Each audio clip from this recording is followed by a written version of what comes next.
First and foremost, I extend my gratitude to Office of the Prime Minister and Council of Ministers, Ministry of Foreign Affairs, and the Ministry of Forest and Environment, and the Federal Democratic Republic of Nepal for their hospitality in organizing this historic dialogue. I also personally thank the Nepal Embassy in Abu Dhabi for their efforts in coordinating my visit for this dialogue. This something for addressing climate change, mountains, and the future of humanity could not have come at a more pivotal time in the energy transition. Over 198 countries, including Nepal, committed to the historic COP UAE consensus, which is our collective goal to triple installed renewable capacity and to double energy efficiency by 2030. As a result, ARENA is tasked as a custodian agency for the tracking of the tripling and doubling goal, and we continue to partner with the forthcoming COP presidency on the monitoring of this critical objective. ARENA's latest figure showed that 585 gigawatts of installed renewable capacity was added globally in 2024. This brings total global installed renewable capacity to 4.4 terawatts. While this progress is admirable, we are still not moving at the required scale and speed needed to meet our 11.2 terawatt tripling target by 2030. Moreover, over 85% of capacity addition are geographically concentrated between North America, Europe, and China. The data reflect the urgent need to scale up capacity additions in developing countries to achieve a truly just, inclusive, and equitable global energy transition. Financing and international collaboration play a critical role in achieving a just transition. Our data shows that from now until 2030, we will need to invest over 1.5 trillion of US dollar annually in renewables to stay on track towards the 11.2 terawatt target. At ARENA, we recognize that barriers developing countries face ranging from a lack of critical infrastructure, a lack of coherent policy frameworks, a lack of technical capacity, and difficulties in assessing external financing. To address this barrier, ARENA has supported over 100 members in energy planning, technical assistance, support for the NDCs, and various other forms of support for renewables promotion and adoption.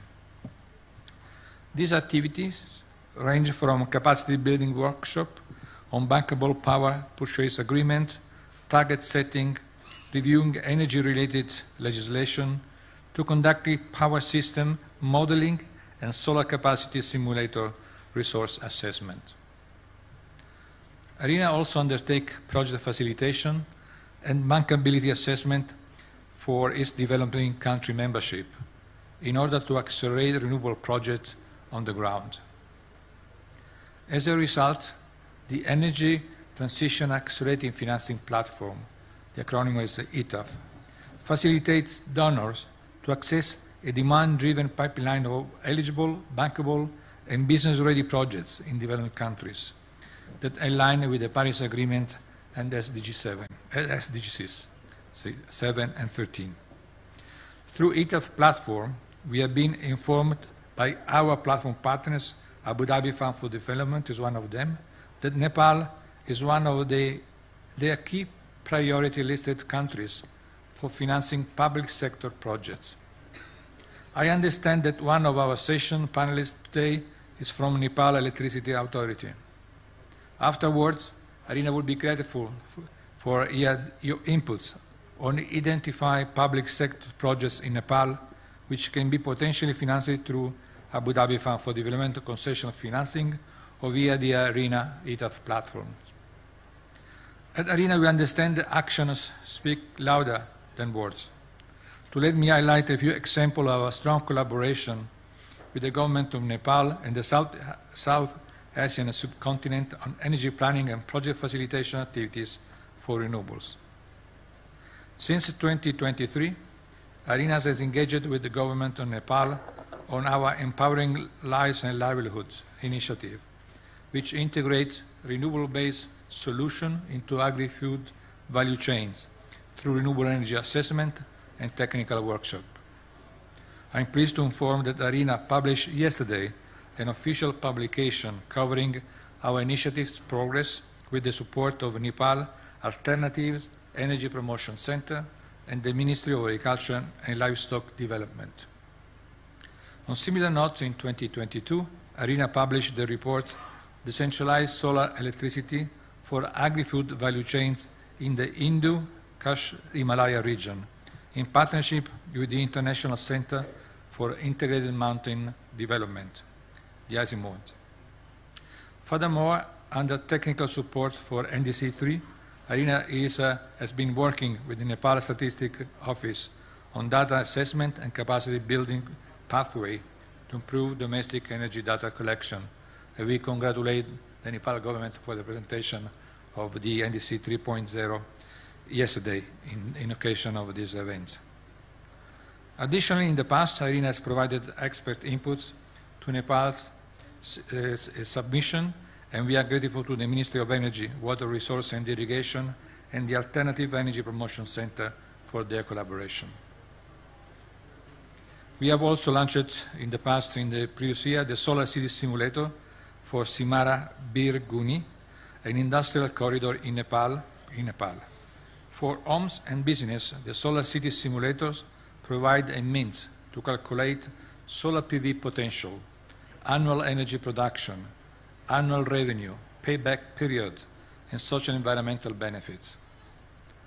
For municipal authorities, the Solar City Simulator supports assessment of different policy instruments and incentive schemes, such as generation or capital subsidies. Moreover, ARENA is developing a socio-economic econometrics model to explore how renewable energy brings positive impact across various adaptation and resilience measures. The model will analyze the link between energy, environment, and economy to identify the most effective renewable-based adaptation measure. And you will be very pleased to know that Nepal will be our first member for the implementation of the adaptation-based economic model that was also reflected in the NDC 3.0. On a regional level, ARENA signed a memorandum with the South Asia Association of Regional Cooperation at the beginning of this year, aiming to build cooperation on regional renewable energy roadmaps and developing long-term capacity and developing long-term energy scenarios for South Asia. Furthermore, we have facilitated knowledge sharing on bioenergy between Nepal's Alternative Energy Promotion Center and the Department of Renewable Energy in Bhutan. ARENA recognizes how critical the vast continent of Asia is as a whole for achieving our objective to triple installer capacity by 2030. Asia is a continent defined by its large population, vast size, diverse landscape, ranging from landlocked country, regions like Nepal, Bhutan, and Central Asia, to the vast coastal communities regions in Southeast Asia, East Asia, and the rest of South Asia. As a result, ARENA understands the importance of collaborating regionally for greater impact. At COP29, under the leadership of Azerbaijan, we have launched the Accelerated Partnership for Renewable in Central Asia, so-called APRICA, with an accompanying investment forum planned for the first half of the next year. Under a similar model, in October this year, ARENA will launch a regional initiative for renewables in Southeast Asia under the leadership of Singapore, with an accompanying regional investment forum to follow up next year. ARENA's strong collaboration with Nepal and the rest of Asia clearly shows that renewable energy can be harnessed domestically in all countries in various forms. But no renewable sources of energy do not have the same promise, ability, or potential. On some level, I think we can all agree that the world is becoming more volatile and unpredictable. The energy sector is not an exception. Tariff, sanction, conflict, and supply chain disruption have affected global trade in energy, sparkling increasing protectionism in some nations, causing commodity price and energy inequality to rise. Global geopolitical and economic shifts have pushed us for the better to reshape our understanding of energy security. Energy security will now be understood through renewable capacity, and no one understands this better than Nepal. As a landlocked country in the mountainous Himalaya, I commend Nepal's use of hydropower for the majority of its energy needs.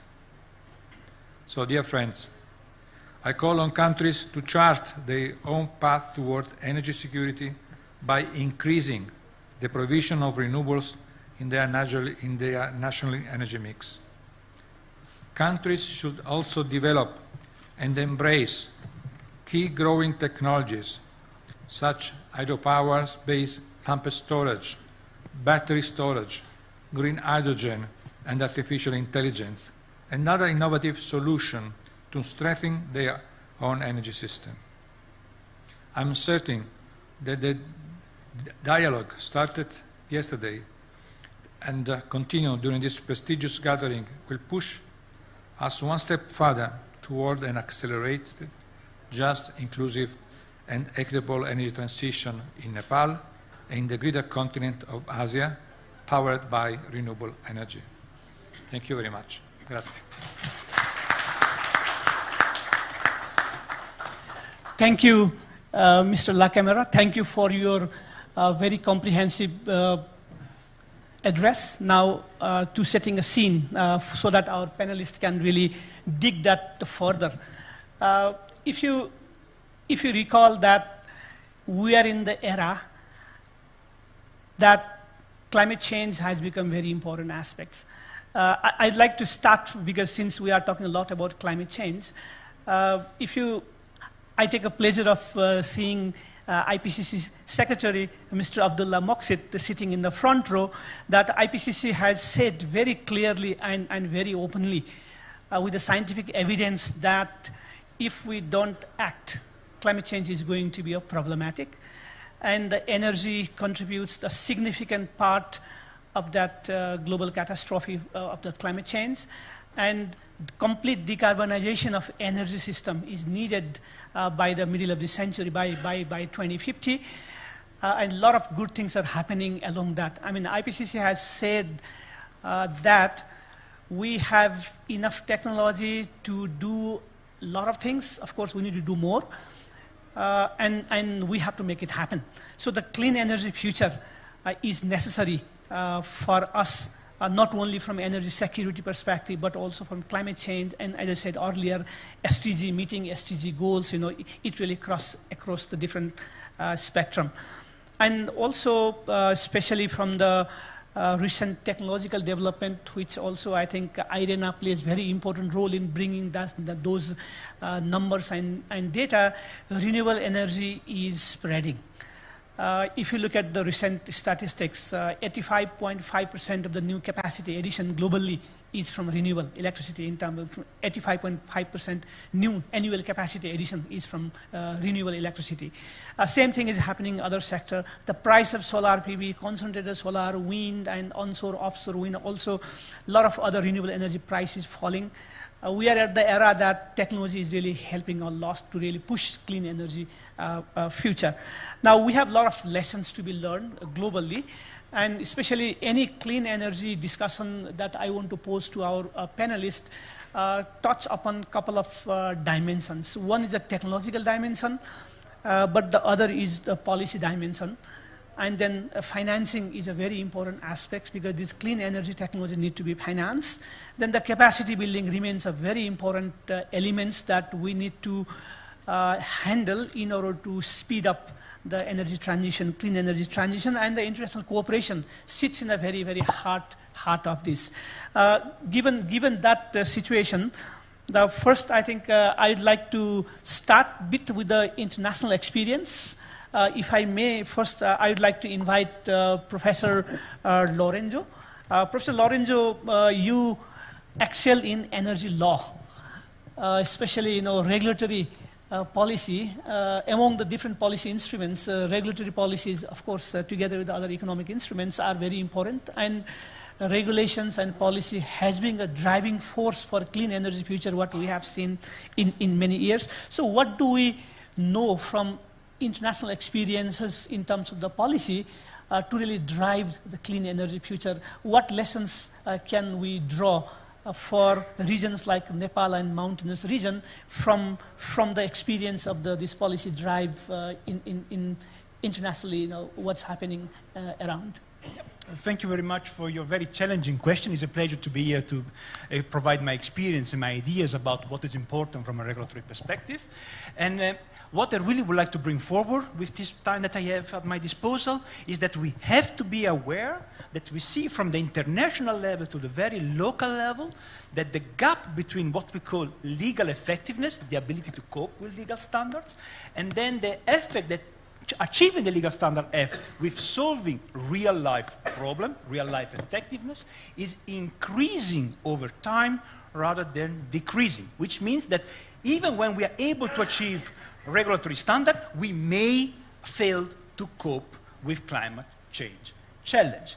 And to explain what is important to know from a regulatory design perspective so that we can account for them and hopefully we can redress this trend, is that there are several regulatory instruments that are better suited in closing the gap than others. I will make, in the brief time at my disposal, just a very general example based on something that we all know, the Paris Agreement. Look at Article 2. It's used the legislative technique of so-called environmental quality standard. It says the ecosystem Earth will function properly if we are able to keep the temperature below 1.5 degrees, or in any case, well below 2 degrees Celsius. Relatively speaking, that is a very good technique to link real-life effectiveness with legal effectiveness. You see a difference. The 1.5 degree is a static quality standard. Science will evolve, like always the case, and therefore law becomes outdated because there are new insights. So the 1.5 degree probably will be outdated. But we also have the well below 2 degrees, which is a dynamic quality standard. So it will evolve in its possibility for interpretation with the evolution of science, with new insight for the EPCC, for example. And that is fine. That is a better regulatory technique than what you see in Article 3 and following of the Paris Agreement that use so-called emission limit values, the national determinate contribution that each party member pledged in the reduction of greenhouse emissions. These standards usually are inspired by science, but they are the consequence of a political compromise. And by definition, there is more gap between the legal effectiveness and real-life effectiveness. With the growing of the importance of using renewables and specific techniques in achieving these goals, we see then we enter the third category of instruments, technical standards, that are usually then prescribe a specific technique on economic behavior or social behavior to be followed, and they became kind of more progressively static, increases the chance that even when we cope with these standards, eventually we are not able to achieve the goals at the level. We see that in the Netherlands now we stimulated greatly solar powers, and we want to change the system because now our energy grid is saturated with the amount of solar energy, so therefore it's creating disruption in the ability of cope with the balance. But we are stuck into a system that has fostered certain vested powers, those who were invested in solar powers, that fight against the ability to rebalance the regulatory framework accordingly. So my advice will be for everybody, be aware of the lack of the gap between legal effectiveness and real-life effectiveness, the fact that every regular choice that we do, every word we write in the legal text matter, have an impact on the ability of close that gap, and try to then work towards a system that reduces the gap by layering different techniques. I don't have enough time to go into the details, so that you can make your system more adaptive and more capable to increase the chance that you will indeed solve climate change. Thank you, Professor Lorenzo. I think we'll come back again also for other policy instruments in due course. I think thank you for that very important insights. I'd like to come to Mr. Hitendra Dev Sakya. In energy, I think Mr. Lacamera also mentioned in his keynote speech that he congratulated Nepal for NDC 3.0, which was unveiled just 2 days back. And if you look at that NDC 3.0, you see that Nepal's emission comes from energy a lot. Of course, we have our land use sector is net sink, which helps to drive the emission down. But when I looked at the NDC 3.0, I saw that our emission, including land use change, is around 38 million ton of CO2 equivalent, out of which 25 million comes from energy. And if you really look at the projection for 2035, which was in NDC 3.0, I saw that energy sector's emission in 2035 will be around 37.9 million ton of CO2 emission out of 62 million. And now, if you look at our projection for 2035 in NDC, energy sector is the one which is going to rapidly increase if we don't do anything. Of course, we plan to do. We have a conditional and unconditional target. Now, there also electric vehicle is very important. Electric vehicle, electric cooking, and also electrification in the industrial sector, and also how to handle our other energy mix, bioenergy, biomass, mini-grid, microgrid, microhydro, biogas. All these energy mix are very, very important. And talking about electric vehicles, International Energy Agency released a new report in a Global Outlook of EV 2025 just this week. And according to it, 1 in the 4 vehicles sold last year was electric globally. And Nepal is even fast forward, as you know. In Nepal, more than 75% of the new vehicles sale, four-wheeler segment, is electric already. So we are much farther in the cups. Now, my question to Hitendra ji is that in that clean energy drive, hydropower development is a backbone for Nepal. But also energy mix is very, very important. And we have a lot of successes in the past, both on hydropower development and also renewable energy. So where our key bottlenecks lies for moving to the clean energy future, and how we can move forward. Yeah, thank you, Professor Sovakar. Good morning and namaste, all distinguished guests and fellow panelists here. I'm coming from a utility background. My organization is responsible for producing, transmitting, transporting, and distributing electricity to about 91% of the households of Nepal, having access to about 95% geographically.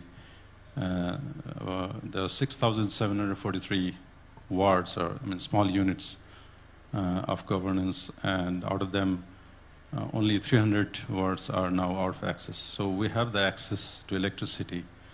Now, how can we contribute towards greening already the green energy? I have proposed, and we are working towards that with a fellow institution, Alternative Energy Promotion Center. And this would, at first, sound maybe strange coming from the mouth of a utility chief, that we are proposing to increase the use of biomass, but efficient biomass in the rural households. What I'm trying to drive at is, 2024 energy survey has showed that 80% of our energy use is biomass, and only about 4% is from electricity. But interesting is that in household cooking, about more than 50% is firewood. and more than 44% is LPG, liquid is petrol gas. So this is where, I mean, I thought we can make a different proposition. And what we are trying to do is there's a, clear direction towards electric cooking. But the electric cooking, it occurs in the morning and evening for about 1 hour in an average. Individually, it may be 2 hours or 3 hours, but in an average, it's 1 hour peak in the morning and 1 hour peak in the evening. And that causes demand in the electric infrastructure. I have to build generation capacity, build transmission capacity, and build distribution capacity to that tune. Double of it, but to be used only 2 hours a day. So instead of, and that is caused by, if it is caused by electric cooking, then I should look for alternative. So that's where I was brought into this proposition, where we provide electricity to all these 95% access, where we have access, to pellet and briquette making machines. So this pellets and briquettes, also when burning, they can use some fan electricity, very minimal. So that way, it converts the firewood, traditional firewood, into very efficient pellets. And out of 6,743 wards, we have more than 4,000 which are rural. And so this is the first step where we can really change, bring a change. And the next thing is the electric transport that you have mentioned. Yes, we are right now leading in terms of percentage of new vehicles that are electric. But we should also keep in mind that the roads that are already plying in the road will not come out of the road for some time to come. And almost 100% of the cargo trucks and large buses are still petrol. So the possibility of converting them into electric is something that we are trying to explore. But there are regulatory obstacles, as already Dr. Lorange mentioned. We have been trying to do this since 20 years. And we haven't found a procedure or regulation to allow conversion of electric vehicles. Keeping that note aside, what we are trying to do in NEA is promoting electric vehicles by adopting the electric vehicles first, walk the talk, as you say. So we have a lot of electric vehicles in our organization, but that just is a very small part of the whole transport scenario. So what we do is install charging stations all over the country. So we have about 62. In the beginning, we had them, big charging stations. And now we are promoting the private charging stations. There are more than 700 charging stations. We provide transformer and high voltage, medium voltage, 11 kV, link up to the charging station and provide subsidized cheap electricity to those charging stations. That's the way we promote electric transport. There's still a lot of things to do in the electric transport. These vehicles that we have mentioned are all electric luxury comfort vehicles.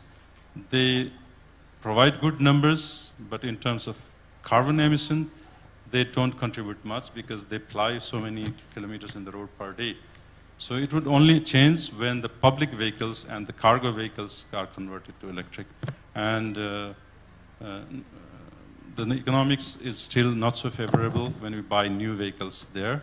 So for Nepal, country like Nepal, where we don't have any manufacturing base, it makes sense to allow conversions and remove all those regulatory hurdles and plead from this platform again to all those regulators and lawmakers that please make it possible so that we can convert those vehicles into electric or hybrid. So that will bring the emissions down quickly. And the third thing that was mentioned and that we are taking into priority is pump storage projects. That again, of course, I think is quite obvious to all. that with the proliferation of solar power, you need energy storage. Otherwise, it's not going to work. I mean, factories won't stop after sunset. They won't stop working. They need power. Households need power in the evening. So you need battery storage or so pump storage. Nepal has a mountainous background. We are so naturally endowed with high mountains that we can have very lucrative pump storage projects. At the top and bottom, we can make some ponds. And so NEA, Nepal Electricity, has already taken a step to us that we have identified 164 pump storage projects totaling about 60,000 megawatt, and out of which 52 projects were taken out for further study and ranked. Already we have taken 3 licenses, Kulikan Cisneri 100 megawatt, 400 megawatt hour, Hulingtar pump station 500 megawatt, 2000 megawatt hour, and Sharpuda pump station 32 megawatt, 1700 megawatt hour. So these projects are being studied in detail, and we are trying to fast track it. And again, in pump storage, there is some regulatory hurdle again. Pump storage projects are required to take license, whereas we are not using this natural resource. We are charging and recharging, charging and discharging. So there should not be any royalties, fees for this, but they are treated as equal with the other projects, and that is hindering pump storage project. So if that could be removed, we can push pump storage project. And pump storage project, it helps the solar, and it also helps our energy balance in the supply side, and supports the ROR, proliferation. The energy mix we have is 40 to 45% ROR, run-of-river projects. So that doesn't have any storage. And 30%, about 30% is pumped, peaking run-of-river projects. So that can be peaked or stored only during winter season. Wet season is all 24 hours, same capacity, and only 20-25% reservoir projects. That's the energy mix. So when we have so much of a run-of-river project, it creates problem to us. We have surplus during the wet season, and it's not constant surplus again that we can sell in India. It's like it's spill energy type of, for 18 hours we have spill, and then 6 hours we can't. We need to have there's energy.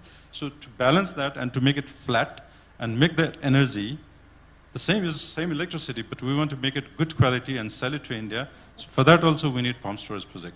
So pump storage projects help it flatten the supply. And finally, one point I just want to mention here is the micro hydros that we built when our network was not so wide-reaching in Nepal. We built micro hydros in all those rural households, more than 2,000 micros, and more than 2,000 groups of heroes in those local villages. So now they have been set aside because our network has reached there. So that's a tragedy for a local tragedy story. So what we are trying to do is interconnect those micro hydros to our grid network, make it possible, improve some of the infrastructures that might be required to make them connected to the grid. That will enable the local economy, local sustainability, and also help our grid as a local resilience from nature or other disturbances. So, and the final is, in the transmission lines are causing, facing a lot of local resistance, because everybody says not in my backyard.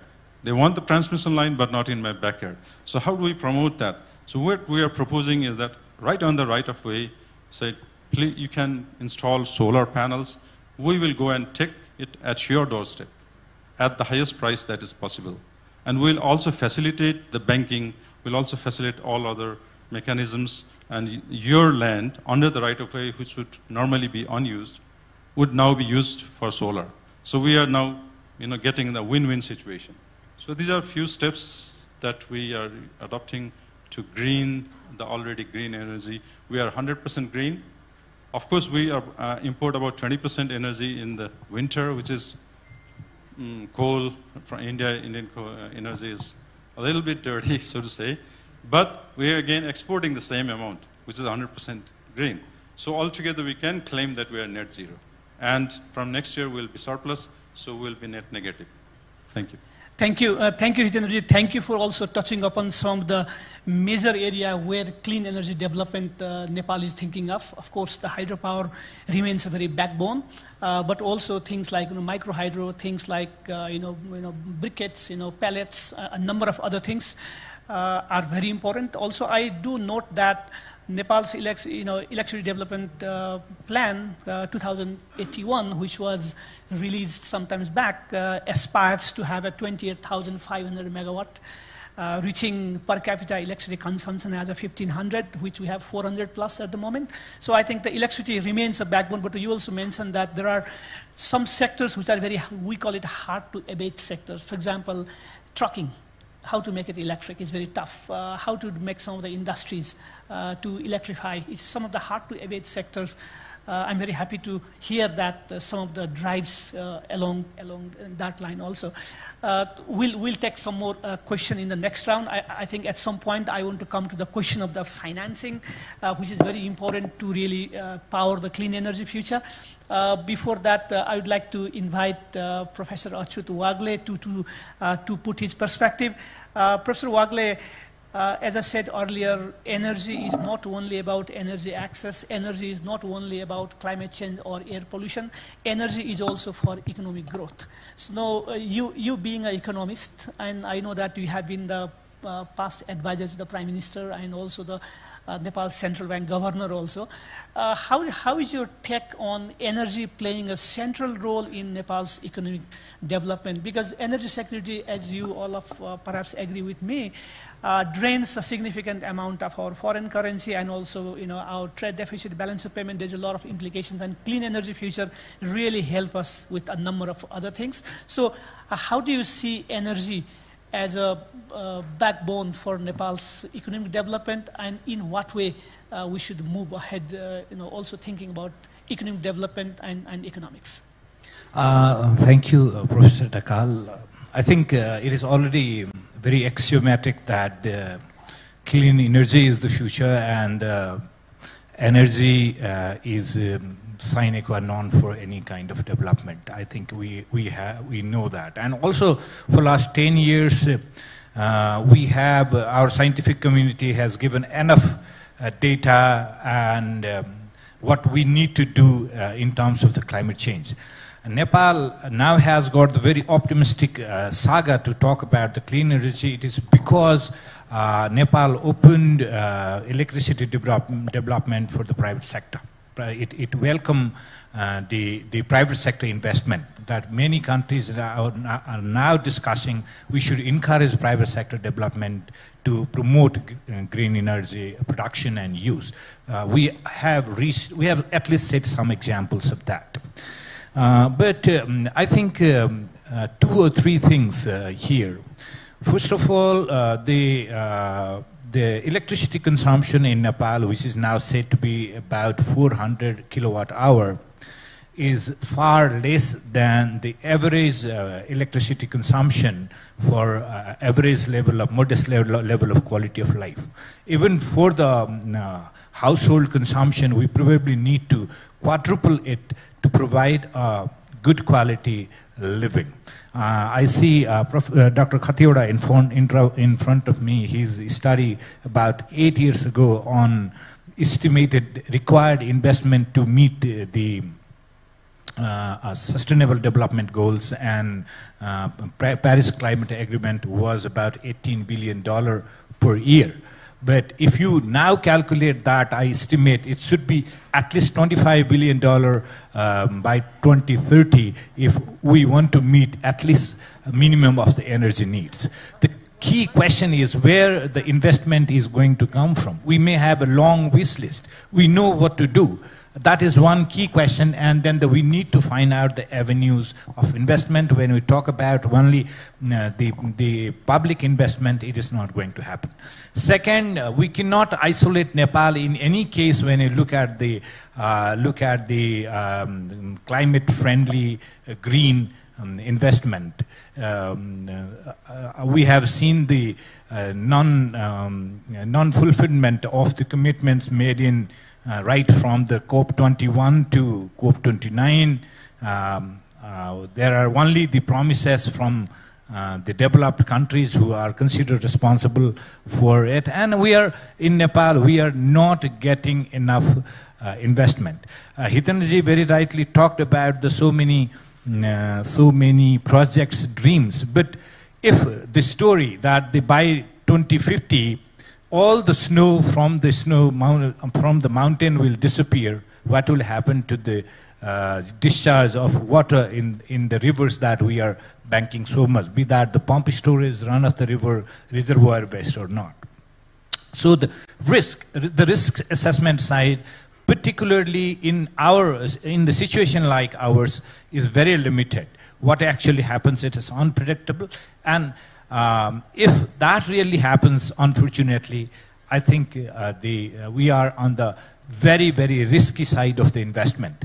And if you look at the financial security of the investors through insurance and reinsurance packages, I think we need to reinvent the entire mechanism of investment in the green energy. So if you look at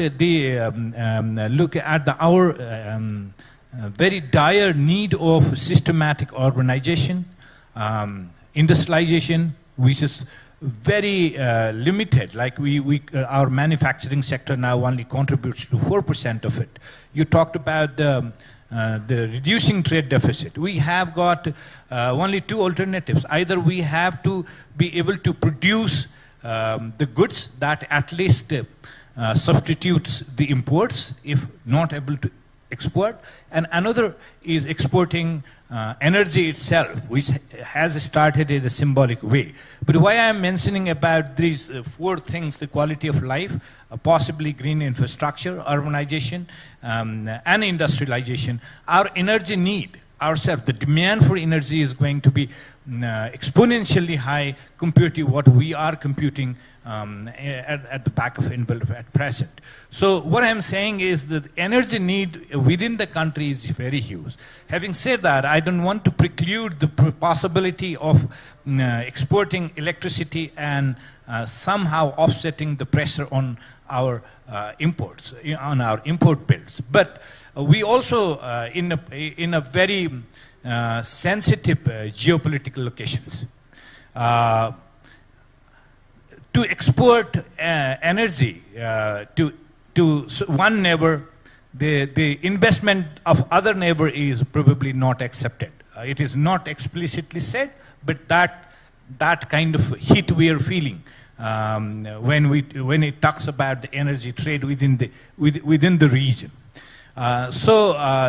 Yes, we have already seen that the global governance on climate change is at least, if not collapsed, at least taken a back seat with the rise of the climate skeptic superpowers and withdrawing from the international arrangements. So even in the regional level, we are in a different state of geopolitics, being between two large, powerful neighbors and their competition for regional influence.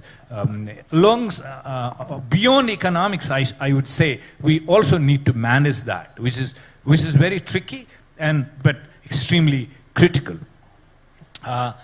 Finally, in this round, what I would like to emphasize is we probably need to come out of some of the stories we are told for long, like we can invest in clean energy by selling carbon. I think that is, for me, I've said that in many forums that the carbon trading, the carbon footprint calculation formula is not made by a country like ours. The pricing is not set by us. Nobody can say what is the appropriate, reasonable pricing of per ton of carbon to be sold. the carbon market that was discussed in many of the COPs, including COP29, that is not there credibly. And the worst thing of all is the very idea of trading carbon is very indirectly allowing the developed countries to continue pollute. You produce as much as you want for your people, for your economy.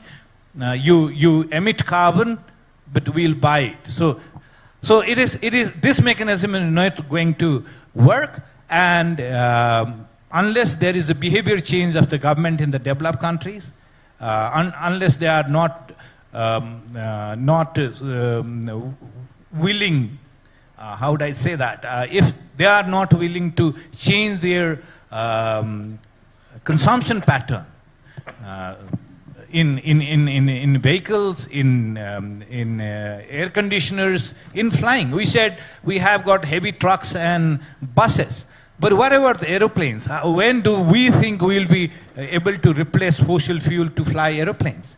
And there are already 1 million aeroplanes ordered to be delivered by 2040, and they will be flying in our skies for at least 2060, and then they are not going to be replaced anyway.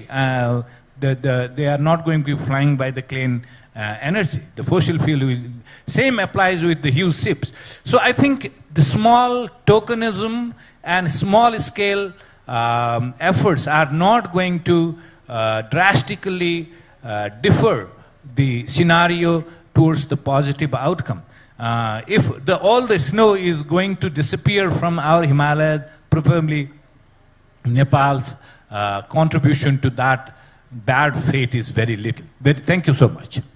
Thank you, Professor Wagle. Thank you for making several points very clear. I think we have to be very careful on how we do our own clean energy development aspirations, because there are multiple angles through which this has to be played. Where the economics remains very, very important. Especially, you also touched upon in the beginning role for the private sector, and I think at some point I'd like to also come back to that question, maybe the role of the private sector. We have a lot of colleagues here in the room from IPPs, and also a lot of drive in Nepal to really push forward the private sector in the renewable energy business. So maybe that also important angle, maybe we can pick at some point. Let me invite to Dr. Aditi Mukherjee.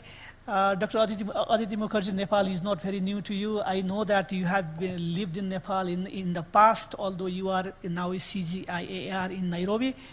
And also, I'm quite aware of the fact that you work a lot about agriculture sector and the energy, and the cross interconnections between how energy and other SDGs are linked, and also for the fact that in order for the clean energy revolution, communities should be in the center, and the benefit sharing for any clean energy issue is very, very important. So I'm hoping that you'll put your strong perspective in some of these issues. Thank you, Dr. Dhakal, and thank you to the organizers for having me in this meeting. I represent an organization called the CGIAR. CGIAR, for those of you who don't know, is the world's largest publicly funded research and innovation organization working in the field of agriculture. We are present in over 80 countries, and we work on the entire agricultural value chain. Within the CG, I manage the climate portfolio. So obviously, a lot of my interventions are around agri-food systems and the need for energy transition in the agri-food system. Our keynote speaker did mention the agri-food system at the beginning, but we did not hear a lot after that. So let me first begin by saying that while we pay a lot of attention to renewable energy in transport, in industry, in domestic, and obviously in energy, those are very important, but it's important to remember that the agri-food system emits 1/3 of the global greenhouse gas emissions, of which a lot of it is non-CO2, a lot of it is methane and nitrous oxide, etc.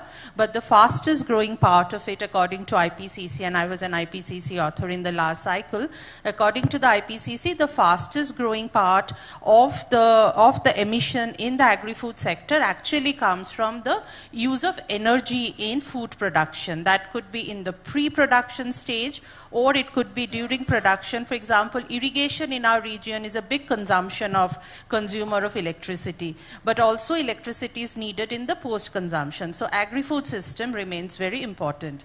As Dr. Dhakal also mentioned, I have worked here in EC mode. I used to manage the water and air theme in EC mode a few years ago.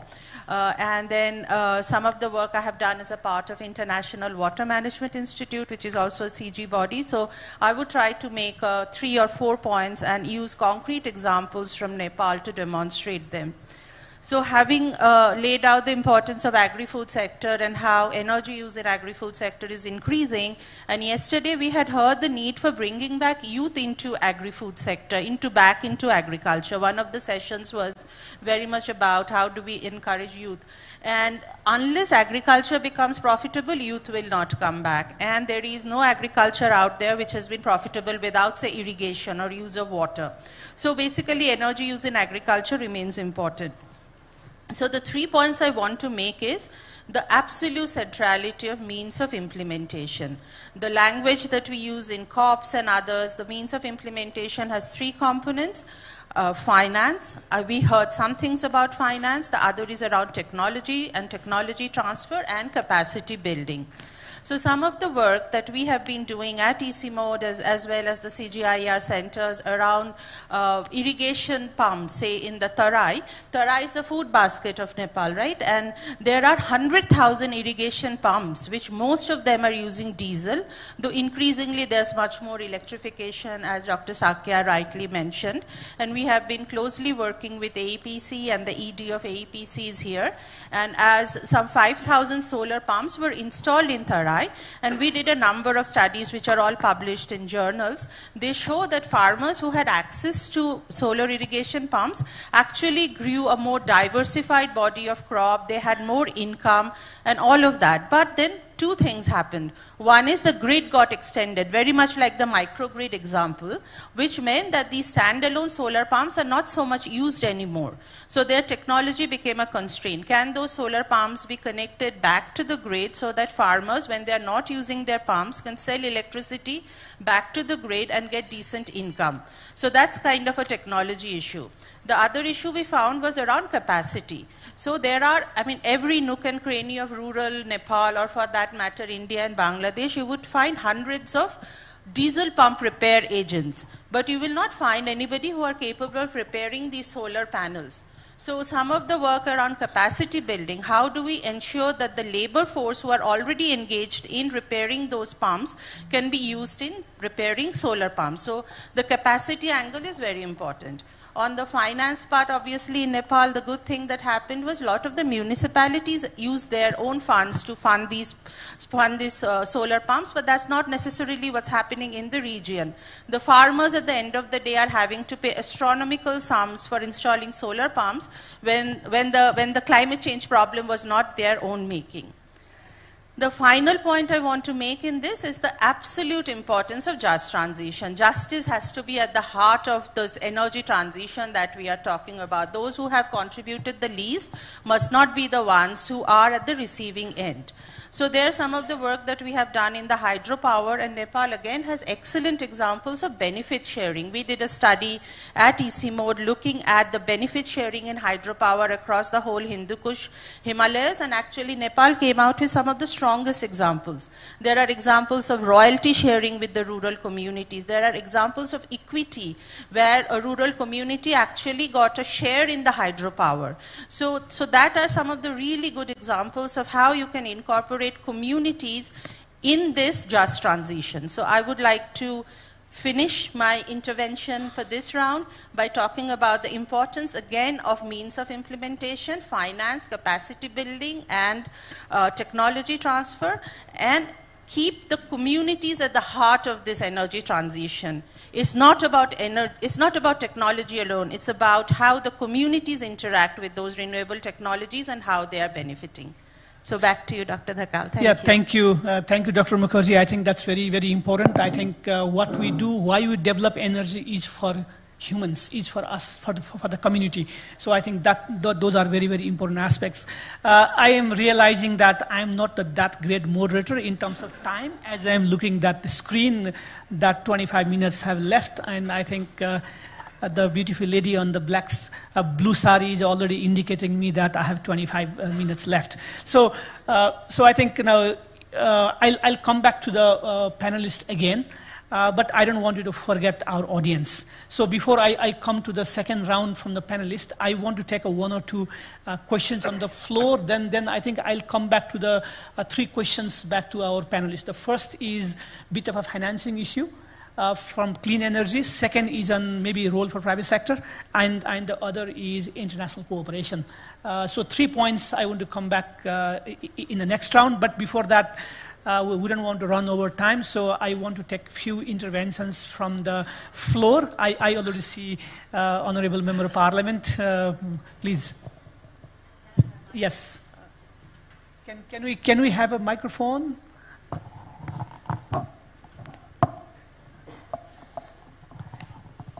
Good morning. Namaste to all of you. It's a very good time listening to you and gaining more and more knowledge. Insights from you.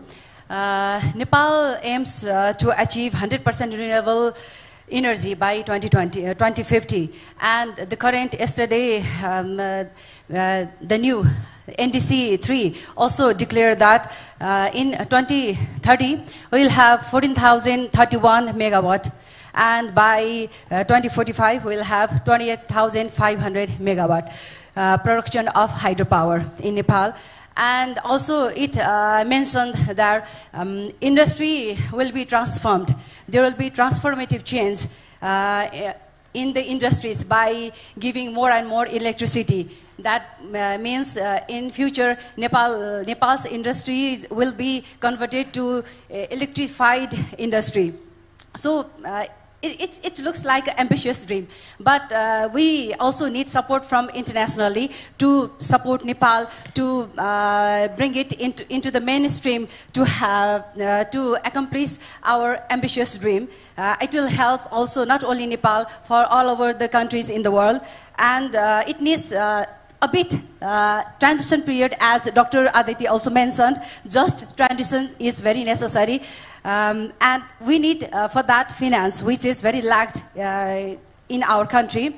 And also our needs to be achieved, our SDGs goals like 8, 9, 10, 11 is completely mentioned about economic growth. So we have to we have to accelerate our economic growth, which is very must for Nepal, and we lacked industries development in Nepal. And also SDG 11 mentioned here, reduce inequalities. So how to reduce inequalities? So this, I would like to mention here that transition period is need for Nepal, because developed countries are already developed by industry. So Nepal, we need to have improvement in our industry development. So we need more transition period while we are looking forward for future totally 100% renewable energy in 2050. So as I listened to as I listened to Mr. Hitendra, he mentioned here about stories. So I would like to ask here that what are the most promising sources of clean energy today? I believe solar and wind came into the first, and then hydro, because there are some little bit problem in the river side with the hydro. But which one will be the more reliable for all, possible for all? And the main point that I would like to listen to you in the bullet point answers, that what policies and role does industry, what policies and role does energy storage play in clean energy adoption? That if we can put storage of energy, then we can share it to regional level and Asia Pacific cooperation as well, because as I am member of Standing Committee on Sustainable Development of Interparliamentary Union, so we can put forward these messages there also. So I would like to listen to you, your key point notes. Thank you so much. Thank you. Thank you. So we'll take a few questions, then we'll come back. I'll try to balance. Okay, I'll take one from here. So, yes, please. May I request to make your interventions very short? We have only 20 minutes left total.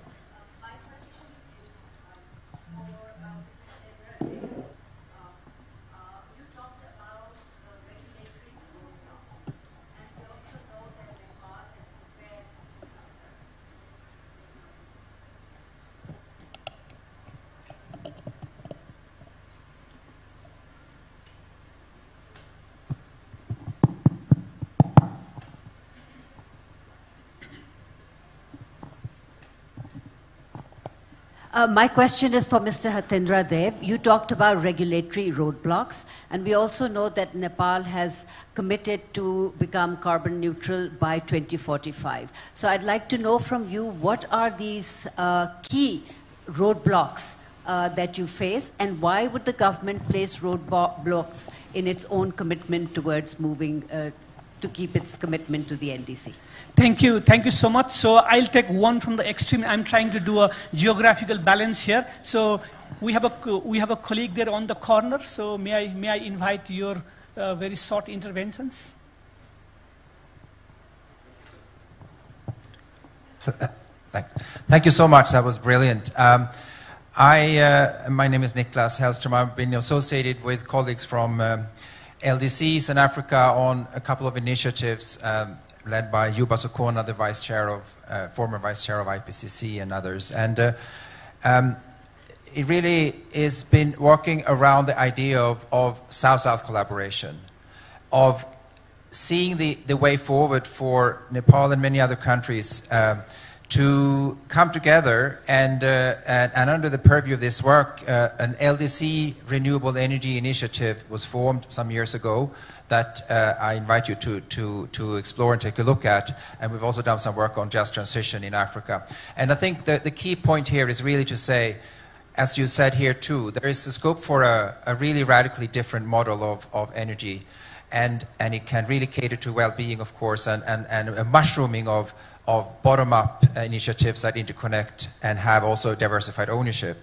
And driven by public interest. So there's a lot of very important things here. But one thing that also was said already in the panel, seeing energy not just as a lever for climate, of course, and development, but also as a way to break dependencies and trade deficits and so on. So the idea of actually having a long-term planning horizon to 100% renewable energy that caters to all the needs, a quadruple of demand or whatever, but also to create the conditions for manufacturing and controlling the technologies in the South. But that can't be done country by country. It needs South-South collaboration. So I'd be keen to hear reflections from the great panel on the scope for really forward-looking, assertive South-South collaboration, especially in this very fraught geopolitical context we're in now.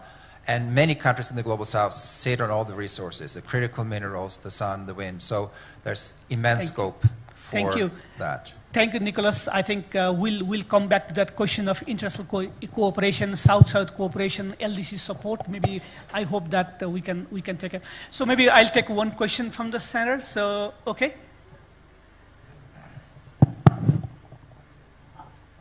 Hi, my name is Navoch. I have a very simple question. Nepal seems to be at a very interesting place, given that there is clean water, there is biomass, there is a lot of sporadic but yet availability of wind, good quality wind that is available, sporadic but available still, and solar. Have you thought about hydrogen? And is this something that has been thought about? Is there some work that has happened there? Because it solves the problem of storage. It solves the problem of clean, green. It also solves the problem of being able to not do any other interventions beyond what is already happening and yet make energy happen. Thank you. Thank you. I think I want to come back to our panelists. Before I come back to the panelists, I'm a little bit biased being an IPCC author for several cycles. So I see Mr. Abdullah Moqsit. Do you want to say a word about IPCC and clean energy? Any Any 1 minute in the microphone is behind you. Thank you very much, Professor. But I was not prepared to be frank. This is second time. But let me highlight something which is really important for IPCC, and I think ADC made it clear, because IPCC is not doing research. IPCC is assessing research. And IPCC working with cycle. That means our are coming for 6 cycle, because now we are starting 7th cycle. But I really liked your intervention all, but also the one from ADC, that I think 6th cycle of IPCC was a cycle-oriented, solution-oriented. And any information, any option provided by IPCC in 6th cycle give a set of solution to any country, anywhere in the world, to be implemented. But IPCC is not dictating. IPCC is proposing. And it is for the country, for the local region, to adopt a solution in their context. And what was proposed here in Nepal, I want to highlight what you said. We have many success stories here. And we have a test bed of solutions that can be shared everywhere in the world. Thank you very much. And thank you to catch me once again. Thank you. Thank you so much. So I would like now come back to our panelists. We have 15 minutes. So I would like to hear your view on, I think what we said is that clean energy is very important. It has multiple dimensions. We need to do a lot of things. But also I heard you saying that small incremental changes are not enough for us, because our requirements are much bigger, our aspirations are much bigger. So we need to have transformative change. Incremental change is not enough. So now, in order to have that transformative change, what are the most important elements that you see for that scaling up transformative change? Just one or two, just maybe one or maximum 2 points very quickly. From the dimensions that you have addressed, in your first cycle of talk. So maybe again, I'll start from this side. Maybe Mr. Hitenderji. Yeah. So should I answer the questions or? Yeah. So I think there are also 3 questions, especially role of hydrogen, and also regulatory roadblocks and the storage. So yeah, you may also answer that. Yeah, thank you, Professor Suvakar. You mentioned transformative big changes, but I'm a believer of small things. Small is beautiful, and that's where I was proposing the pellets machines and converting electric to electric vehicles and pump storage in place of reservoir storages. So they are all, attacking the small, and that will go on to make a big change. So having said that, and answering the question from Honourable Member of Parliament about the storage facilities and facilitating the industry's electrification, again, I think the solution is not big storage projects. It is an ongoing project. Each storage project takes, in our experience, more than 15 years. And we have only one project is under construction, Tanahu, and all others are in the drawing board. So I don't know when these storage projects are going to come. I can't wait for them. So what is my solution? My solution is pump storage project and battery storage. So we have already proposed to the government, it is in the budget declaration, that there will be battery storages, and NEA is also going to take loans for battery storage in the industrial cities, 100 megawatt hour battery storage in each of those cities. So that is the solution. And to electrify the industries, they need reliable energy, reliable electricity. Yesterday, very sorry to say, we had an interruption many times in the evening because we have a very weak link. One link goes and the system goes. So that means the transmission network is very weak. So there also we are looking for private sector involvement, and the question of regulatory change is required here, and how to involve the private sector in the transmission network. because we have lack of finance. NEA is facing that lack of finance issue, so involving private sector. So we need transmission charges, wheeling charges, regulations for that, open access, regulation, all these things are required. Yes, the government is trying right now, they are in the right track, but it's still lacking right now. And in the trade sector also, the private sector coming in the power trade, especially will help, dealing with our large neighbor India. So the private sector to private sector is all, is no big neighbor, small neighbor. It's private business to private business. So I believe it helps in improving the trade environment. And yeah, in the transport also we need a lot of regulatory breakthroughs, as I said earlier. So all these small things go on to make a big change, I think.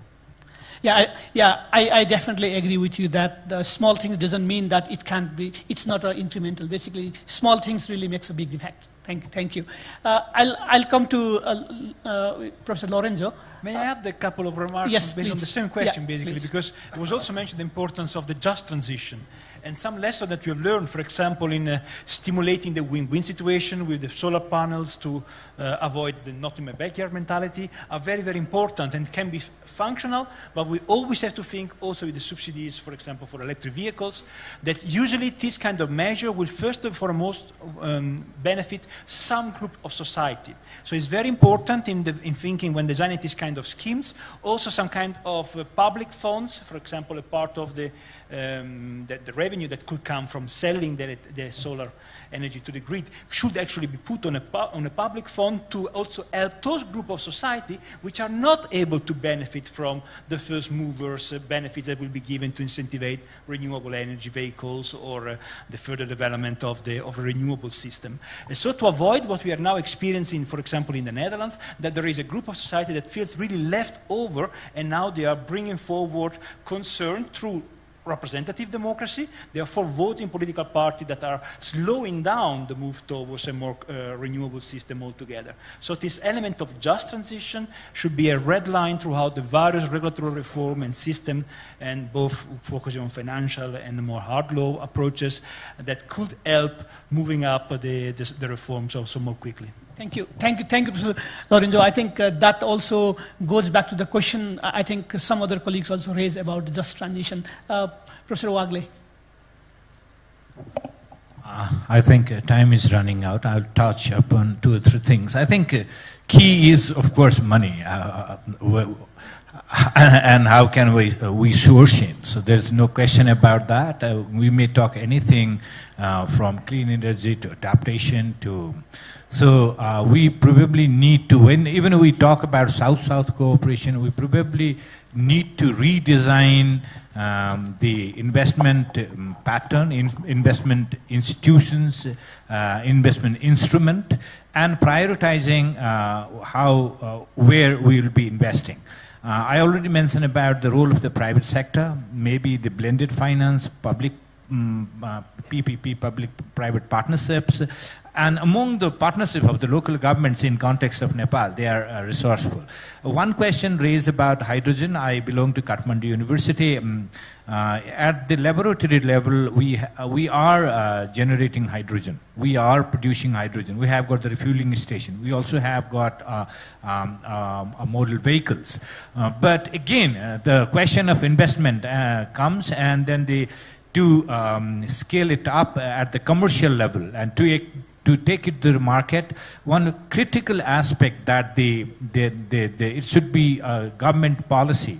They should recognize the research outcome of the academic and research institutions. Also the market potential, the study that has been done. So to translate that hydrogen ambition in Nepal, we need policy. We have drafted one in collaboration with the government, but we need to implement it. One biggest advantage is that we can produce green hydrogen. We are talking about a lot of a lot of hydropower production, but exports. But I think if we can use that produced hydropower and use that produced hydropower to produce hydrogen, and instead of exporting electricity directly and export hydrogen, that is more cost efficient, I guess, and even for the private sector, it could be more profit oriented, profit making proposition. Thank you. I'll stop here. Yeah, thank you, Professor Wagle. Definitely, hydrogen is of interest. I think, especially for some hard-to-abate sectors in industry. So a lot of potential could be there, and I'm very happy to hear that Kathmandu University is doing a lot of technical studies around it. Dr. Mukherjee. Yes, I want to come back to the issue of South-South collaboration, and actually on the overall issue of collaboration. Paris Agreement is very clear that the responsibility, the CBDR is enshrined principle. So there is a responsibility of the countries that have caused climate change to actually help the countries which haven't caused climate change to transition to clean energy. I think we need to hold that commitment, that accountability has to be there. But then also there is something to be said about regional cooperation. I remember, and there's lots of studies being done, our region happens to be the least integrated in terms of market integration, in terms of all kinds of integration, right? I mean, South Africa, Europe, all of them have countrywide transboundary grids. And here I think a lot of the studies are showing that there is a lot of complementarity, both in terms of timing of demand for electricity, production, as well as the energy mix.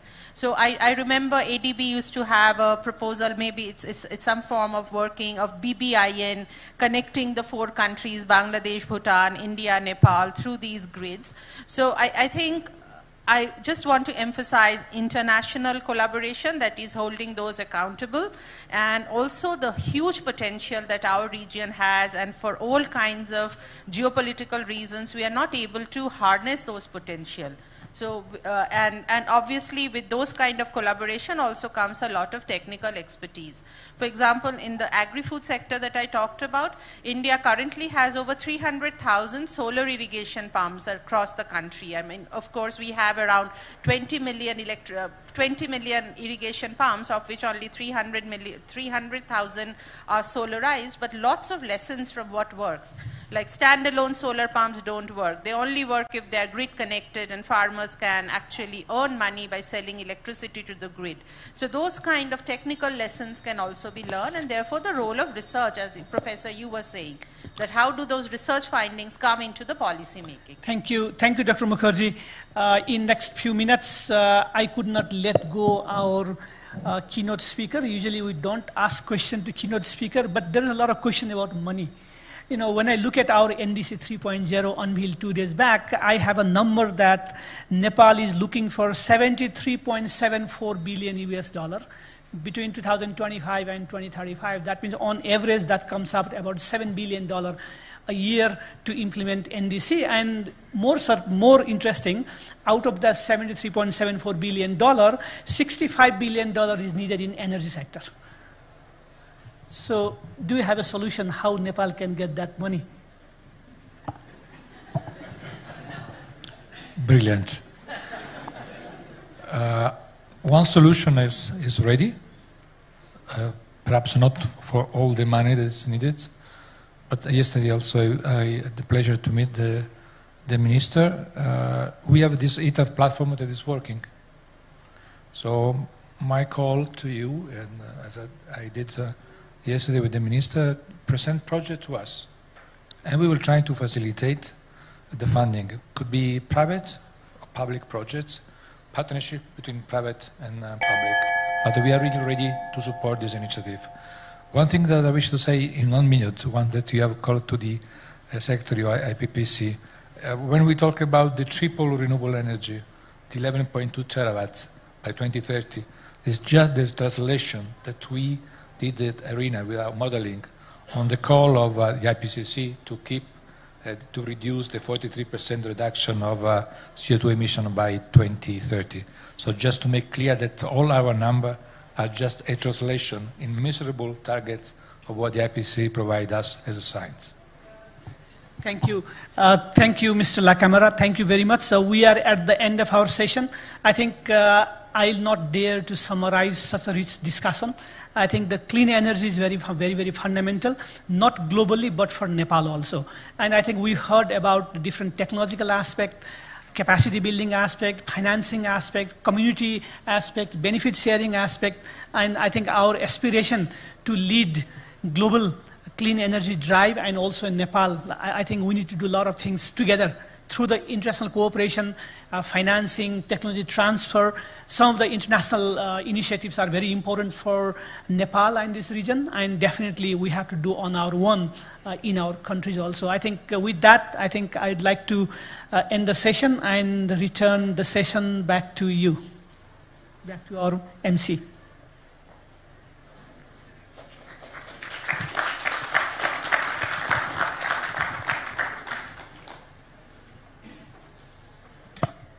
Thank you so much, Dr. Dhakal. I really appreciate that we've been able to finish the panel right on time.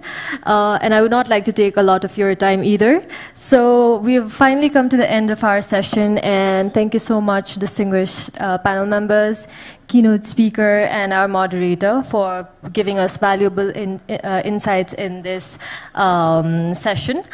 For the ending of this session, I would like to request Honorable Sunita Boral, Member of Parliament, to kindly come up the stage to hand over our token of appreciation to our panel members, keynote speaker, and our moderator.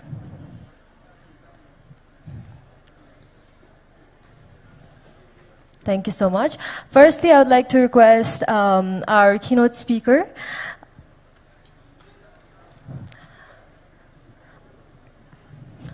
Dr. Camara, to kindly step forward. Thank you so much.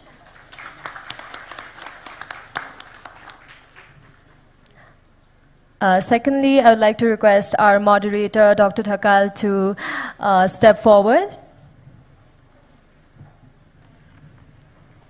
Thank you.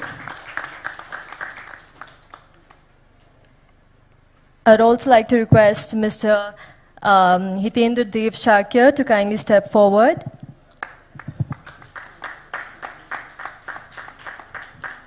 Thank you so much. Moving on, I would like to request Dr. Lorenzo to kindly step forward.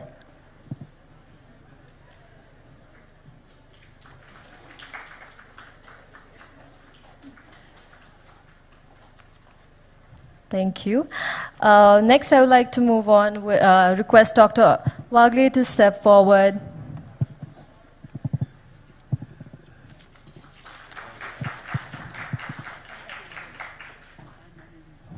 Last, I would like to request Dr. Aditi Mukherjee to kindly step forward.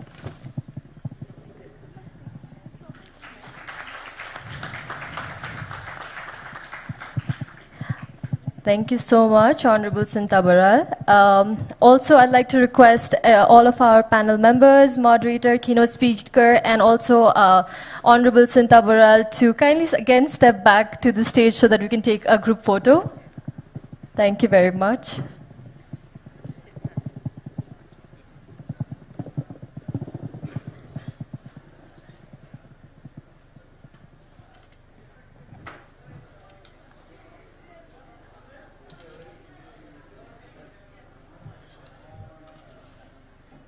Thank you so much. Thank you so much, everybody, for your invaluable insights and your time. We'll come back again at 10:45 for our next session. Thank you so much.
Hello, everyone.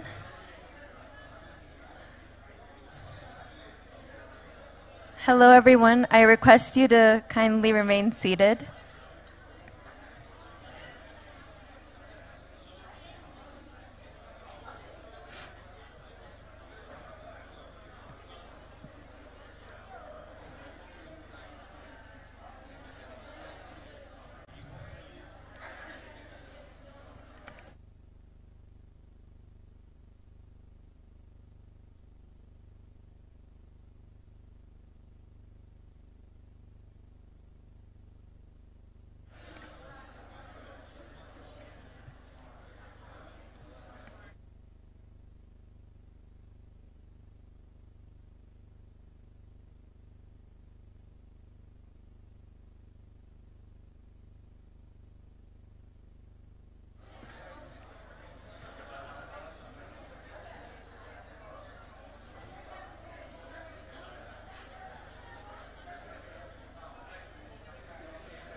Good morning, everyone, and welcome back.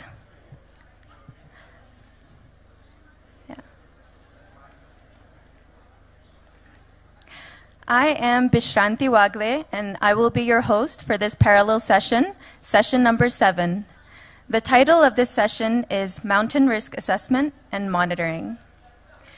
To set the stage, it is my honor to introduce our distinguished moderator, Professor Vishnu Prasad Pandey. Professor Pandey is a professor at the Institute of Engineering, Tribhuvan University. You can scan the QR code on the next slide on the screen. Okay, well, the slide will come next in a few minutes. Oh, okay, yeah, it's over there. You can scan that QR code to learn more about him and the panelists that will be joining this panel today. Please join me in welcoming Professor Dr. Vishnu Prasad Pandey.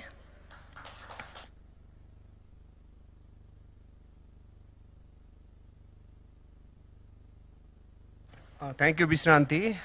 Good morning, everyone, and a warm welcome to our session.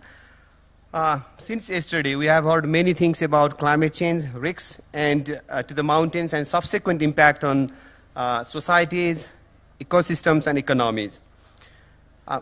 Also, the monitoring of the risk is an important, or hazard and risks are important things for designing any solutions.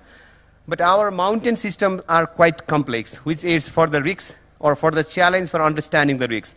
Let's try to see how complex our mountain system is in a video that will be displayed shortly. Because looking is more believing than talking, right?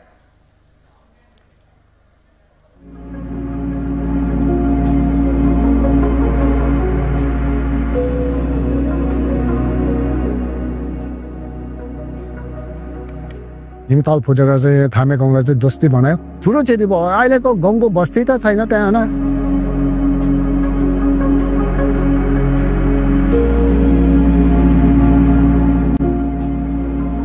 हाम्रो प्रत्येक पदमार्गहरू हाम्रो मोटरको पुल अनि हाम्रो कतिपय खानेपानीको संरचनाहरू क्षति भएको छ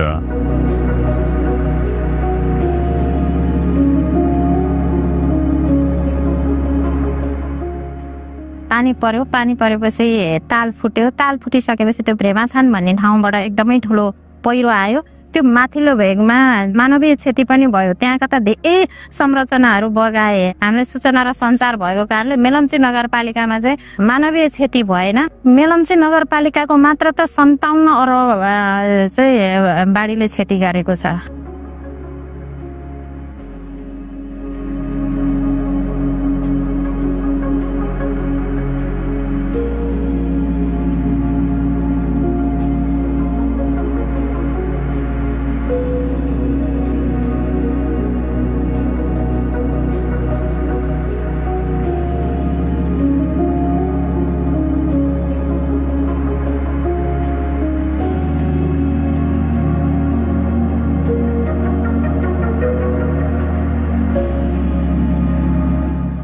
the Kush Himalaya region is facing increasing human and economic risk due to more frequent severe mountain hazard.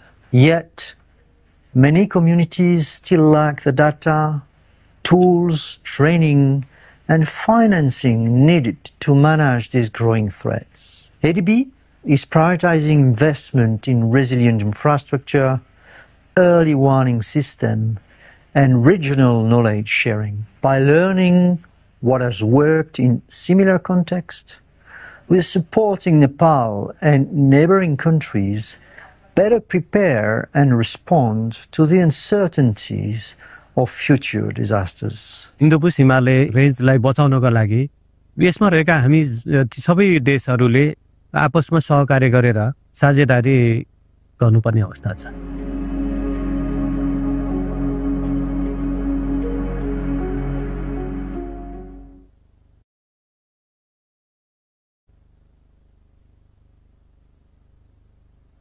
Thank you. We saw that how complex our mountains are. We also saw examples of the Thame flood that we recently had and 2021 Melamchi flood and associated multiple types of hazards and compounding and cascading risks in our mountain systems. Though we have complexities, we have growing body of knowledge as well. We also have tools, methods, and technologies available. And like from the ADB video, we saw that the investments are required. But to inform the investment, we need science, we need concrete methods, tools, and convincing outcomes, convincing evidence. For that, we have highly distinguished expert with us, distinguished expert Professor Rajiv Shah, who is a professor at the Kyoto University in Japan, and he has a very distinguished profile. He's also leading a journal as a editor-in-chief, Progress in Disasters, and he has more than 400 publications in the fields that we are talking about. Without further ado, please join with me in welcoming Professor Rajiv Shah for a keynote.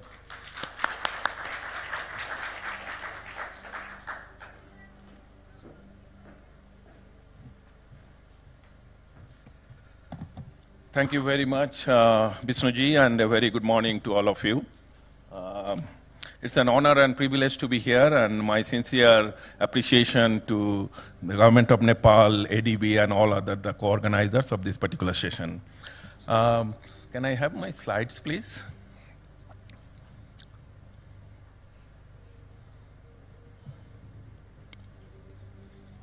Well, today what I will be talking mostly a little bit of my reflection on this very important topic, which is mountain risk assessment and monitoring. But let me put a little bit on this context of this, how this whole global risk landscape, which is becoming very complex. You will be seeing in the slide lots of affiliations. Well, my main affiliation is with Keio University. That's where I get my salary. And there are other things. The reason actually I'm showing this one, just to give you a background, because it will be related to what I'm talking with. I have, of course, a few academia hats, but I also was privileged to be the IPCC 6th Assessment Report CLA for Asia. And also I am the co-chair of the Science Technology Advisory Group in the UNDRA. So I try to look at both the adaptation as well as the disaster risk reduction. So that's what we try to do in the science policy interface. And we established a few startups, like 3 startups actually, based in Delhi in India. And that's where I try to learn. I don't say that I do the innovation. I try to learn from the young minds who does actually lots of innovation. But I always say that all the work which I have been doing last 25, 28 years or so is very much rooted, is the last one, which is these grassroots actions. Because ultimately it's the people and the communities in the, whether you talk it in the mountain, in the plain, in the coastal area, and they are possibly the main sources of all the informations and the learning. So that's what my main learning actually comes from. This is actually like a sort of executive summary of what I'm trying to talk about. You see that this photo on the right-hand side, this was the photo which I took last time when I came to Nepal, beautiful mountain views.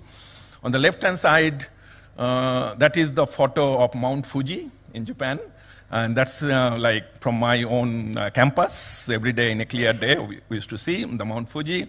And on the right-hand side is a small mountain range in the central Japan, where I spend actually quite a bit of significant time in a relaxing way. So yes, mountain is parts of our life, our culture, our many food habits or whatever we do.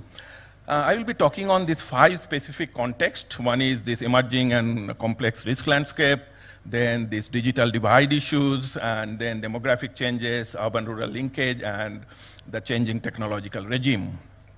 I don't dare to put any solutions, and that's why I made this particular word, this what we call the adaptive approaches, because solutions today are no more solutions tomorrow.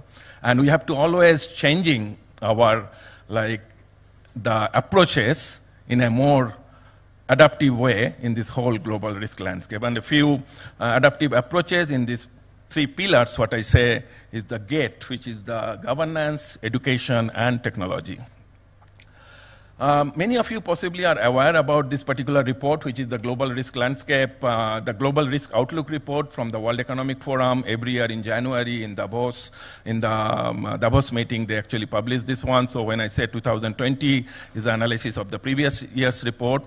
So you will be seeing that, I won't go into the detail of this, but you will be seeing that there are lots of new risks which are arising over the last 3-4 years. Yes, we had COVID-19, so infectious disease was a major thing.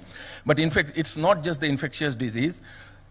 Due to COVID, we had this very strong digital power concentration or the digital divide. We have been very fortunate to be in the good digital environment. I know that part of this particular session is also broadcasted in the online, but not the whole world is equally connected digitally. Even in Japan, which is supposed to be one of the technologically advanced country, we have a very strong digital divide as per the age group. As you know, that in Japan we have a very strong aging population. Like the places where I work in the small, medium-sized cities in the mountains, there are, I once actually asked a person, he was the community leader, I asked him that what is the percentage of aging population in your community, and he looked at me like this, he said, Sensei. Sensei means professor. What are you asking? I am 73 and I am the youngest in my community. And that was back in 2007. 2007, 73-year-old in the community is the youngest leader. So now that person has become almost 85 or 90-year-old. So if you ask them that, okay, we have all the information, the early warning system in the mobile phone, it's just impossible for them actually to look at that. So the digital divide is actually a major concern. And also what we are seeing in the last few years, at least a couple of years, this AI-driven mis and disinformation.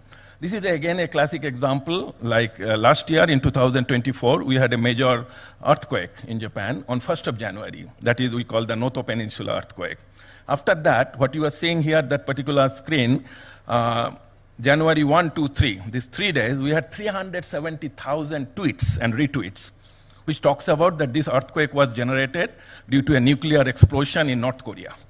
And people just retweeted it. So some is misinformation, but since this is a sensational sort of information, people just retweeted this one without understanding it. So that was the disinformation. And people also intentionally did it in many cases. And that it went in such a level that time the Japanese Prime Minister Kishida, he had to make a press conference to tell with one of my very good friends from Kyoto University, my previous university, who is a seismologist, to tell that this is purely an tectonic movement and there is nothing to do with this type of it's nothing to do with the nuclear sort of testing. So what I'm telling again, why I'm telling this one, that we live in a very complex global risk landscape. It's not that the simple thing 20 years back or 30 years back that we solve a problem here. This mis and disinformation is really becoming a major challenge and we need to be very, very careful. And this whole risk landscape is becoming quite important, interconnected, systemic, and complex. So, but in all these things, like if you see the 10 years or the little bit of longer term perspective, then again, like this whole, environmental risk always becomes very major challenge. Digital divide, yes. For last 20 plus years, we have progressed quite a bit on different levels of internet penetration. But this particular graph shows that the urban-rural divide of this 20 to 25%, that still remains a major challenge. So again, the inclusivity means we talk very nicely that no one should be left behind, but in reality, it needs lots of investment. It's like the digital infrastructure is a major, major challenge in many of the developing countries, and most of our information is now going to digital, so this digital divide is a major issue. Demographic changes, and this is very interesting paper actually recently I found, that if you look at, even in Himalaya, this is very specifically on the Himalayas, like if you look at the major challenges in the central Himalaya, yes, central Himalaya, the policy is a major challenge, and also on the left-hand side, the livelihood opportunity. But if you go to a little bit western Himalaya, the monitoring mechanism, how you actually monitor whether it has been actually placed in place, that becomes one of the major challenge. And in some cases, the early warning system also major challenges. So again, my point of showing this one is that we talk about Himalaya, Hindu Kush as one set, but there are lots of local issues, the local challenges, the local demographics, the local diversity. So it's not just one solution fits for the whole Himalayan region. We need to really understand this localization and these diversity issues and so on. Urban-rural linkage, I think some of the sessions are also following, talking about this. You know, in IPCC, we are talking about the cities and climate change, the special report. In my, in our last year, the IPCC sixth assessment report in Asia, we have been actually focusing this as one of the major governance issue or the governance tool. Because again, we cannot solve the problem in the urban region if we are not talking about a resilient rural places. And this particular connectivity, whether it is food, energy, water, all these different types of resources are very important. And this technological regime change, in Japan, we call this society 5.0. Some of you possibly are aware about that. Why 5.0 is 1.0 when we were doing the hunting, 2.0 agriculture, 3.0 the industry, 4.0 is information, is the society where we now live, but 5.0 is a futuristic technology-driven society. We did a couple of books on this one, especially on the disaster regime. It's very nice to talk about. It's very nice to write a book or book chapter, or very good to show it in the PowerPoint. But it's a very complex issue. It needs very strong governance mechanism. It needs lots of mindset changes. It needs lots of innovations and so on. So it's a very complex, it's a learning by doing type of thing. But this technology regime is very, very important. So as part of adaptive approaches, what I mentioned, these three specific pillars, I always prefer to use this under, of course, again, I must confess that it is only my limited understanding. I don't say that this is the framework. What I learned from my own work with different countries in different regions, these three specific aspects of the governance, education, and technology. So there are a couple of things, like, of course, in governance, we have been talking about the regional or the cross-border cooperation, upstream, downstream linkages, ecosystem-based adaptation. Of course, it has been a buzzword these days. This fourth pillar in the governance, which is the need of a mountain perspective in the disaster and climate policy. I think that, again, my own reflection by working with IPCC, by working with many other UN systems, especially on the advocacy policy, like if you talk about the coastal issues, coastal and cities are very interconnected, and you will see lots of literatures. But how much of good research or how much of research policy linkages are there in the mountain issues? I think still we are lacking. And again, I don't blame anyone. It's again our collective responsibility that we have been possibly not been able to do much research on that issue, or we have not been able to do more policy advocacy of these so quote unquote, this mountain perspective in different policy advocacy is very, very important. And then there are, of course, a couple of issues on the education and the governance perspective. I'll just give you two or three examples. That this is actually what we call the circular ecological sphere, and this was proposed in Japan's the 5th basic environmental plan by the Ministry of Environment of Government of Japan, and this is again a scheme to support the mountain communities or the upstream communities, especially as you can imagine that in most of the countries, mountain and upstream communities are mostly rural, maybe smaller municipalities and so on, but they are supporting all the resources to the nearby larger cities or larger the municipalities. So how this whole circular ecological sphere in a more governance mechanism can actually support the holistic development of the upstream and downstream. So there are a couple of examples of that. We had quite a bit of literature on this. My own students or my other colleagues also have done this one. Another very important thing is when you talk about the mountain, we talk about multi-hazard.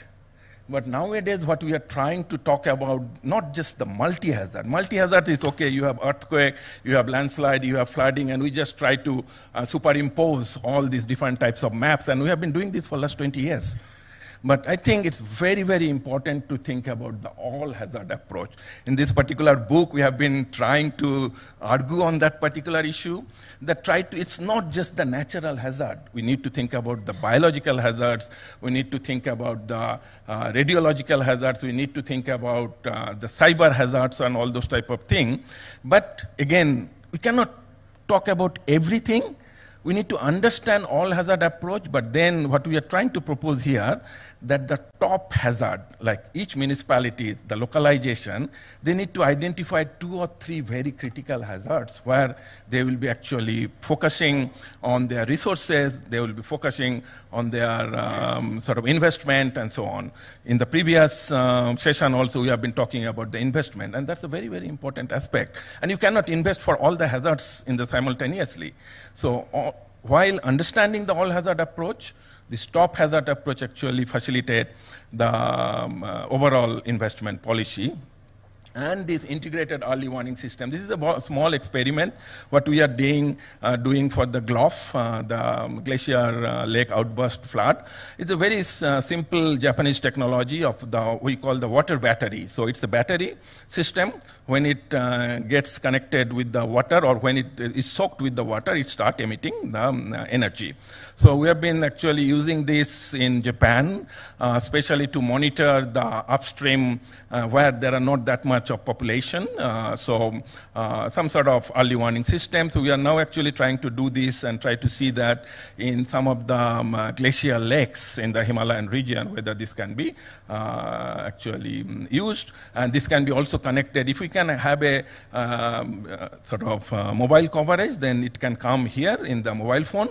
But if we don't have the mobile coverage, then it can also be transferred through the Bluetooth to the nearby places. So we have to put it all these things. Yes, our moderator is saying that please finish it. So that's my last slide. So what I just talked about, like my own reflection, again, I don't say that this is my work. I've been very blessed to have very bright students from different parts of the world. So they work very hard. I'm just presenting it. So thank you very much and look forward to the discussion. Thank you.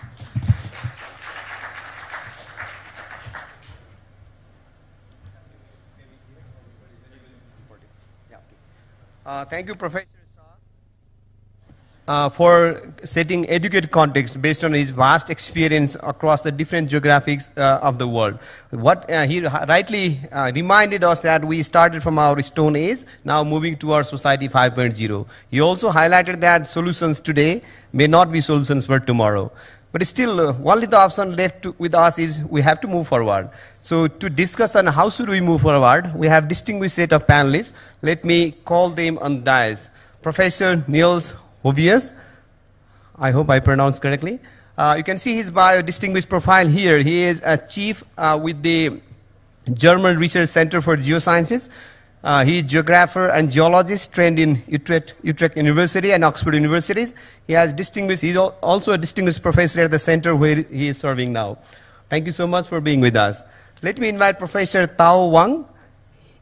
He is with the Institute of Tibetan Plateau Research in the Chinese Academy of Science in China. He also has a very distinguished profile. He has served in with the many institutes before. One of them includes DG of Cold and Arid Regions Environment and Engineering Research during 2003 to 12. He is also in the board of several associations related to his area of expertise. Thank you again to you also. Let me invite Emily Mark, who is a risk assessment specialist with the BGC Engineering in Canada. She has specialized in steep creek risk assessment. She is fond of developing cost-effective solutions, mitigation solutions for minimizing risks in the steep creeks. And finally, we have Dr. Simon Allen. He is a senior research associate with the two universities in Switzerland, with the University of Geneva and Zurich. He focused his research on climate change impacts on disaster risk management. Recently, he is also co-leading an initiative funded by SDC to assess, to understand multi-hazard risks and identifying solutions in this region. With this set of distinguished profile, we hope to have a very interactive discussions and find some way forward for the future.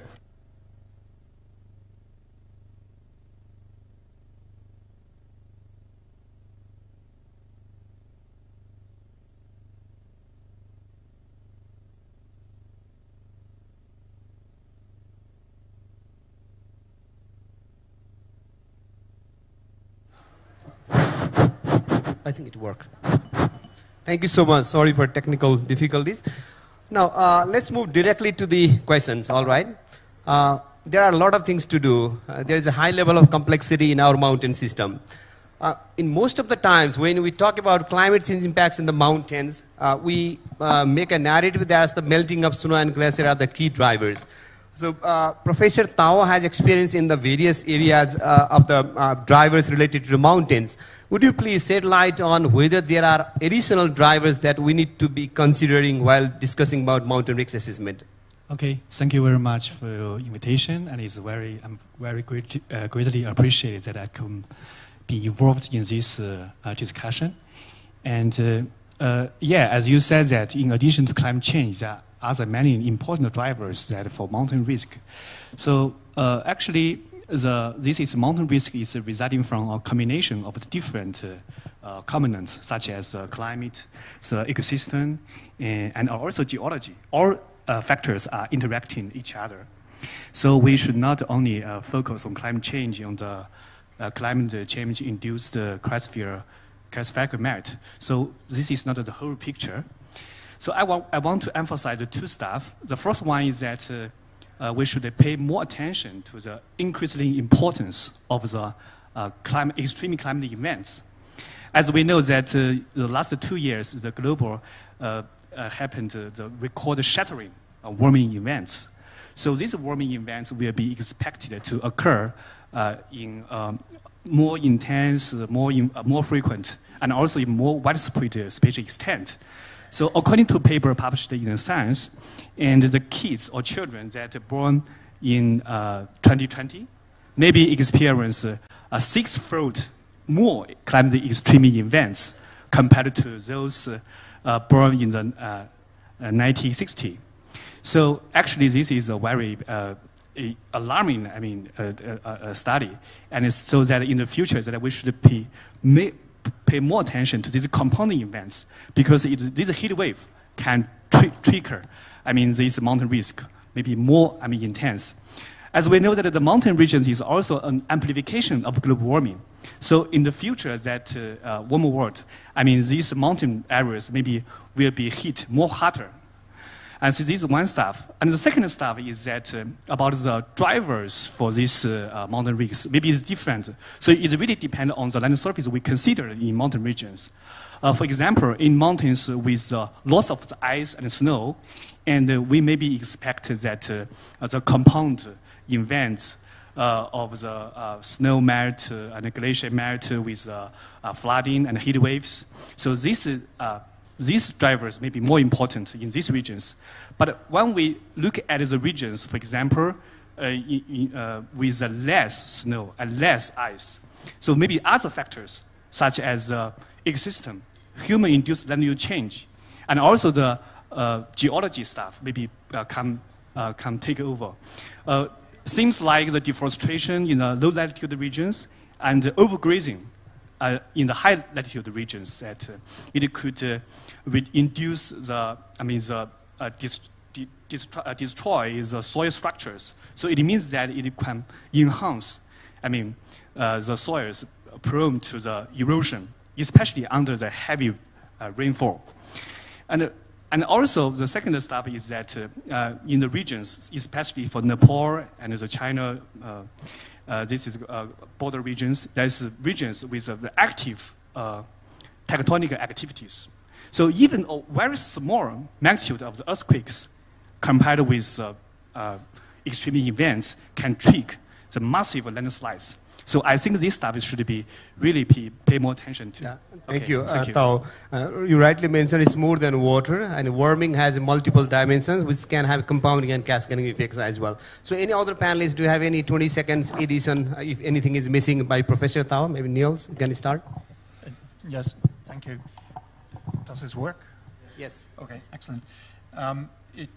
First of all, let me pick up on the tectonic forcing. Earthquakes are the elephant in the room. They really are a first-order driver of natural hazards and catastrophic events in the entire HKH region. They have legacy, and actually considering the after effects of earthquakes, the preconditioning of topography for increased vulnerability after major earthquakes is a very important dimension to consider. The same amount of precipitation before and after an earthquake will solicit very, very different impacts. The second point I would like to make is that there is an urgent need to look at the full hydrological cycle and to focus on certain parts of it. There are changes in the HKH region throughout the hydrological cycle. For example, the most important meteorological change is the increased precipitation in pre-monsoon time in the central part of the Himalayas. This prolongs the hazardous season, the season of landsliding and flooding. Thank you. Emily, anything missing, if any? Yeah. Yeah, I'd like to add, I think my colleagues on the panel have done a great description of the drivers of mountain risks specific to the hazard side, but I think it's also important to consider the other aspects that contribute to risk related to exposure and vulnerability. So aspects around where the populations and infrastructure are located within our mountain regions, particularly as road networks are expanding and as infrastructure and development continues. And then, of course, on the vulnerability side, with the mountain communities often being more vulnerable to many of these impacts of climate change, and that includes the vulnerability of women, of marginalized groups. And we need to consider that when thinking about mountain risk as well. All right, thank you. Dr. Simon, anything left? All right, thank you. She rightly mentioned that we discuss about various hazards as a driver, but if to contribute to risks, there are exposures elements as well. Then only we can talk about risks. Now, we heard from the panelists there are multiple drivers. Even with the single driver, there is a complexity in methodologies availability. When the multiple drivers are there and they interact with each other, then it's further complexity in the assessing the hazard. Then let me come to Dr. Simon Allen. In this context, what kind of methods do we have for mountain risk assessment, and especially focusing on multiple hazard and their interactions? Where are the gaps actually? Sure, let's be very clear. I mean, the science is always moving forward, and as has been said in the keynote speech, we have very robust frameworks for assessing multi-hazard and risks. There's been some wonderful robust frameworks developed for this region, for this country. Where I would say our gaps occur is in the specific tools that we need to actually implement such frameworks. And let me just touch on one example, this topic of cascading multi-hazards. What do I mean by this? I take you to Sikkim 2023. You probably are well aware of the Gloff event, Glacial Lake Outburst flood event that occurred there. As that flood came down the valley, it triggered more than 40 secondary landslides. All this additional rock, all this additional mud increase the size of this event by a factor of 5. And this is where we have a challenge, when these multi-hazards events occur at the same temporal scale, simultaneously or in a cascade. We don't have the models that can accurately capture the full complexity of these cascades, particularly the magnitude. So what does this mean? What's the implications? Without a doubt, in many of our steep Himalayan glacial valleys, European alpine glacial valleys, we are underestimating the actual risk, particularly the risk associated, as I say, with these cascading processes. So on the one hand, this is a technological challenge, a scientific challenge, and we're up for this. There's plenty of experts working on this problem. On the other hand, it's a communication challenge. How do we communicate these uncertainties, these limitations in our risk assessment? And I think that's a key task for the scientists and also the policymakers in our exchanges. Thanks. Are there anything to add on in terms of methodological availability and the associated gaps? Maybe Emily, would you like to add on? Yeah, I think Simon has made a great description of the challenge of cascading hazards, and particularly these questions around sediment and erosion. This is a major issue. We've seen it in Sikkim. We've also seen it here in Nepal with the Malamchi disaster and the amount of sedimentation and aggradation that occurred in that event. And I'd like to encourage us to remember, we live in a world where we're very excited about the new tools that we have for tackling a lot of these challenges. We're excited about AI and big data and all these things, and these are all important things we need to bring to bear. We also need to remember the old tools that we have, and specifically here I'm thinking about the science of geomorphology, which is the practice of going in the field or using the remote sensing tools that we have to understand the landscape and the landscape changes and what the landscape has done in the past. And this can give us tremendous insight to some of these challenges. And I think that's a tool that I'd like to see us all remember. Remember the value of getting out in the field to really be able to understand the processes that we're seeing and then use that information to manage these risks and improve resilience. Just to add on there, methods, tools, there are to some extent. Of course, it cannot cover a full extent of complexities. But to make sure the methods, tools work on, there might be other things required, like data at the same resolution, capacity, and others. Do you see additional challenges beyond the models and tools, if any you can remember? If Simon would like to add on? Yeah. I would just like to add on what's been said here. I mean, absolutely, going to the field is crucial. Equally, and while you're in the field, the primary goal of that should actually be talking to local people. They can tell you there's a boulder behind their house. This came down 200 years ago. Their grandfather told them about this. If our modelling results are not capturing that, they're showing their house is safe and they've got this big boulder sitting behind their house. That's more useful than any AI-based risk assessment or any other risk assessment you may want to do. So I'll touch on that again later, but the importance of talking to local people cannot be underestimated. Thanks. Maybe Professor Tao would like to add on anything on methods and the challenges that they just discussed about. Anything to add on that? Yeah, okay. I think we should also develop an assistant approach to do that, because it's not only the surface, because also, as Simon said, that maybe it's tectonic. So I think in the future, maybe we should compare the surface and the on-surface stuff to really understand how, we can really to project or predict the climate change induced this risk. And another stuff I want to add is that because in the future warmer world, we really have very high uncertainty in the climate projections. So I think another important issue is that we want to reduce this projection of the climate, especially in the mountain regions. Okay. Thank you. Professor Neil, do you like to add on if anything missing?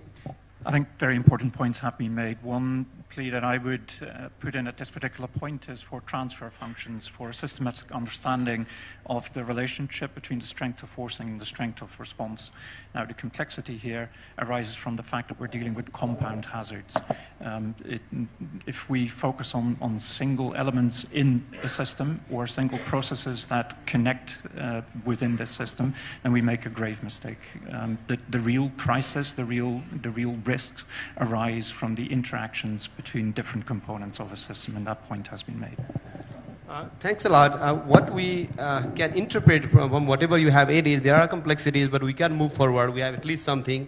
But in the meantime, the monitoring data, informations, and capacities are equally important. And when we talk about the mountain risks, it's not about the visible risks. Invisible risks, sometimes maybe not visible at the moment, but seismic risks. Sometimes there might have been tectonic activities which may resolve the impacts many years later. So all this need to be connected together. That's, I think, the spirit of what you are talking about, that I can take it. Then, the next step is, okay, we have an understanding of the hazard or risks, let's say up to risks. But it cannot prompt for the, or it cannot immediately reduce the risks downstream, because there's assessment with us, right? Maybe monitoring of the risks and also communication is equally important.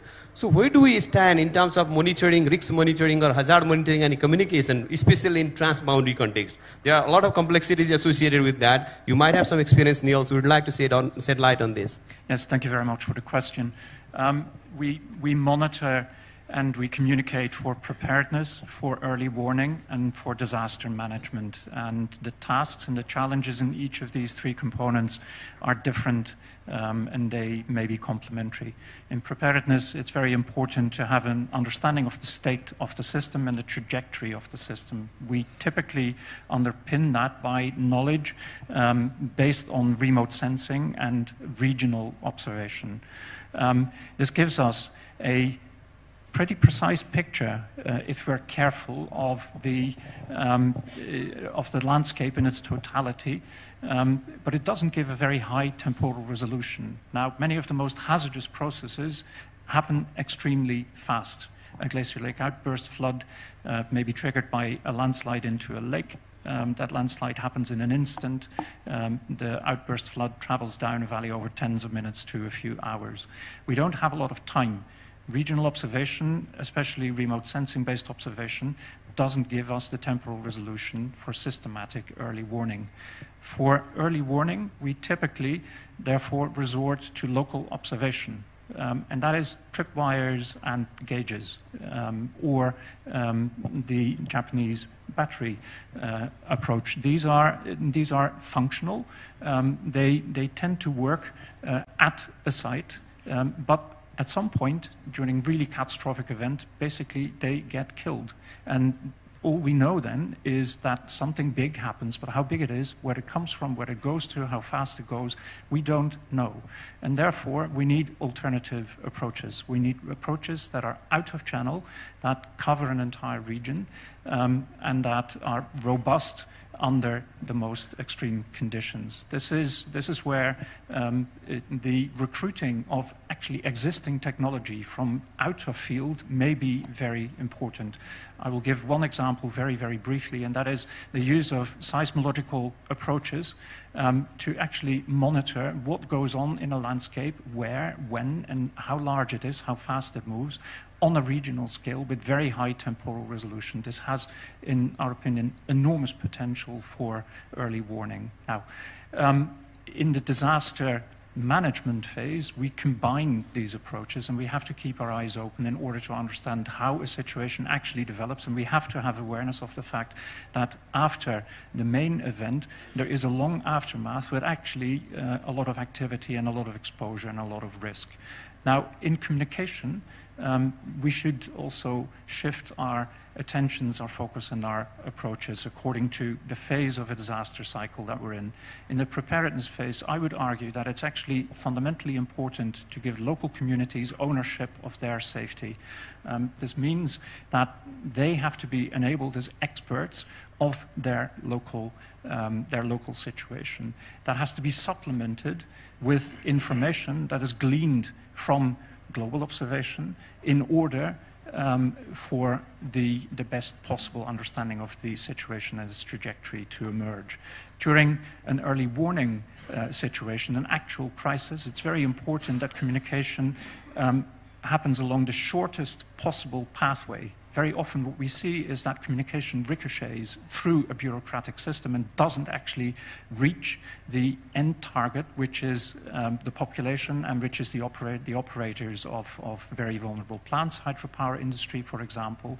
There is too much time lost in this. So actually developing systems that go directly from observation to communicated early warning, for example, through push messages, that is something that is fundamentally important. In the aftermath of disasters, so the disaster management phase, it is very important that all the relevant parties are at the same table in the same room, and that there isn't a distribution of responsibilities and tasks with too little communication. Everyone from science to policy to implementation to safety to population management and industry must be in the same room at the time of a crisis.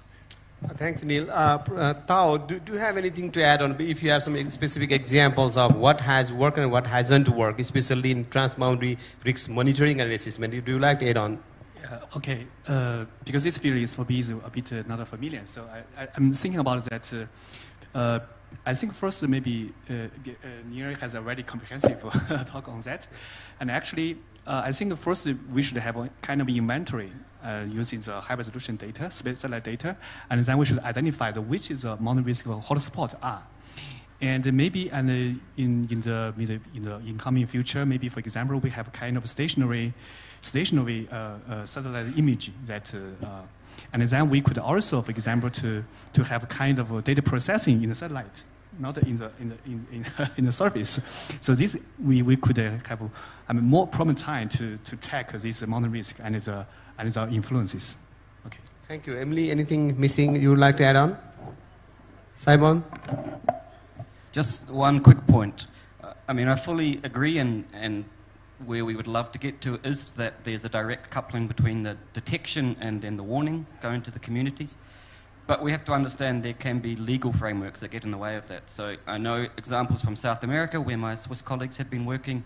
The only person that can issue an evacuation alert in a village is the local mayor or the community leader.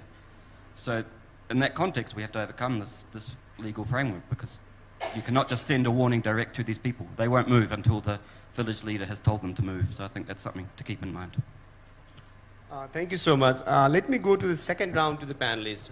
We talked about what practices are, what are the drivers, what method exists, what are the complexities, what are the challenges, and some practices of like monitoring and communication, right? So now your turn is to also give the answer to that. You highlighted the gaps, right? Let me start from Emily. You highlighted several challenges related to mountain risk assessment, given your vast experience of steep creek risk assessment and solution design background, right? So what could be the solutions, or how the country like Nepal should move forward for overcoming those challenges? Any concrete ideas on that? Yeah, there's 2 points I'd like to raise here. The first is around the importance of data integration, and then the second is around the application of risk assessments. So I think in the first section of the panel, we've spoke about the hazard information that's available, the exposure information, vulnerability information, and we've highlighted that some of the gaps that exist there. But also, in general, there is a tremendous amount of high-quality data that already exists, that's held by academics, that's held by government agencies, that's held by NGOs, and it can be challenging to make progress and use that information until it is integrated into a central location, and then there's the ability to actually use it to inform decision making. So it's not a comprehensive we can't have a comprehensive understanding of risk if one piece of that risk understanding lives here, one piece lives here, one piece lives here. We need to work to bring it together, and that's something that through the Building Adaptation and Resilience in the Hindu Kush Himalayas initiative, the Asian Development Bank initiative that was highlighted in the introduction to this section, that's something that we hope to start working with the government of Nepal to do, and as well as the government in Bhutan, as well as working with ECMOD and other important players in the region to make this easier to do, because there is so much good risk information and it needs to be more accessible. And then the second portion is around, once we have that risk understanding, it's not enough to complete a risk assessment and have that live in a data portal or in a study on a shelf. We need to think about how we can actually operationalize that information to move to a place where we can enhance the resilience of our infrastructure, enhance the resilience of our communities that are subject to these mountain risks. And that can be done through a few different things that includes the strengthening governance, policy, regulation of that policy. It's not enough to have the policy, we also need to have strong regulation around it, as well as the financial tools and financial systems that are needed so that there is actually funding available to encourage this enhanced resilience. In terms of that's a really good idea that we need to work on multiple spheres, not in a single sector intervention. That's the key message. Professor Tao, are there anything to add on what Emily has said on? Yes, please. And nothing, okay. Neil, do you have something? Then maybe to Simon, in addition to adding, I have additional questions to you also. And if you have anything, you can add and continue with the question. So far, we discussed about biophysical aspects only. Societies, communities are the key aspect. Whatever we do is for the communities, right? So community knowledge, local knowledge, traditional knowledge are equally important. How can we combine the technology, the scientific technology we have developed so far, or will continue to develop, and the community-based approaches for improving risk assessment and also communication and finally enhancing resilience of the communities? Would you like to add on some ideas on that, please? Yes, let me focus on two aspects. Firstly, as we've touched on, the risk assessment. And as I mentioned before, local communities, they have this knowledge. They have their understandings of the risks that they live with, passed on from generation to generation.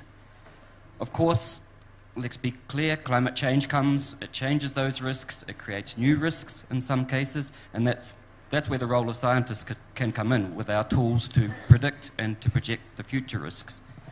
But the starting point in these risk assessments must be going to those communities, harnessing their knowledge and their experience, and then we come as scientists and we build on that.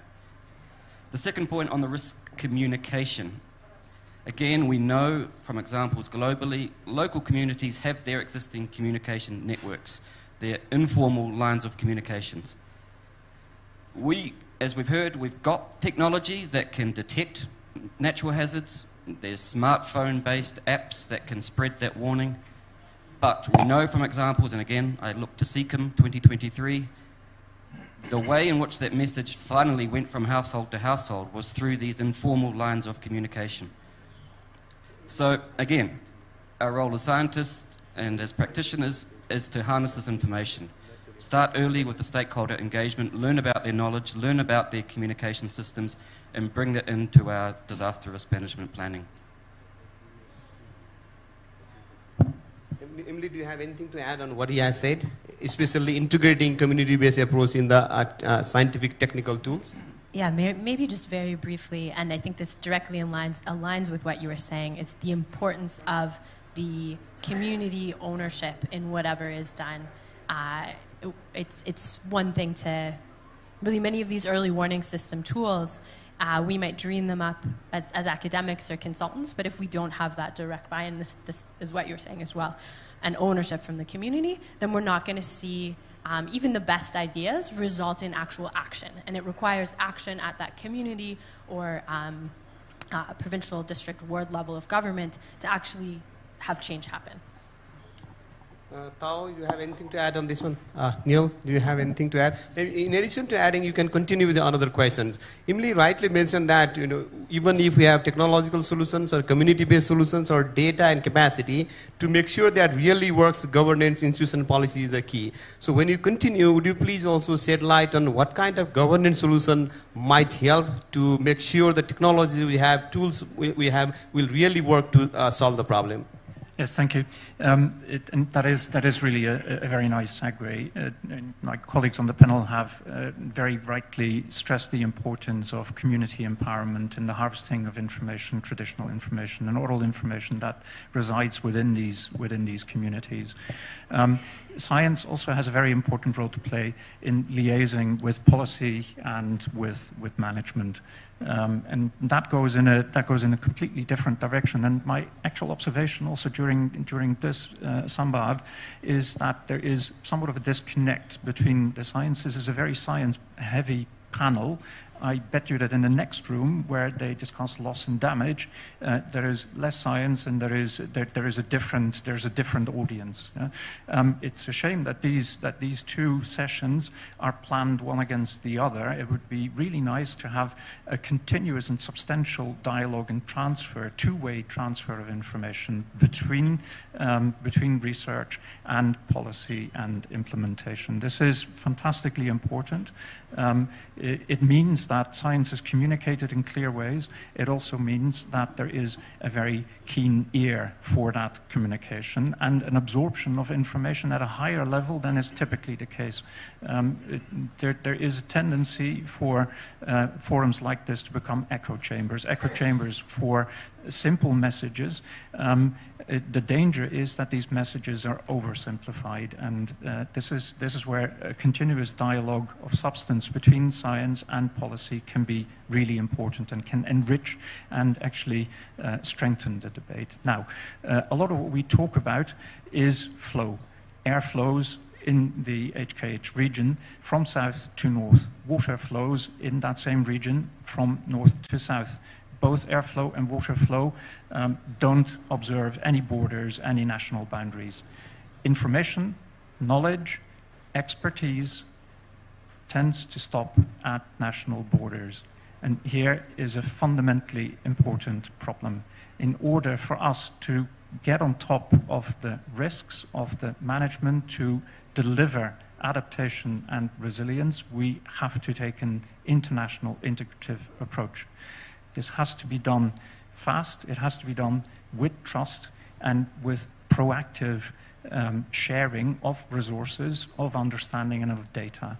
Now, in order for this to be really effective, there has to be compatibility. That means that in the various national theaters, we have to make the same types of observations. We have to have a shared understanding of the essential variables, as it were, within this system. That has to be shared not only at national level, but also at international level.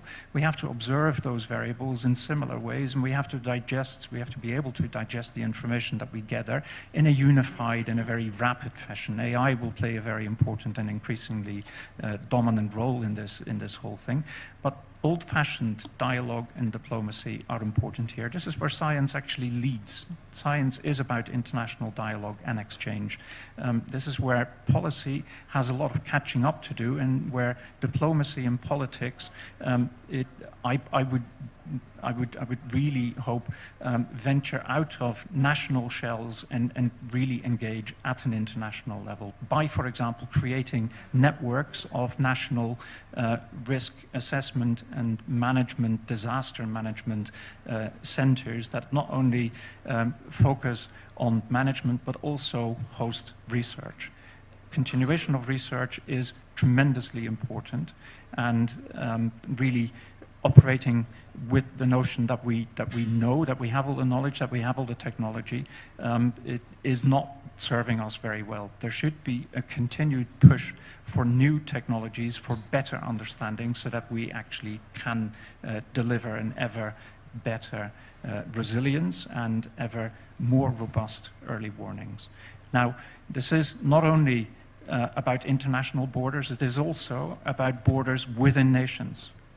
I'm really sad to observe that in many nations, and it's not only within this region, but this is a global phenomenon, that individual authorities claim ownership of particular part of a challenge and actually don't share this with their neighbors, with their colleague authorities or organizations. And so we compartmentalize our understanding and our management to the nth degree, and there is a lot of friction, there is a lot of loss of time and expertise, and therefore a lot of loss of resilience at the interfaces between these organizations. Everyone at the same table is of key importance. Thank you so much. I go to Professor Tao Wang. Do you have anything to add? So far we discussed various aspects for improving the risk assessment and for enhancing resilience. Several aspects has been discussed so far. If anything missing that you would like to add on, please. Yeah, actually, I would like to, for example, emphasize from some research. I think for the mountain risk, as we talked a lot, there's many risks, but I also see the positive side of the climate warming, because as we know that in the mountain, in the high elevation, that is snow and the permafrost and glacier will retreat. But I think as a green and vegetation will reside in. So it means that this vegetation could anchor the soil, and it can prevent, the erosion stuff. So I think it means that in the future, if we really want to enhance the resilience that for reducing the mountain risk, I think is that we maybe use benefit. This climate-induced vegetation greening, and we should reduce the land use change induced by the anthropogenic. So this, I think, is from the we really need to have some research on this part, because currently, this is almost knowledge gap in this field. Okay. Thank you so much. Now we have 2 rounds left. One will go to the audience for the questions, and second, finally, there will be a rapid fire round. 1 minute to each. You have to tell 2 actionable way forward. So you may prepare in your mind, either panelists. So now the floor is open for questions. Yes, 1 is there. 2, 3, 4, 5, 6, 7. I don't know how many we can take. Can anyone help with the mic, please? Start right from there. Hello, can anyone help? Yeah. 1, yeah. Namaste, good morning everyone. My name is Tashi. I'm from Humla, Limi Valley, northwestern corner of Nepal. Please be specific to the question and yes. to whom it is addressed, all right? Let's go specific. So it can be answered by any one of you. I'm known to ask uncomfortable questions, so here it goes. I think that the science and the research is quite discriminatory in nature, because there are places that are over-researched and there are places that are under-researched. And I think this is a conscious decision, intentional decision on the part of researchers themselves and the funders. So just yesterday, 2 days ago, my village was affected by a flood, and it costed in millions of damages, Nepali rupees. And now the people are, when we go for asking for funds, they are asking, where is your research, where are your data? But then the scientists don't do research on the places in Nepal, except it is Everest region. So I think scientists need to be, I think it's very discriminatory in nature. And then in their publications and in your researches, you guys write about be inclusive. But the reality is your own approach is not inclusive. So please. Thank you. Yes. I think well noted. I think they will certainly answer. Yes, there is one over at the end I can see. Next one. Yeah. Yeah. And then Santoshji, third one. Then here. Then that one. And then I will take one from the last. Yeah. That's it. My name is Buddhi Narayan Shrestha, border analyst and advisor to the Nepal Mountaineering Association. My small query to Dr. Tu Wang. I guess Indian subcontinent pushed underneath the Tibetan plateau more than 80 million years ago. And it created the Himalayan range from Pakistan to Myanmar, including Nepal Himalaya and Sagarmatha, the highest mountain in the world. My query to you is, do you believe that the height of the Sagarmatha is still increasing? And second query, is there any role in change of climate over the Himalayan region by increasing its height, including Sagarmatha year by year? Thank you. Thank you. I think one here, then Santoshi, that one and that one. Sorry, I cannot take all, but yes, please. Yeah. Hi. So my questions are from a perspective of a hydropower developer here in Nepal. I think one of the major issues which we face is not just assessing the risk, but how to price in the risk into the cost of generation. Very often there is a large disconnect between, just a very small example, most projects which are here below, let's say 100 megawatts, required to design for a 1 in 100-year flood. They're not required to design for a Gloff outburst flood. The magnitude of difference is, you guys know 20, 30, 40 times, you don't even know how much, right?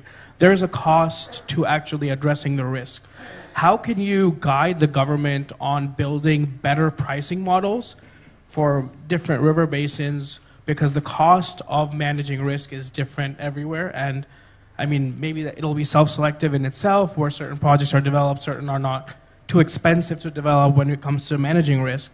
But I believe that one of the major issues is not necessarily not understanding risk, but the cost of managing is prohibitive. And this is leading to a secondary issue, which is that nobody wants to insure these risks, right? Because global reinsurers who are AAA rated. Specific, please. So what about risk insurance mechanism, right? Yes. Yeah. So the risk insurance mechanism is the second point, which is not coming. Good reinsurers. How can that make me workable, right? Yeah, exactly. All right, How do we make that workable? Santoshji? And one last. Then here and here three. One yes, last please. point. And the last point, the last question. Sorry, I have three. Is how do you, when you respond to the risk as well, like you know a GLOF is coming, most of the people will run the other way. They don't want to go and open the floodgates, right? So how can developed countries build in automation for these response systems? Because even in Sikkim, the gates didn't open, right? That was the biggest issue. The gate didn't open. You knew the risk was there. So thank how you so is that much. addressed Thank as you well? so much. We Thank don't you. have time for elaboration. I think they have taken the note. Yes, Santoshji, please. Thank you. Okay, thank you for the opportunity. I'm Santosh Nepal, working with International Water Management Institute. My question is to the Professor Rajiv sir. You mentioned about the multi-hazard, which is very important in the region, but I think there is another big challenge with the cascading type of disasters. I think Emily also touched upon that. And in the context of climate change, we have been seeing this cascading disaster very often in the Himalayan regions, whether it's a 2021 Chamoli and then 2021 Melamchi, Sikkim flood, and many others in the regions. The reason it's very critical is because the normal type of hazards and then the cascading hazards are very different. I think you because understand the terms, and that's good enough. You already got the point. So you will answer that. Thank you. What do you think the strategy for this kind of the cascading disasters in terms of coming back to the panel, like assessment monitoring, but not only that, how do we bring that informations about the early warning system to the right group of communities? And have you seen any kind of good examples which can be Thank you so much. And that one, and then this one, then we will close it. I'm sorry I could not take all, but we will have the lunch time. They will be around. We have opportunity to interact with them. Yes, please. Namaste, I'm Dipesh from SDC. So I have two questions. One for Professor Rajiv sir. So we all understand that if we have more quality data from transboundary countries, then we can do more better research, which will help to make our decision, right? But we have been hearing that from very 10 decades ago that we need that type of platform and data, but we don't have that type of thing. All the data are segregated with some institutions, some countries and everything. So what is the challenge do you see? Every countries are not cooperating together to make a common platform where they can feed the live data. Thank you. So on that. For Simon, coming from Switzerland, which opportunities and challenges do you see for functioning of early warning system in federalized state? Thank you. And the last question, then we'll come to panelists. Namaste everyone. My name is Kushma Kisi. Sorry, I'll keep my question very brief. So my question is, how does, we have all scientists and researchers in this panel, so how do the research, the work that you've done, the data, the research that can make a significant impact in the people in the Himalayan region? I do know Tashi did mention about glacial lake outburst flood in her village. So how do the kind of work that you've been doing can make a significant impact in the people that live in the mountain region? Thank you very much. Thank you. With my apology to other hands that were raised, I will let me go to panelists, and I will add one more question to you. What we are talking since yesterday, that there are a lot of things to be done. Finance is always limited, but on the other hand, there are global climate finances sitting somewhere, and with the difficulty to access that. And main challenge with that is, of course, there are cumbersome processes. In addition to that, each and everything, whatever the damage and loss we have, that needs to be attributed to climate change. There is a climate science. What kind of advancement we have in attributions to climate change? If you have some insight, whoever wants to take it, it's an open question to all. With this, maybe let me start from Simon. When you respond, you can also respond the question related to that, and also give the final two messages as a way forward, so that we can combine two sessions together. Thank you. Very good. I think I'll try and combine answers with my ways forward. But so your question, I'll start with, fresh in my mind, about the attribution to climate change.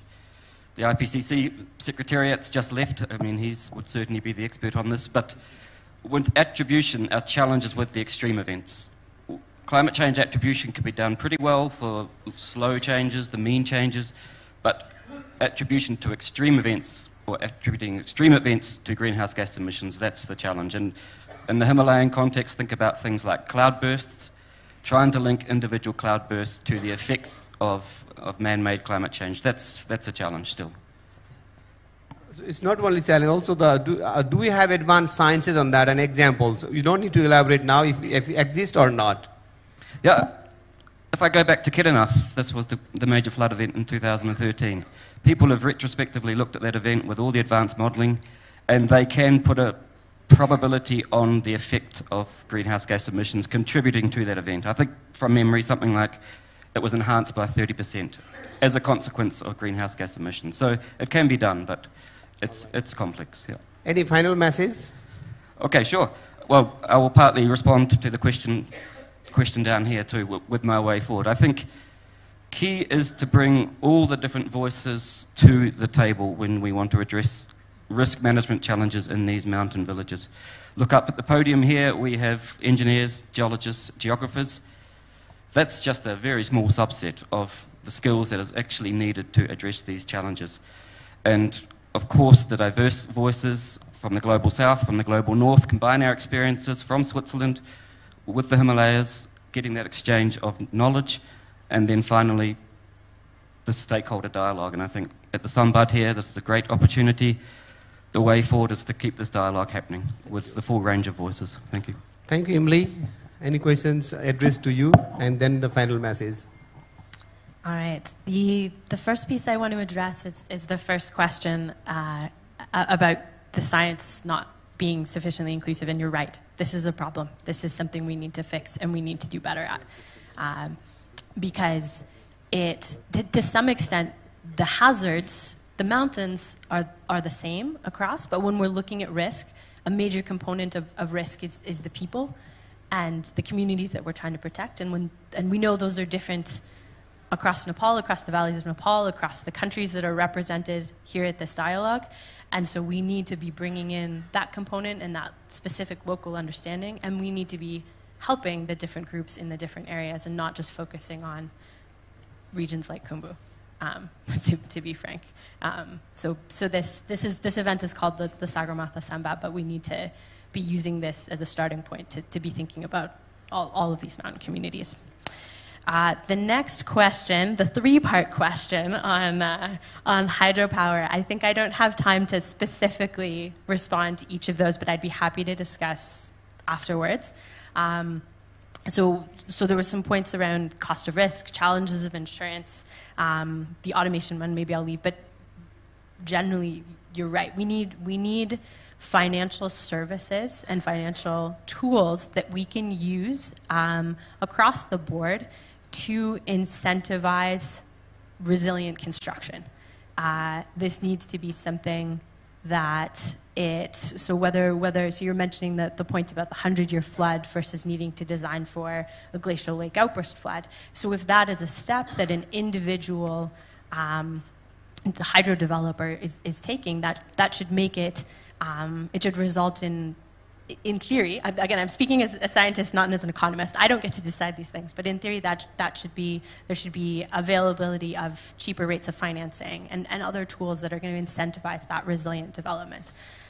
So I think that's something to continue the dialogue around while we're here, continue the dialogue around outside of this room, and look at what tools we can develop. Because in reality, as much as we need to get the science right, the risk understanding right, but we also need to create that system in the world, in the hydropower industry, and in general, where there are financial mechanisms available, where we can demonstrate that resilience is cost effective. That's the world we live in. And so the tools need to be in place for that. I really like the question about how the work that we're doing can help people, and I think I'll use that one as kind of my opportunity to sum up as well. A lot of the work that I've done in my career has been working with mountain risks and helping often Indigenous communities in Canada to find cost-effective ways that to manage these risks that match limited resources. So recognizing that here in Nepal, in Canada, there are limited resources to manage these challenges, and so we need to use the tools that we have to find ways to manage these risks in a way that match the means of the people. And then the last point I'd like to add is that the importance stressing again, I guess that's important, it's come up a few times, the importance of data integration and the importance of moving beyond just risk assessment to this place of operationalizing the risk assessments to actually produce resilience. Thank you, Professor Tao. Yeah. Okay. I just want to mention that about data sharing policy. I think this is quite important because you can really use this as pressure data for disaster reductions. And actually, in our institute, we have a Sodapur data center. So in this data center, we publish many of the data that can be publicly available. So I think this is a very good example that for data sharing policy. And the second part I want to say that the questions are concerned with that also help the person, government to really to avoid this mountain risk. I think maybe in the future, and also Neil talked before, that we really need to develop an AI guided model and to really to track, I mean, the mountain risk that in the hotspot region in near real time. And we have this kind of information combined with the data set, and we really can have a very good inform for the local person and the government. Okay, just that. Thank you. Professor Neil, yeah. Thank you. I'd first like to pick up the first and the last question and try to combine them. It must be clear that the role of fundamental research is not to assess and address individual situations, but to address generic questions and to come up with knowledge that is transferable. If you talk about specific situations, specific locations, then they may contain information that can actually help us to develop generic understanding, but the responsibility for the research in these specific areas lies with surveys rather than with blue sky science. Now, where blue sky science can actually give a fundamental contribution is in the development of concepts, new concepts and technologies for early warning, for observation of states and trajectories of Earth's surface systems, and so on. It is one thing to actually develop these concepts. It's another thing entirely to roll them out at scale. This is not the responsibility of science, and this is where there is a very important bridge to be built, and it's only built internationally with a lot of investment. And the scientist in me finds this a very tough challenge. I'm attending this particular meeting with the objective of actually building a particular bridge for a particular concept. Having a notion at the other end, at the other bridgehead of the importance of this process and the importance of the dialogue and actually helping establish this pathway from concept, from scientific concept that is demonstrated to wide implementation, that's a very difficult thing to do. And there are other people in this room who sit at that other bridgehead and who should and in fact are available for communication in forums like this. So forums like this play a fundamental role in linking the science concept development with the implementation and the outcome, and I'm grateful for that. The pricing of risk is a very important question, and it's a very difficult question to answer. It is so difficult because of the dynamism in the situation. When you talk about pricing of risk and you say, okay, now there's one universal model for this, that is flowed in two different ways. One, the local situation differs from that of the neighbors, and two, your local situation now is not the local situation of yesterday or tomorrow.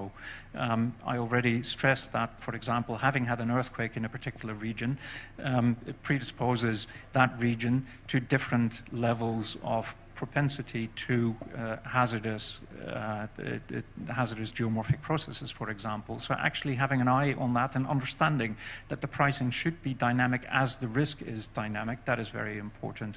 Now, how exactly to do that is a completely different question.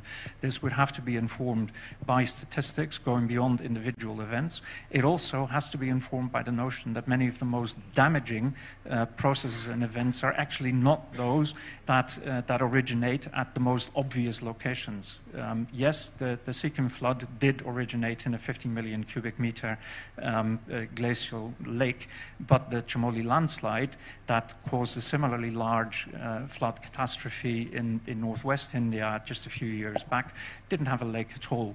The Melamshi flood, which was utterly damaging in 2021, the same year as the Chamoli flood, just to the north of here, may have originated due to a local cloudburst. It may have originated in a tiny little lake outburst, but there's no large evident source. So actually looking for sources and focusing on them, it doesn't give us the full picture and therefore doesn't give us the full price. I don't have an answer to this, but this is a fundamentally important problem and one that has to be addressed in order for hydropower to be safe and sound. And my closing statement on that would be that risk should be thought at the earliest opportunity. It's cheapest to actually address risk at the first point of planning rather than as an afterthought. When you first build and then you think risk, then basically you've already invested and the price of the risk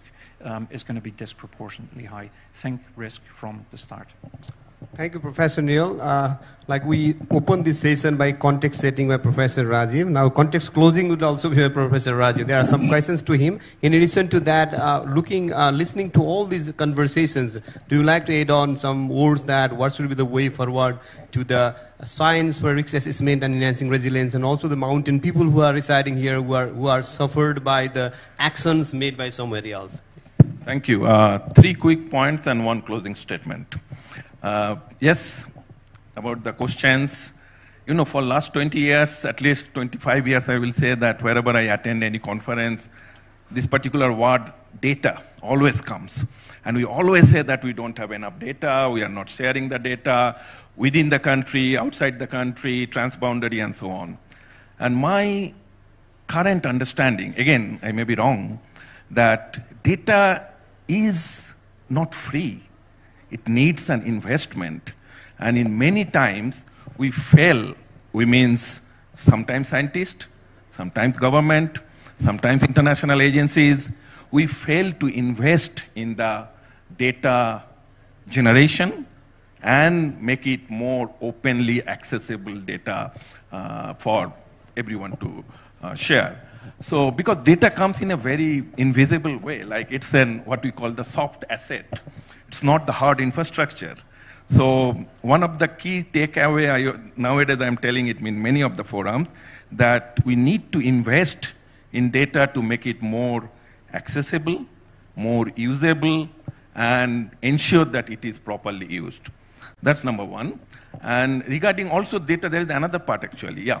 So when we talk about data, we talk about the quantification, like the numbers. But data are not always the numbers. Sometimes we also need to think about people's quality of life, and each and every person are different. We can't just put a number to everything. So quality of the data is equally important as the quantity of the data. So that's possibly the first reflection. The second reflection is on this. When you talk about the mountain hazard, and very thankful to Santoshji that pointing out about the cascading and the cascading hazards.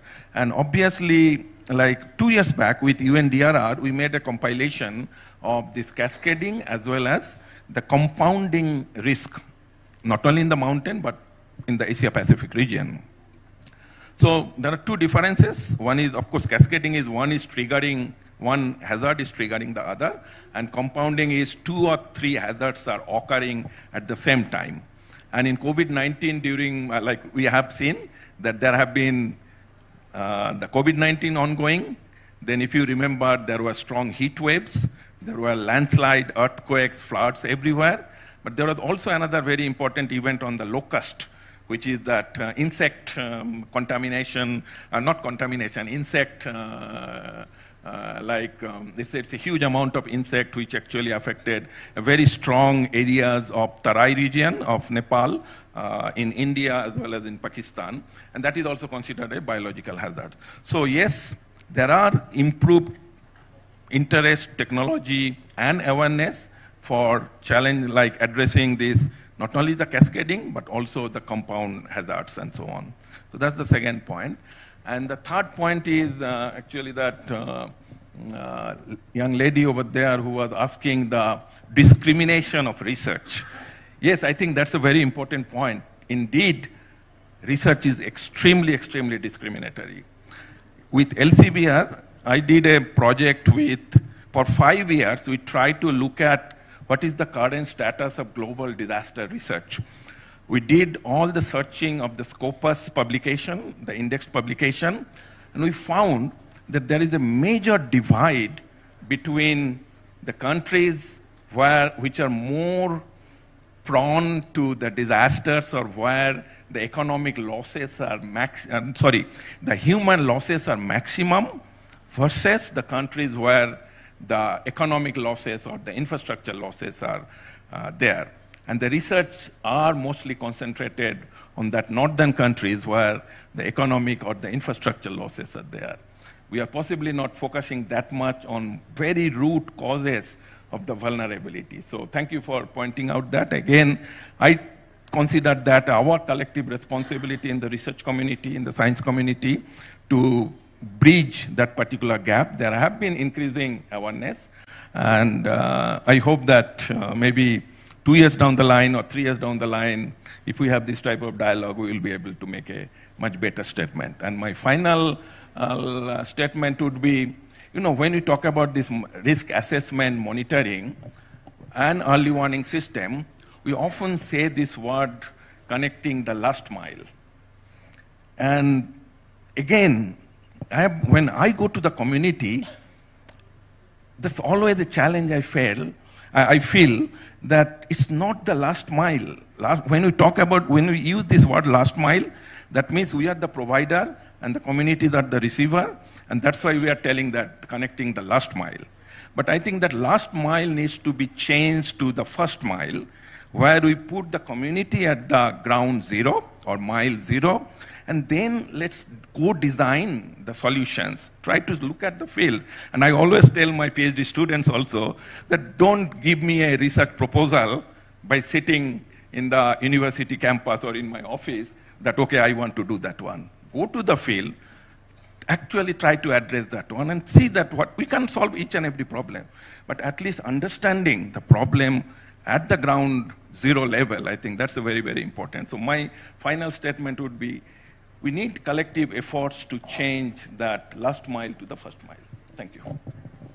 Thank you so much, Professor Rajiv, for answering a few questions and also giving a very concrete message that the last mile should be the 0 mile. To conclude it, we are almost done with the timing also. To conclude it, what we learned from this session is that risk assessment is not only mapping the risk. It starts from data that comes from monitoring, translation to information that comes through research, then risk mapping, and then finally risk communication as well. Therefore, intervention is required in the entire cycle of the entire risk cycle. That's the one message. Second message is that we all know that the mountain people here are affected by the actions which are held beyond the river basin, beyond this geographic location. In that context, there are a lot of investments required, not only in data, but also in the designing solutions. There are a lot of global resources available too, but accessing that is not that easy. And most importantly, as a scientific community, our job is to make a clear attributions to the different or recent extreme events, hazard, loss and damages, where we need to do a lot of things. All the disasters happening these days may not be attributed to climate change. We don't know yet. We should not attribute blindly to them. So they need a clear attribution science, this is the area to work. With this, I think we all together, with the collective action, we can address this compounding, cascading, and challenging risks together. For that, like Simon said, we all first need to come together. With this, we would like to conclude the session and hand over to the organizers. Thank you.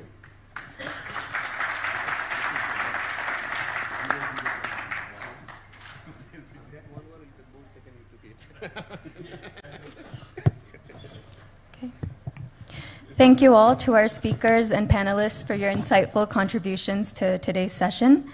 Before we close, we would like to take a moment to honor our panel for their time and expertise.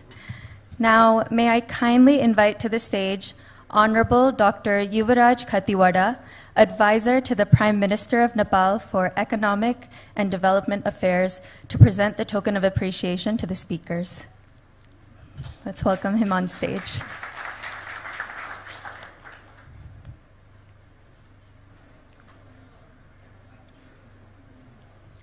I request the keynote speaker, Professor Rajiv Shah, to kindly step forward to receive the token of appreciation.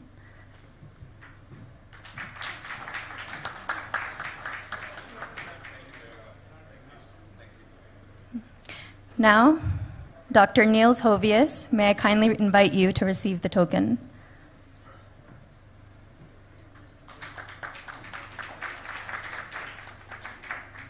Next, Dr. Tao Wang, please step forward for the token of appreciation.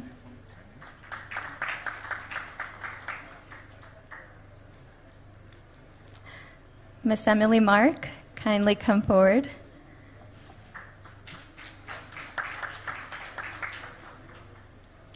And Dr. Simon Allen, please come up.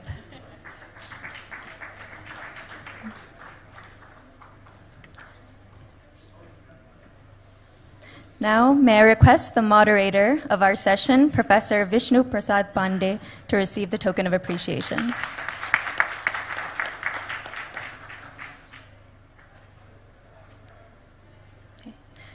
Thank you, everyone, and thank you to the audience for your questions. The parallel session has come to an end.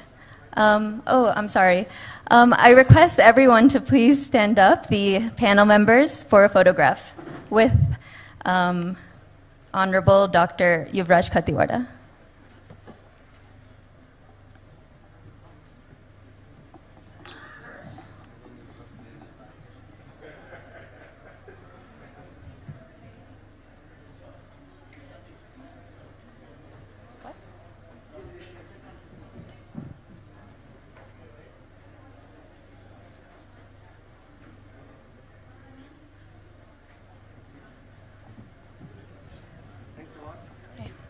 Thank you, everybody. The parallel session has come to an end.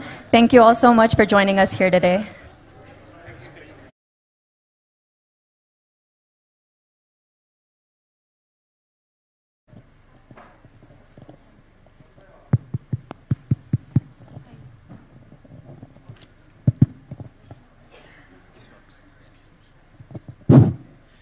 Thank you so much.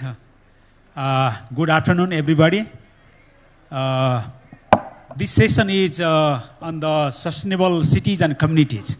As we know that in the context of the changing the climate in this region, the most of the impact that we see in the cities and the communities. So, in this regard, in our panel today, we have a very prominent the speaker and the panelists. I just would like to introduce shortly Dr. Bindu Luani.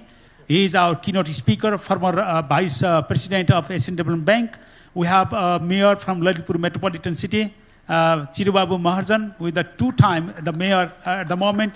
We have Charan Singh, who is a professor in the economics, and then he is from India, and he is with us. And then I would like to welcome him. Sunita Dangol, she is Deputy Mayor of Kathmandu Metropolitan City. And then I do not have to make more time to introduce her. We all know the young leader. And the Padam Mainali, who is the Joint Secretary of Ministry of Urban Development. So without taking much time, that I would like to give the time to our keynote speaker and the panelists as much as possible, and also to our the participants. We would like to make this session much more interactive. And then we all know that the main theme of our session is especially concentrated on the cities and the communities. So let's see what is from the keynote speaker, what he would like to say, and then after that I will go to the panelists. So Dr. Bindu Luani, it's your turn, please.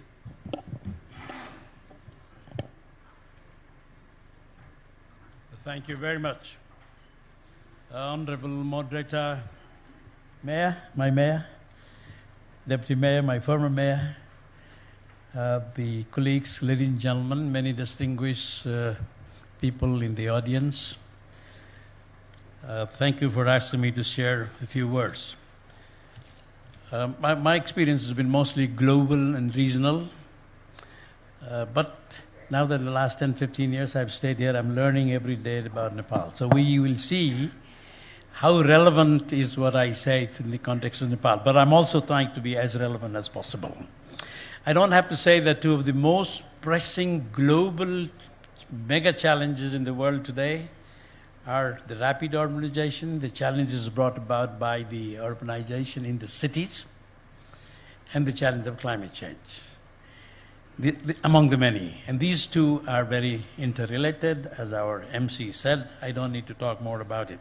But just before I say something, I would like to put a few data, not because you don't know them, but I think we need to set the context. Today, about 56% of the global population lives in cities and account for, and this is important, 60 to 80% of the GDP. Where is the money, the GDP of a country made? It's in the cities globally. By 2050, and my organization ADB did the Asia 2050, and we projected by 2050, two-thirds, about 70% of the humanity will live in cities globally, with 90% of the growth in Asia and Africa, the city growth. Now, closer to home, which the mayor, deputy mayor know a lot, I've seen, based on my own data, that Nepal's urban population surged very high from 2011 to 2017. In just 6 years, from 17 to 68%. That's a huge jump, huge jump. And with this rapid urbanization came the vulnerability outpacing planning. You're not able to plan as fast as you want. You're not able to build the infrastructure as fast as you want. The impacts of the climate change and other things were so much more. So against this background, very few data that I want to mention. By the way, I also want to recognize Professor Sawakar, who is making a special report in IPCC on cities and climate change. So anything you want to know, science, etc., will be available. And he and I work every January, so data I will not mention much. You can look in the Google, ChatGPT, wherever you want. Three issues I have in mind. One, a quick look at the Asian cities. Of course, we will look at our cities, keeping in mind, say, how relevant what is happening in the Asian countries are relevant here. Number two, what are some of the current and the future challenges and opportunities of these cities? I think most of the challenges you will know, but it's still worth mentioning today. The third question, or the third area, will be the way forward. How do you go forward? That's the question. That defense based on the city, size, etc., and that's where I would put some thought based on my 40, 50 years of thinking in Asia. My presentation I'm going to make is, I want to tell you they are evidence-based, database, best practices, and some of my own experience, good or bad. So I'm not going to mention the data, but I can prove you with data. Now, if you look at the first point on the Asian cities, by 2050, more than 65% of the Asians will live in cities. By 2050, it will be about 80% of the GDP in Asia will be in the cities. Asian cities will generate about, Professor Sawakar can correct me wrong, about 50% of the greenhouse gas will be in the cities, from the cities, in the cities. Asian cities are vulnerable to climate change, and there are 7 out of the 10 most vulnerable cities are in Asia. 65% of the global air quality problems, mortality, people die. I'm the chairman of the Clean Air Asia with office in China, India, Indonesia, and Philippines. 65% of the global mortality due to air pollution happens in Asia, mainly in cities. To sum up in 1 or 2 sentences, Asian cities, in my view, are the dynamic economic powerhouse. It's the powerhouse. To sustain growth These So make a policy of having a deadline for EVs and phase out the fossil fuel, which is good for anyway. Fossil fuel is the #1 import. The third, which is also possible in a city like ours, is nature-based solutions. Just look at Singapore, how they have done the nature-based solution. I have no time to explain.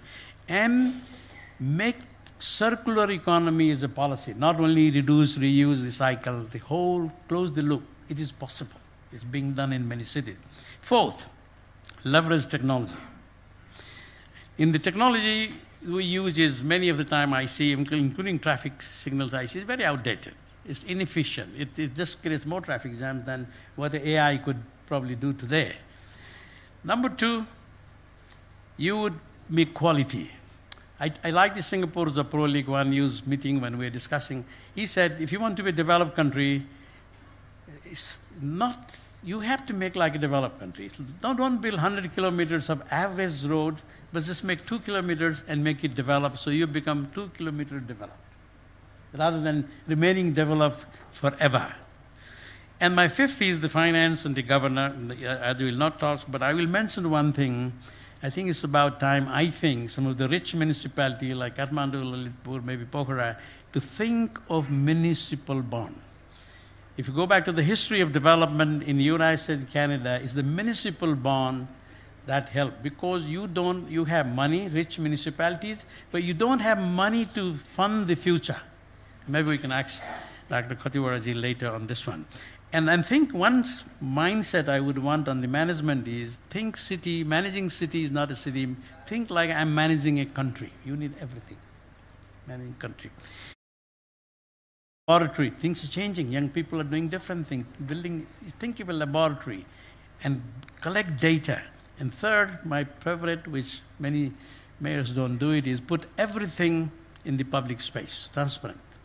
Everything, your budget, your costs, etc., put in the, so let the citizen know, because citizens are the taxpayer. I want to know how my mayor is spending my money. Put it in the website, because you do it so well anyway. And my final remarks, final remarks, I've got 30 seconds left in the 2 minutes is, I am a strong believer that the cities are the future. Future of growth, future of living, future of sustainable development, future of climate change, and sustainable city and managing climate as a part of that, and together is possible. There are problems we know, there are solutions we know. You just have the determination to say, we will do it. Thank you. Thank you so much, Dr. Bindulwani. He has really put forward about the context of the Asian cities, the challenges that we have, especially in the 5 points, and also gave the recommendations, even also the 5, the way forward. So it is really encouraging. Thank you so much within a very short period of time that you have concluded your remarks. Without taking much time, maybe I would like to go to Padam Mainaliji first.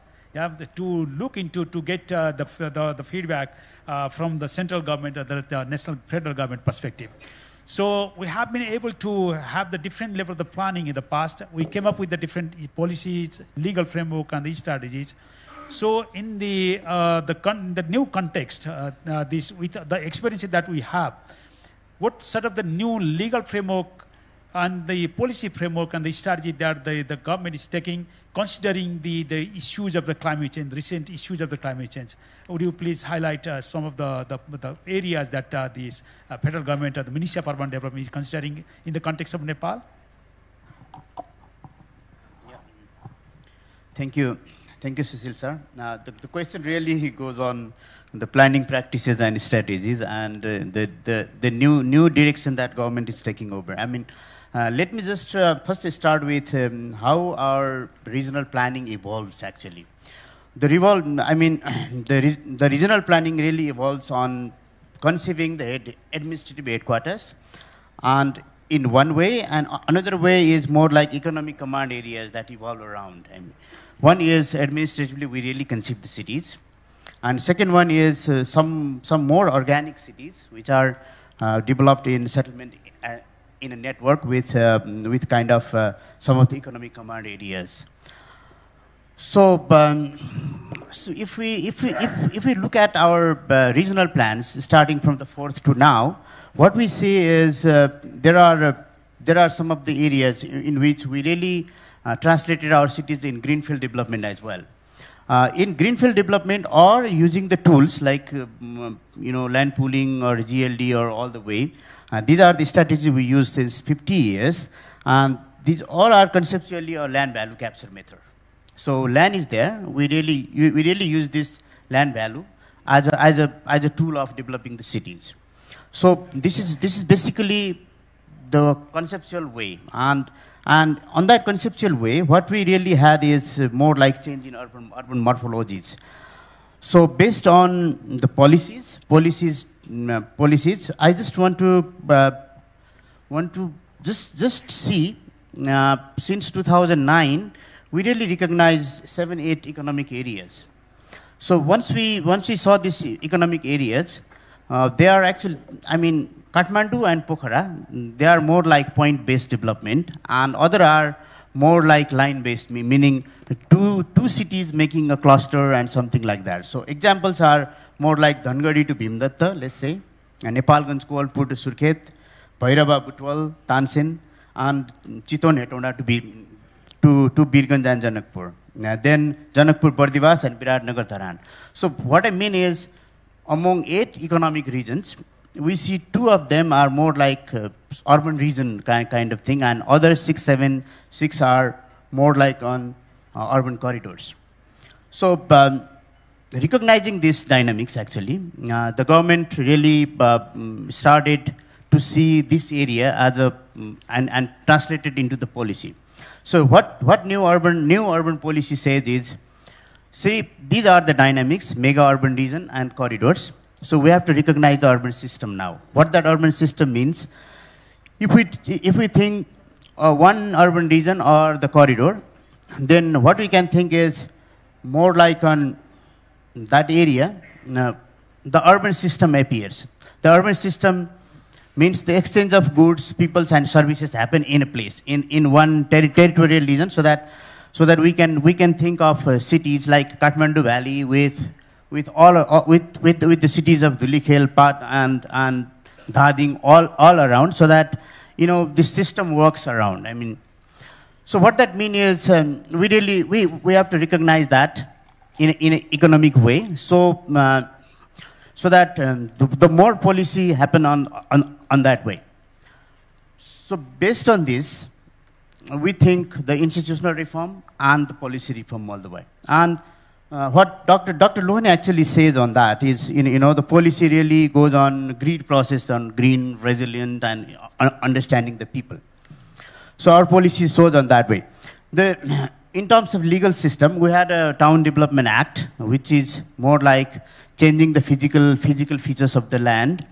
But now we are conceiving to have a Urban Development Act, and which is more like federalizing the act, so that local levels and the provinces could work on transforming the land on that way, so that approving the physical plan, implementing physical plan, and having that physical plan to happen with government system or the private system. So these are the basic changes on that.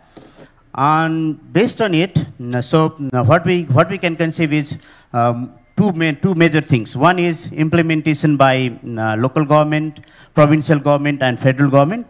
And the second one is financing mechanism like Town Development Fund or other funds, ADB, World Bank, and development partners could work on that, so that urban system happens as a tool for development of cities. Thank you. Thank you, Padamji, by highlighting the national government policies and also with the experiences of our own in the past. I would like to go to Lalitpur Metropolitan City, Chiri Babu Maharjan. The Mayor Sahab, with your extensive experience of being Mayor of LMC for 2 consecutive terms and also facing challenges due to recent phenomena of climate change, will you please let us know how the LMC is taking ahead its city planning and development efforts?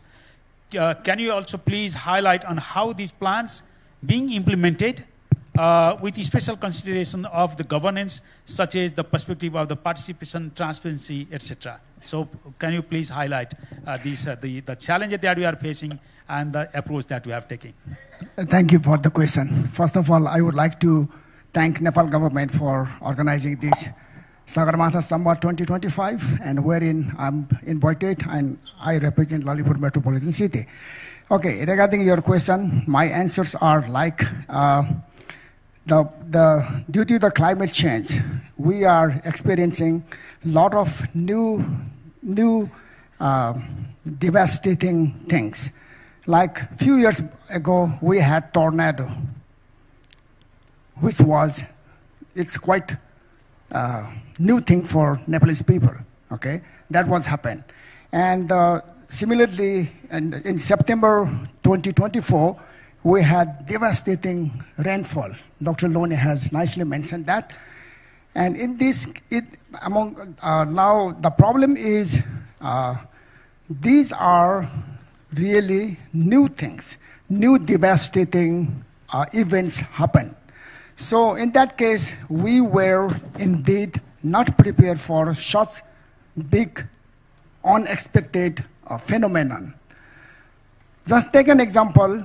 We claim Lalitpur Metropolitan City is the best in managing the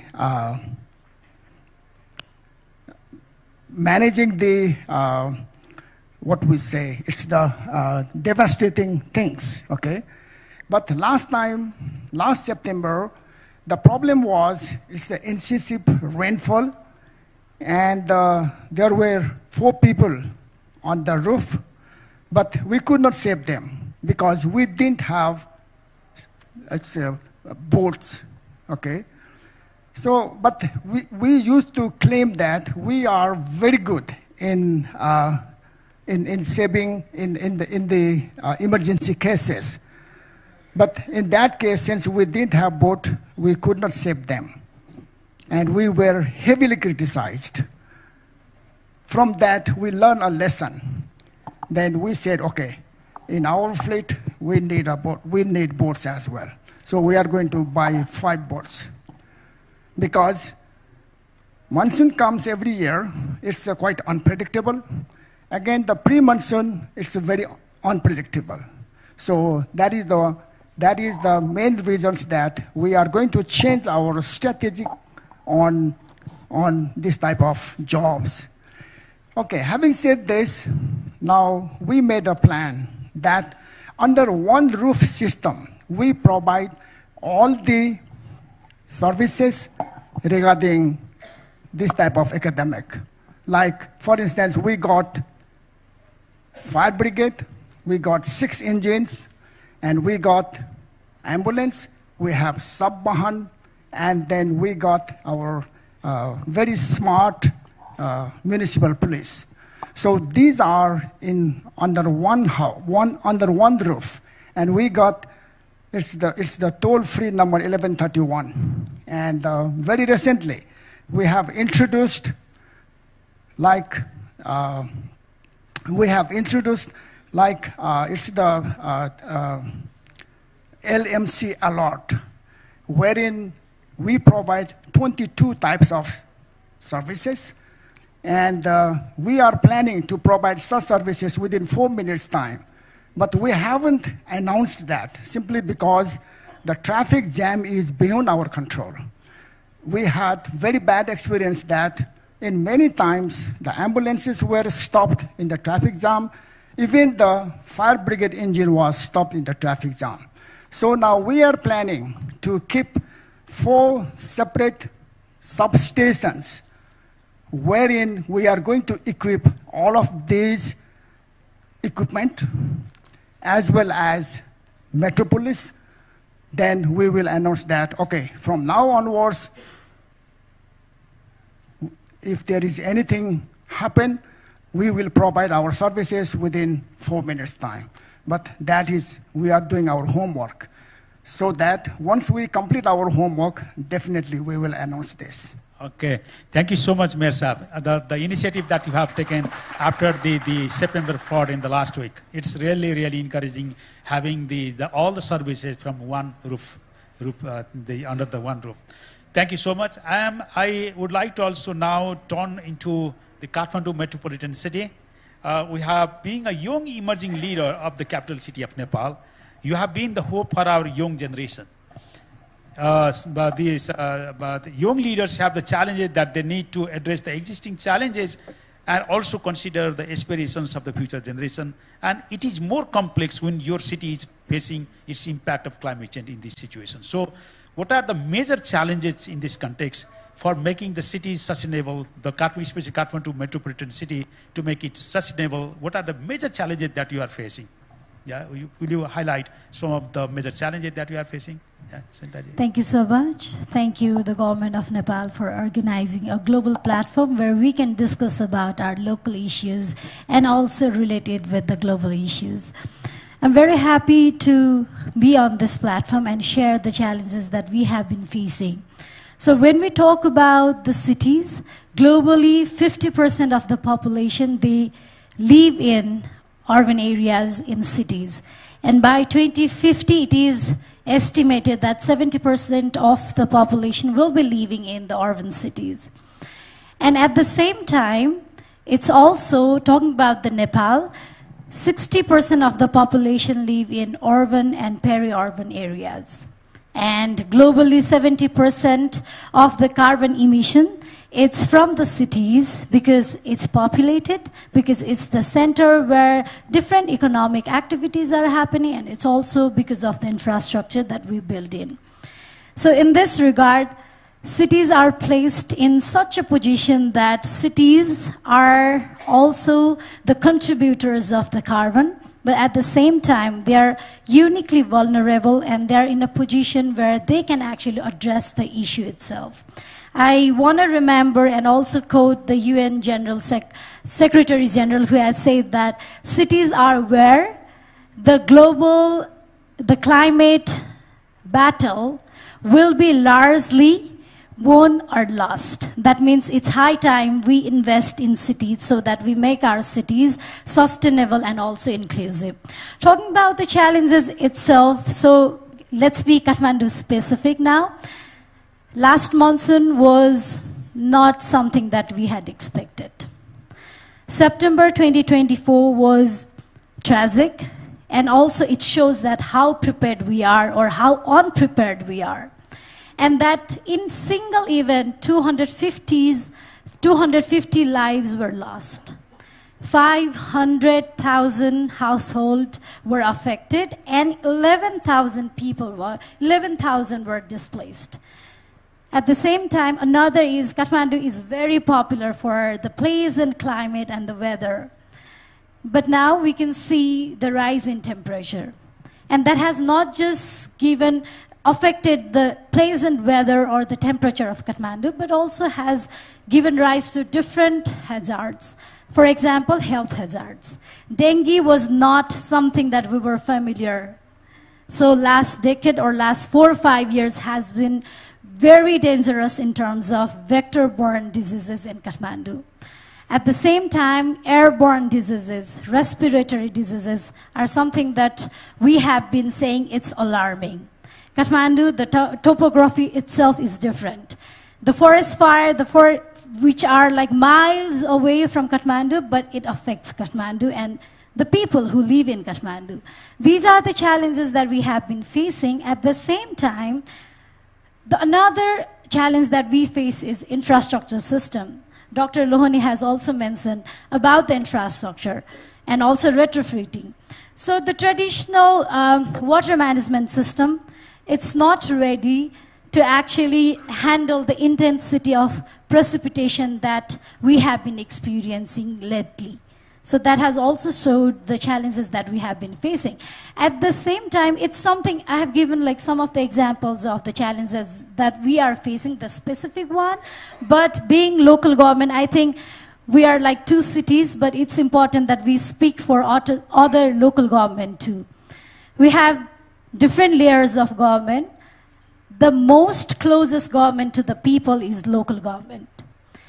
So whenever there is like disaster, the first government that actually work with people or the action government is actually local government. But where is the position of local government when there is national negotiation, when there is global negotiation about the climate action?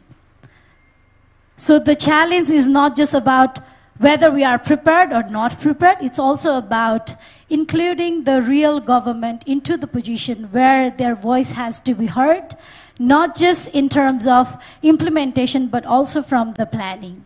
And then there is the point, there will be the climate justice. So that's something that I see as the challenge. So the challenge is not just about the infrastructure and the preparedness, it's also about bringing local government and the communities into the consideration and into the dialogue when we plan, and also make sure that the climate financing is actually accessible directly and also equitably to all the communities and local governments so that the real action can happen. And next is, of course, preparedness. Thank you.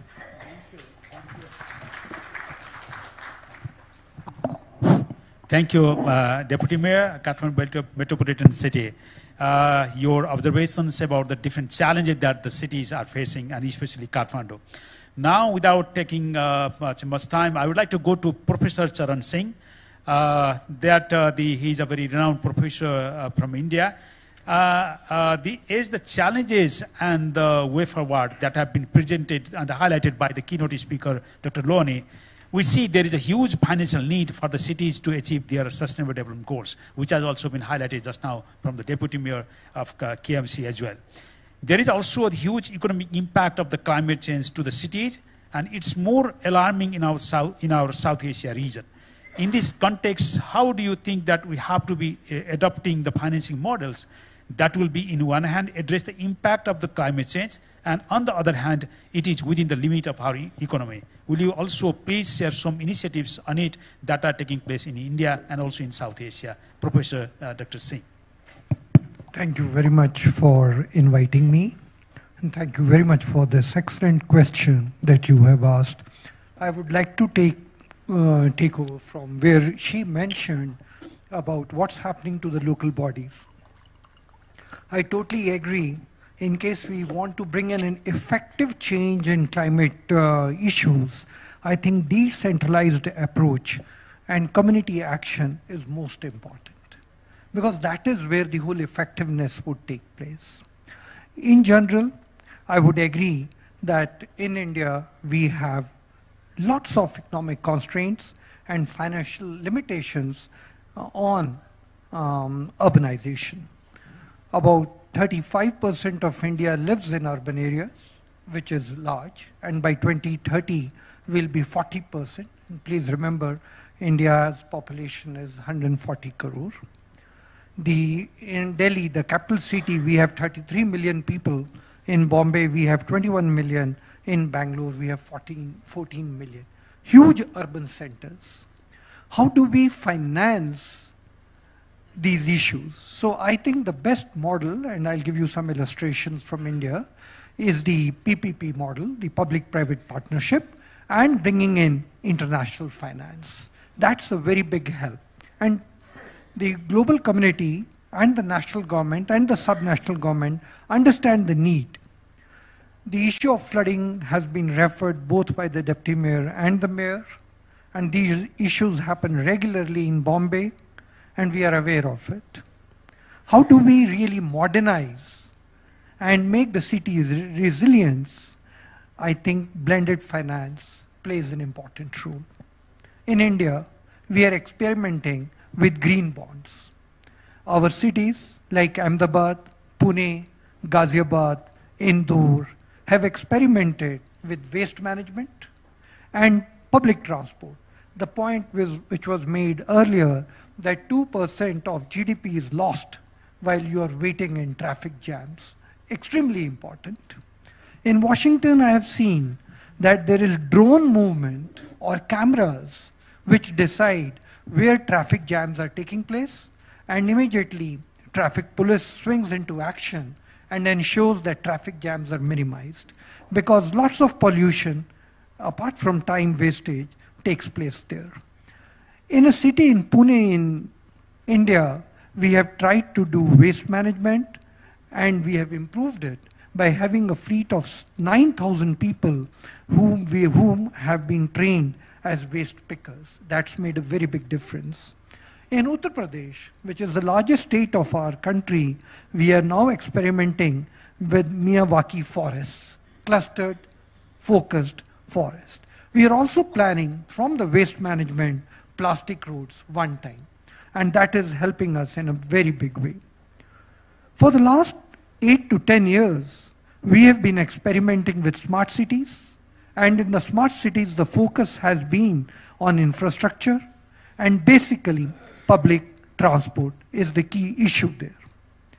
One good illustration where we are now bringing climate with the budget of the state, wherein we are engaging the local population, municipalities, is Orissa, another state, where we are looking at connecting it with the budget, and we are looking at impacting the water systems, because when there are unplanned rainfalls and heavy rainfalls, it's very important that the water moves out very quickly. Also, because these are having an impact, the floods and droughts, having impact on the rural livelihoods. Retrofitting has been discussed, and we are now in the stages of research on retrofitting in major urban areas for buses. But please remember, retrofitting is a medium-term solution, but then involves huge cost in terms of what all can you retrofit. The buses, the trucks, the tempos, the autos, the cars. It's a huge exercise that needs to be done. But if you do the retrofitting, then you need service stations across the country, and that's an important issue. In India, we have every 5 years a finance commission, which decides the allocation of resources from the center to the states and to the subnationals. Since the last two, we have included disaster management, where we have requested as a term of reference for the finance commission to decide how do we go to the subnationals and the municipal corporations to ensure that climate becomes an integral part of the planning. The central bank of the country, and I'm so happy that the former governor is here from Nepal, the Central Bank of India has been focused exactly on climate issues and have now started talking in terms of shared pool of bankable green projects. So all the financial institutions know that these are the bankable green projects, and money is then redirected to them.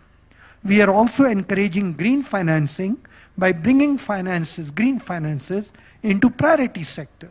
We have also played an important guidance note to now start financing renewable energy sources, and in that the most important thing we are doing is the solar thing. And rooftop solar projects are very extensively being financed in the country, and we are ensuring that the energy produced surplus in your house is connected to the grid, and therefore it's incentivizing in a very big way. The government of India has also played a very important role, and I'll just give you one illustration of massive LED bulb campaign to reduce emission by 40 million tons annually, which is making a very big difference in the country.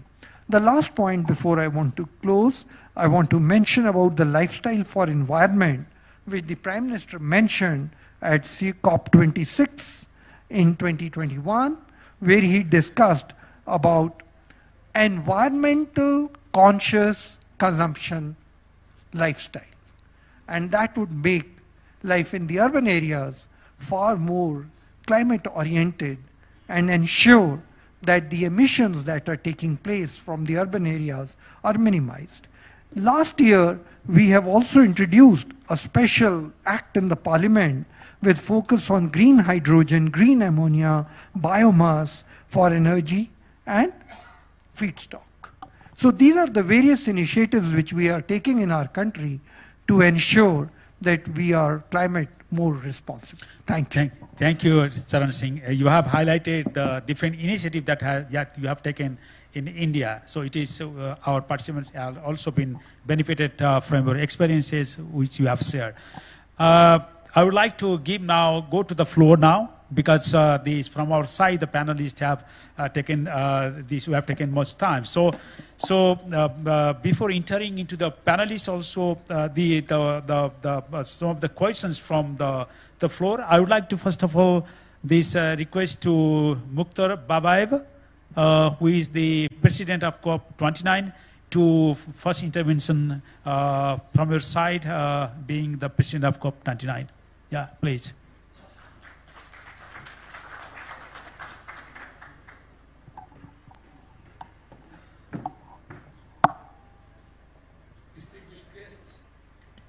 Distinguished guests, ladies and gentlemen, I will be short.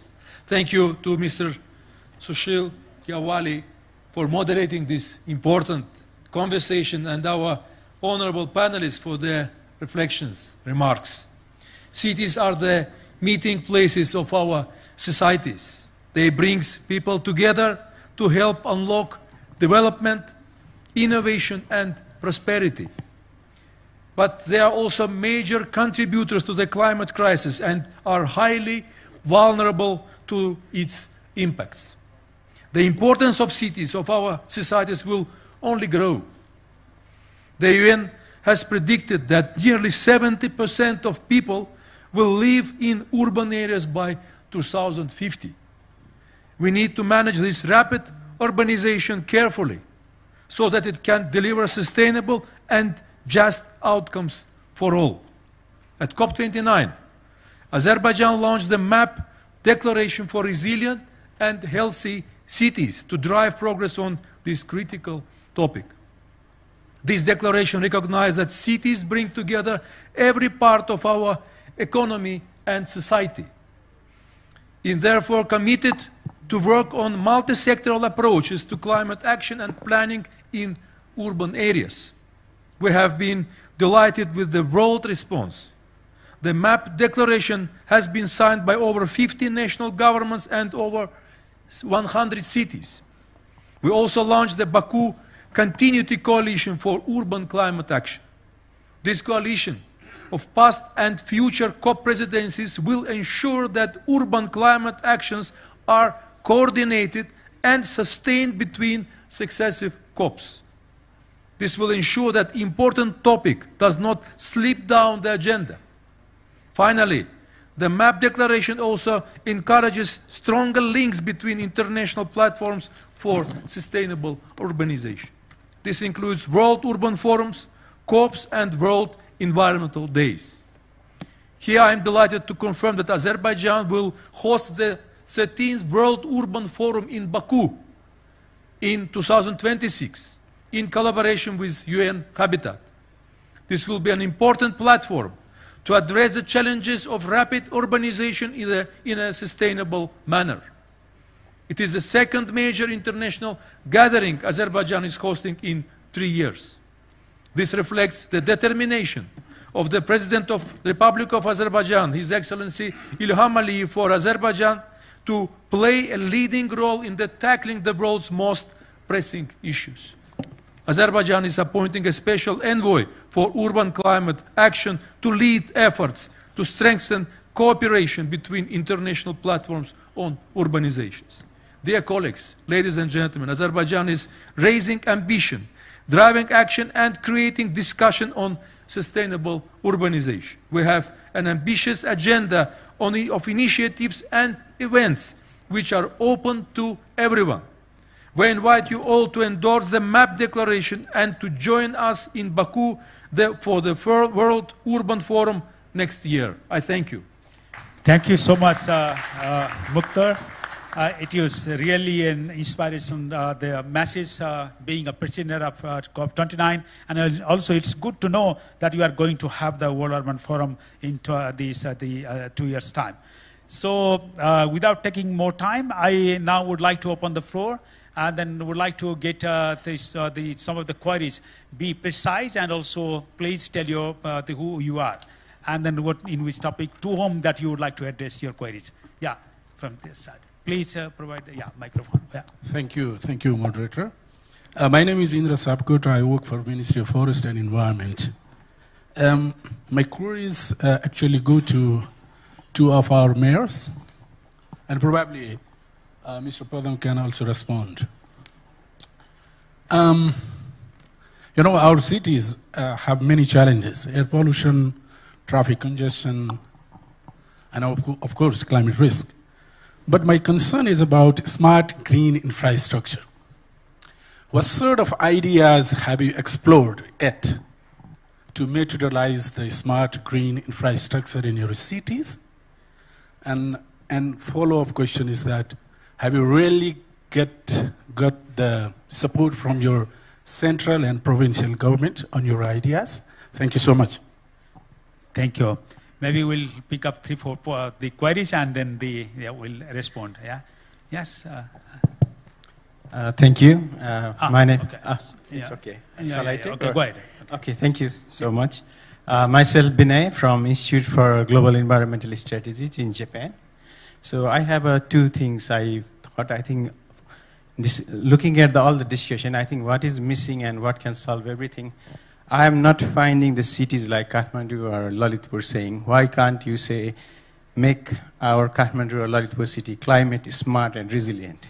I think what is important is how fast you can bring the population or a subject in the mainstreaming of this climate issue. I think that's not happening. And second, I think we often see the cities are also a magnet for the rural to urban migration, and it is creating a big rift on the inequality. So I think cities also need to see it as a solution, how you can use the economic power to help economic development in your nearby cities or rural area. Why these two things are not happening? I think it has a huge, if it can be done, it could have a huge it has a huge policy implication, and also we can see on the ground change, and very fast. I think we need to, and the issue is we are not moving very fast. We are talking about a lot of serious things, but things are not moving fast. So thank you so much. Thank you. Thank you. Dr. Sakya, yeah, your turn. Yes. Okay, next to her. Thank you. Good evening. Good afternoon. It's always good to listen from the dais, and it enhances our level of understanding, as always do. And I'm very thankful to listen to you. And Mayor of Patan Municipality and also Deputy Mayor of Kathmandu Valley. Both of them are working very hard, that we know. And also we believe on youth, a promising youth leader of Nepal. And we believe on youth to develop our country like you do. So my question, before my questions, that we know that you are working to make a city inclusive and safe for vulnerable groups, that both of you are working. And what I mean to say that cities need balance from growth to sustainability. And I studied that urbanization trend affects sustainability in cities, but green infrastructure play in sustainable urban planning. And my question to both of you is, what role does local government play sustainable urban planning and in promoting sustainable communities to make them more resilient to disasters? Thank you. Thank you. Maybe we'll take one question only at this point. Maybe you are and not then looking at the side at all. Yeah. Namaste. Okay.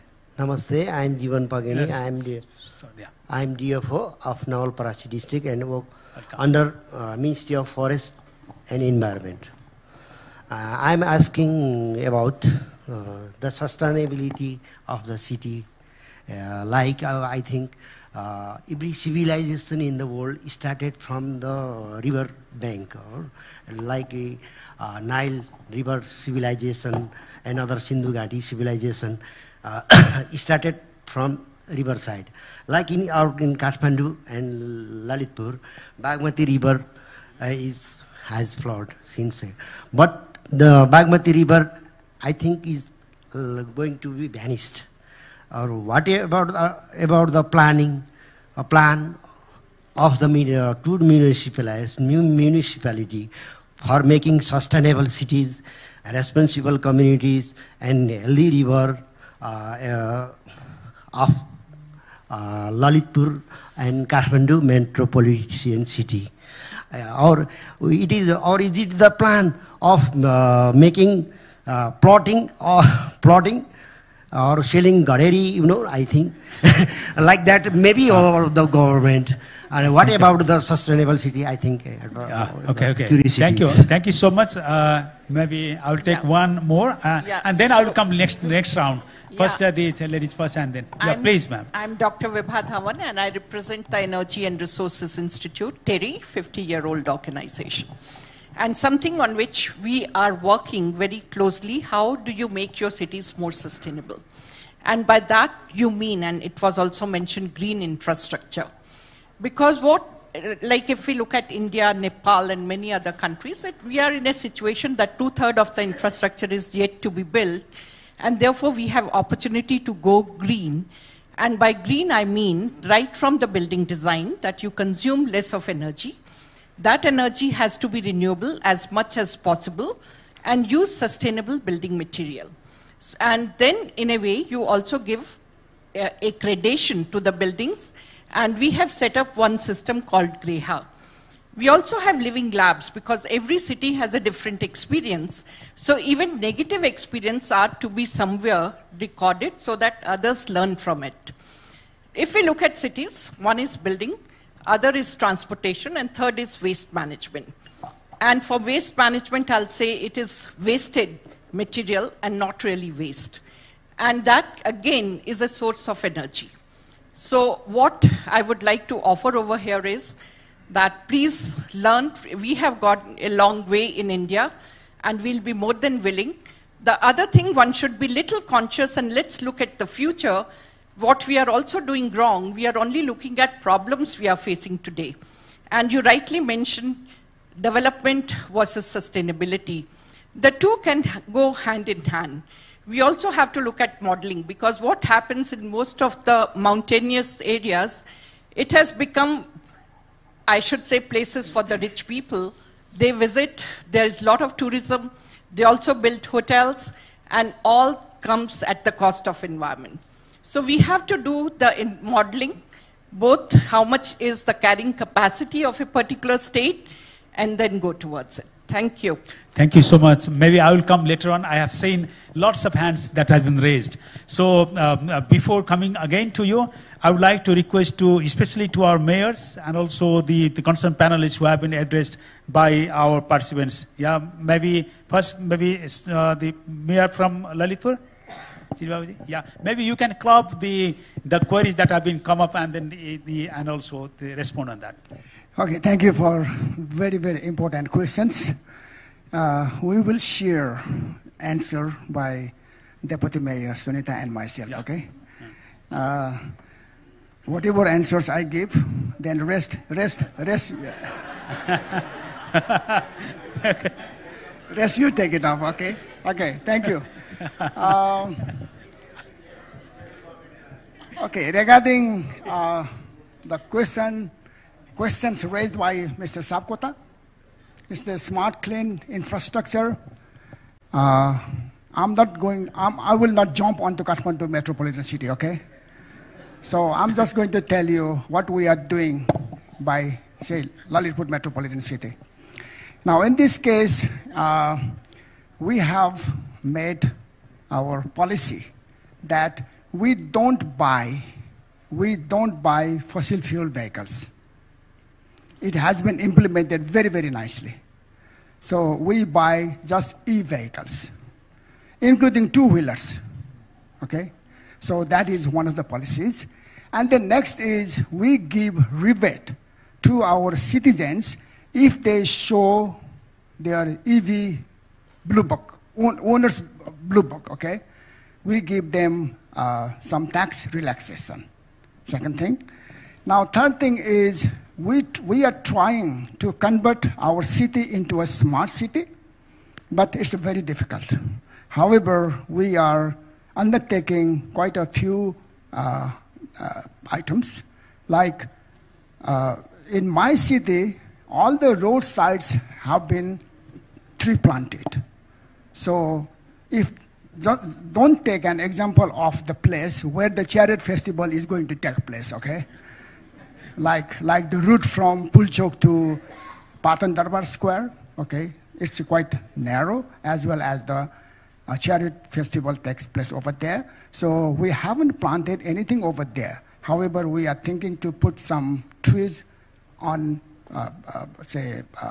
plant pots, okay? The next thing is we have converted many places into gardens. This is one of the very important decisions that we made. Of course, this is my second tenure. In accordance with the Nepalese constitution, a mayor cannot be elected more than twice. So this is my final, and I have to do tons of things. So having said this, we have made a decision that no public space, Parti Jagga, Ailani Jagga, will be given to anybody else, regardless of whatever project they are going to implement. Full stop. As of this date, it's my 8-year tenure going on. As of this date, we have not given even one Ana Jagga to anybody else. Because the previous regimes did a lot of mistakes. Lot of public spaces were given to lot of organizations as well as persons. So that is not going to happen in my metropolitan city now. Then number 2, this is one of the burning issues in my metropolitan city, that there is the national level line. It's something like an ayog, which is doing job to distribute lines to the squatters. So in that case, so far I haven't signed that documentation, simply because I just want to make sure that no one is coming in my place to get line, because we are preserving very nicely. Okay, so in that case, I claim that in Loripur metropolitan city there is no squatters at all. So why should I take them? This is one thing. Okay, so I mean, we are doing these things just to convert the city into smart city. Okay, now we are the first in the country that the smart street lights have been installed in Nepal. So far we have installed many such lights. Therefore, Loripur is brighter than other cities. Thank you, Mayor Sahab. I think, and yeah, maybe we would like to hear. And now. Once, yeah, is that okay? And okay. And we have a special project going on. In that case, the ring road, 7.9 kilometer, is within my territory, and we have already awarded the contract to the contractor for illuminating the ring road. So that is going to finish by this October. Okay, this is what the contractor has submitted his work schedule. I think there are different initiatives that have been taken by the Loripur metropolitan city. Now, then after maybe because of the time limitation. Let me finish this one. Yeah, okay, please. then I will pass this on to Sunita. Okay. Okay. So the contractor has been mobilized for installation of lights on ring road. So it is going to finish by October. This is what he has said. But once the light has been installed on the ring road, then if you happen to come to the Kathmandu Valley by flying, if you look down like this, whichever city you find brighter, that will be Loripur metropolitan city. Thank you so much, Mayor Sahab. We wish all the best that whatever initiative that you have taken, that you will be making the change. Thank you so much. Now this turn of the Kathmandu, maybe let's hear what she has to say. This is not electoral debate, so I'm not going to compete with him right now.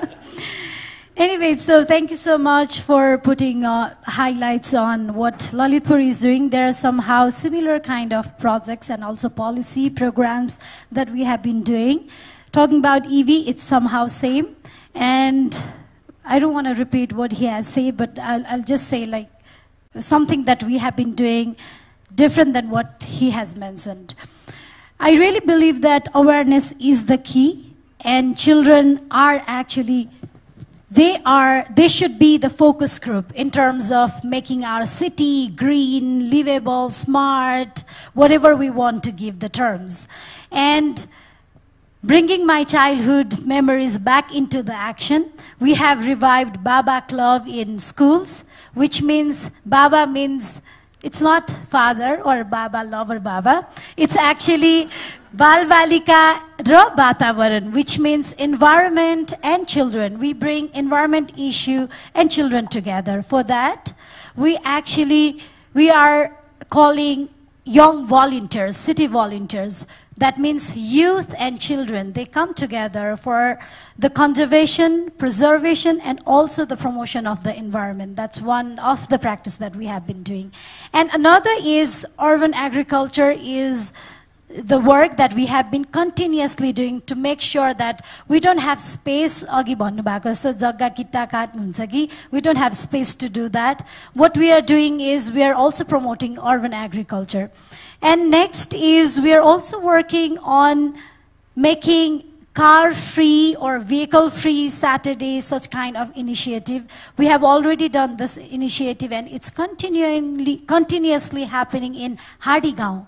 So it's Saturday. If you have time, please manage to go to Hardigaon and see what actually happens. It's a platform where we bring women, children, senior citizen, and everybody come together. And it has been a social space where economic activities are happening, and most importantly, the initiative has been done to promote clean air. That means vehicle-free Saturday.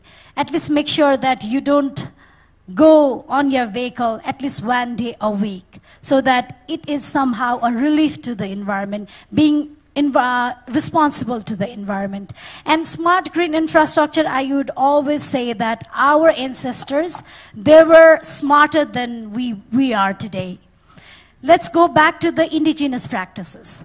The traditional settlements, they were more smart and green than what we are imagining today. So I think it's important that we go back to our roots and also revive and also merge the technology that we have today, so that we can make our place that could be city, that could be village, a livable city. For example, the settlement, it's like a cluster settlement, but there is open space. And the open space street, everything is permeable so that the water can get recharged. And it fills the traditional wells. Not just that, it also maintains the water table. At the same time, it also prevents the urban flood that we have been facing. So we are also working on how can we recharge water. So Recharge Kathmandu is another initiation. So shortcut. Preserving the green ecosystem and also blue ecosystem at the same time. Waste management is another priority. Segregation at the source is our priority. And then at the same time, and also making sure that all the vehicles that actually are in our road, they are not the pollutants. So making sure that we actually measure the emission from the public vehicles. We have been doing that too. And another is green ecosystem, so that the urban heat can be reduced. The next, something that we should do is energy efficient. For that, we have been working with Green Project to build the capacity building of our officials and also service providers, so that we can think about how can we make our infrastructure energy efficient. Thank you. Thank you, Deputy Mayor of Kathmandu Metropolitan City. It's really inspiring that we hear from the Kathmandu and also Lalitpur, whatever you are doing. And not taking more time, I would like to again, I have seen lots of hands that have been raised. Maybe from this side now, I would like to give first this gentleman here. Yes, please. All right, thank you very much. Rich Brubaker. So just very quickly, I've been in Asia for 30 years, and I would just say it's great to see that we talk about challenges, but we're also on the right path. We've seen a lot of development, a lot of movement going forward, and actually there's a lot of lessons to be learned from other cities. So I guess my question would be, how much do you look to other, Southeast Asian nations or even to China to what they've done in their cities? They face a lot of the same issues. They've made a lot of progress on green infrastructure, funding in resource-limited areas, and also within kind of institutional awareness, like how can you learn from each other? If there's one thing I'd ask for you to consider is how can you also work with what I call mission-driven entrepreneurs? I've met with about 15 local Nepalese who are trying to deliver clean technology, clean transportation, clean food. It's domestic IP. How can you work with them better? How can you create an ecosystem that brings them into your procurement systems as well? I think that's one thing that I really look at within Southeast Asia a lot is the role of the youth to also be innovators and to deliver solutions. So kind of two questions. How do you work with other cities, and then how do you work with your innovators? Thank you. Thank you. Yeah? Yeah? Yes. Okay, I'm Chang Gongzhang from Eastmont. So I want to raise up about the air pollution problem. So I know that 1 month ago, so everybody is talking about air pollution, but because now it's raining and the air pollution is gone, so people don't talk about it. But I want to again to promote the air pollution things. Because I think when we talk about sustainable cities and communities, air pollution is really related to everything, right? It's related to energy, clean energy and human health and traffic and industrial. So I want to say that, so when we talk about sustainable cities, so we're better to make a goal. So this goal could be like to address air pollution problems. So when we make the determination and everything should go to realize this goal, and then we can make it better. So we know that Eastmont is happy to working across border region things, and we are also happy to here to work because I learned about this valley is at 3 cities, so this is a kind of like trans-city problem. So my question is, when we address this problem, I know there's a lot of different components, like people's awareness and technologies and also finances. So what is the most difficult part? And we're looking forward to see that city governors should think about this problem and also work with all the stakeholders to initiate this action. Thank you. Thank you. Thank you. Yeah, gentleman there, the back. Thank you. Because we are in the press of the time, so please. I am Rishi Pandey, Pokhara University. Yeah. Geographer in the urban environmental manager as well. Actually, my question as a local government representative or leader of the local government, mayor of Lalitpur and deputy mayor of Kathmandu. Actually, first I want to talk about conceptual misleading information about sustainability. Cities are cultural landscape, that's why they can never be sustainable. We need to think about sustainable. Sustainable is harmony with nature. That's why it cannot be a harmony with nature. It can be made sustainable. नेपालीमा भन्नुहुन्छ नेपालीको सरर हुनुहुन्छ दिगोलाई छिट्टै रस्वबाट दीर्घ बनाउनुस्. रस्व दिगोले हामीलाई दीर्घकालीन city दिदैन. That's why we need to think about conceptual blunder come from the Brundtland Commission. We need to think about nature and economy.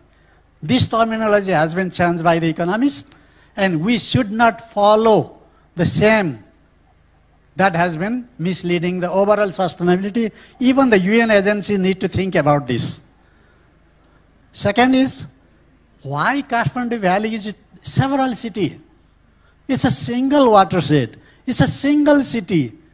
That's why think about conservation and make single city and single mayor and integrated urban planning. We had an integrated urban planning 25 years ago. Still the same problem we are facing. I was one of the team members in Kathmandu Valley mapping program, and there was an integrated urban planning. But that has not been implemented, and still that is the same problem we are facing.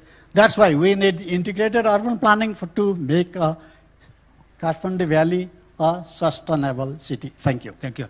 Thank you. I will take just one very short, instead of explanation. Thank you. My name is Nahakul Keshi. I want to take you out from Kathmandu Valley because there are all those mayors are doing quite good, especially Chiribabu. I'm also a resident, but I represent Lumbini province. My question is especially with this Padam ji and Mr. Charan Singh. One is what kind of urban form is envisioned for cities along the Madhya Pahadi Lokmarg or Hulaki Sadak, which could be the compact, polycentric or corridor based? Because we are having a lot of highways, but we don't have a city plan. How we can make it a new city plan so that it should be more sustainable, resilient and inclusive? And second one, this model, this is like a sustainable or environment friendly? Just I want to have to know more about this. Thank you. Thank you. Now the last. Is the time almost in the hour, so we'll be just very short. I'll try to be short. I am Lal Keshi here, involved in planning policy programming. Yeah, just go ahead. Okay. I'm Lal Keshi here, involved in planning policy and programming. Very shortly, we have enough knowledge, information and expertise in planning, designing and implementation of the projects. And in particularly, I want to raise the case like, okay, you have a Kathmandu Valley Development Authority headed by minister and also headed by chief commissioner for in terms of implementation through the executive committee. What is happening on those three smart city designed for Kathmandu, Bhaktapur and Lalitpur? They're supposed to be a smart city, and smart means economically, infrastructurally, drainage, communication, energy efficiency and all those things, which I'm not going to elaborate it. The money that you require is not very big. When I see those documents in past few years, it's about 212 billion if I remember, 40 billion and also 18 billion of that one. So this money that you require is a very nominal for a period of 3 to 5 years only, and the total money required for you to implement these projects is only 25 to 30% of what you require. And it is all generated through land pooling system. So I think the model that can be utilized for this is primarily borrow money from Ministry of Finance or Town Development Board, or raise through municipal bond, as Dr. Lohani said, or go through the blended funding, which is could be a combination of grant and loan, or if you cannot do it, pull the private sectors in a hybrid model. That means it is a fund that will come from the private sector to the bank, and that will help you to implement the smart city to make it green, clean, and sustainable. Thank you, Raji. This is the question for those two guys. Thank you so much. Maybe Dr. Yuvraj Khatira, sir, would you like to say something in regards to especially the financing the cities, very briefly, because we are very limited time, but yeah, maybe okay. Because we started a little bit late, that's why the tree back. I thought I should not be speaking because I am one of the organizers, but having Dr. Lohani requested me to speak, I could not deny it. Couple of things. First, you have asked me to talk about urban financing, municipal financing. I think the whole mindset, the whole thinking about the roles of public, private, community, and household sectors have to be redefined. There are many areas where the community has worked very well to keep on financing urban infrastructure. The experience from India, some of the colleagues here, participants have already told, and there are other examples as well. There are some sectors where conventionally it was the public sector which used to finance those, but now it can very much be done with some other instruments like the hybrid system and then the kind of other instruments like developing the bond market. On the bond market issue, perhaps it's good that we have thematic bonds issued for a specific purpose. Otherwise, cities would not be sustained financially if this so borrowed money from bonds issue goes to some other purposes than what is designed for the infrastructure. Couple of things you have already mentioned about urban infrastructure, transportation service, and everything. One point that was missing in terms of sustainable cities is the slum upgradation. Mostly urbanized cities are having big problem with slums. How do we can mobilize and pool our resources to upgrade the slums? That is fundamental to make cities sustainable. And that is something to address to avoid the disaster risks associated with settlements. So let's also think about the slums and pooling resources, pooling land, and pooling other infrastructures to make slum dwellers also some living beings like families. Otherwise, they are living in a very desperate situation. This is one important aspect. The other is the institutional aspect. Sushilji, you are sometimes as the head of the Town Development Fund. The financial institutions which particularly finance urban development in infrastructure are the ones needed to be expanded to see that they go hands in hand to also support the municipalities in terms of financing their needs in infrastructure. But it's not only about infrastructure, it's about human being, it's about safety, it is about livelihood, it's about jobs and everything. In that, how about road safety? Have you been able to discuss road safety issues properly? This is one important thing. And the other is the jobs market. We are going away from agriculture and shifting to urban areas, just the process of urbanization, and then how do we create jobs in the cities, particularly in the services sector, and make those services sustainable? And Charanji, there comes the role of the financing institutions, green financing institutions. The central banks are having their directives issued in terms of financing every credit to be green. So let's see also that there is no greenwash coming in this process. In the pretext of green financing, you might be financing anything. It should not be the case. That should be truly audited by some international agency.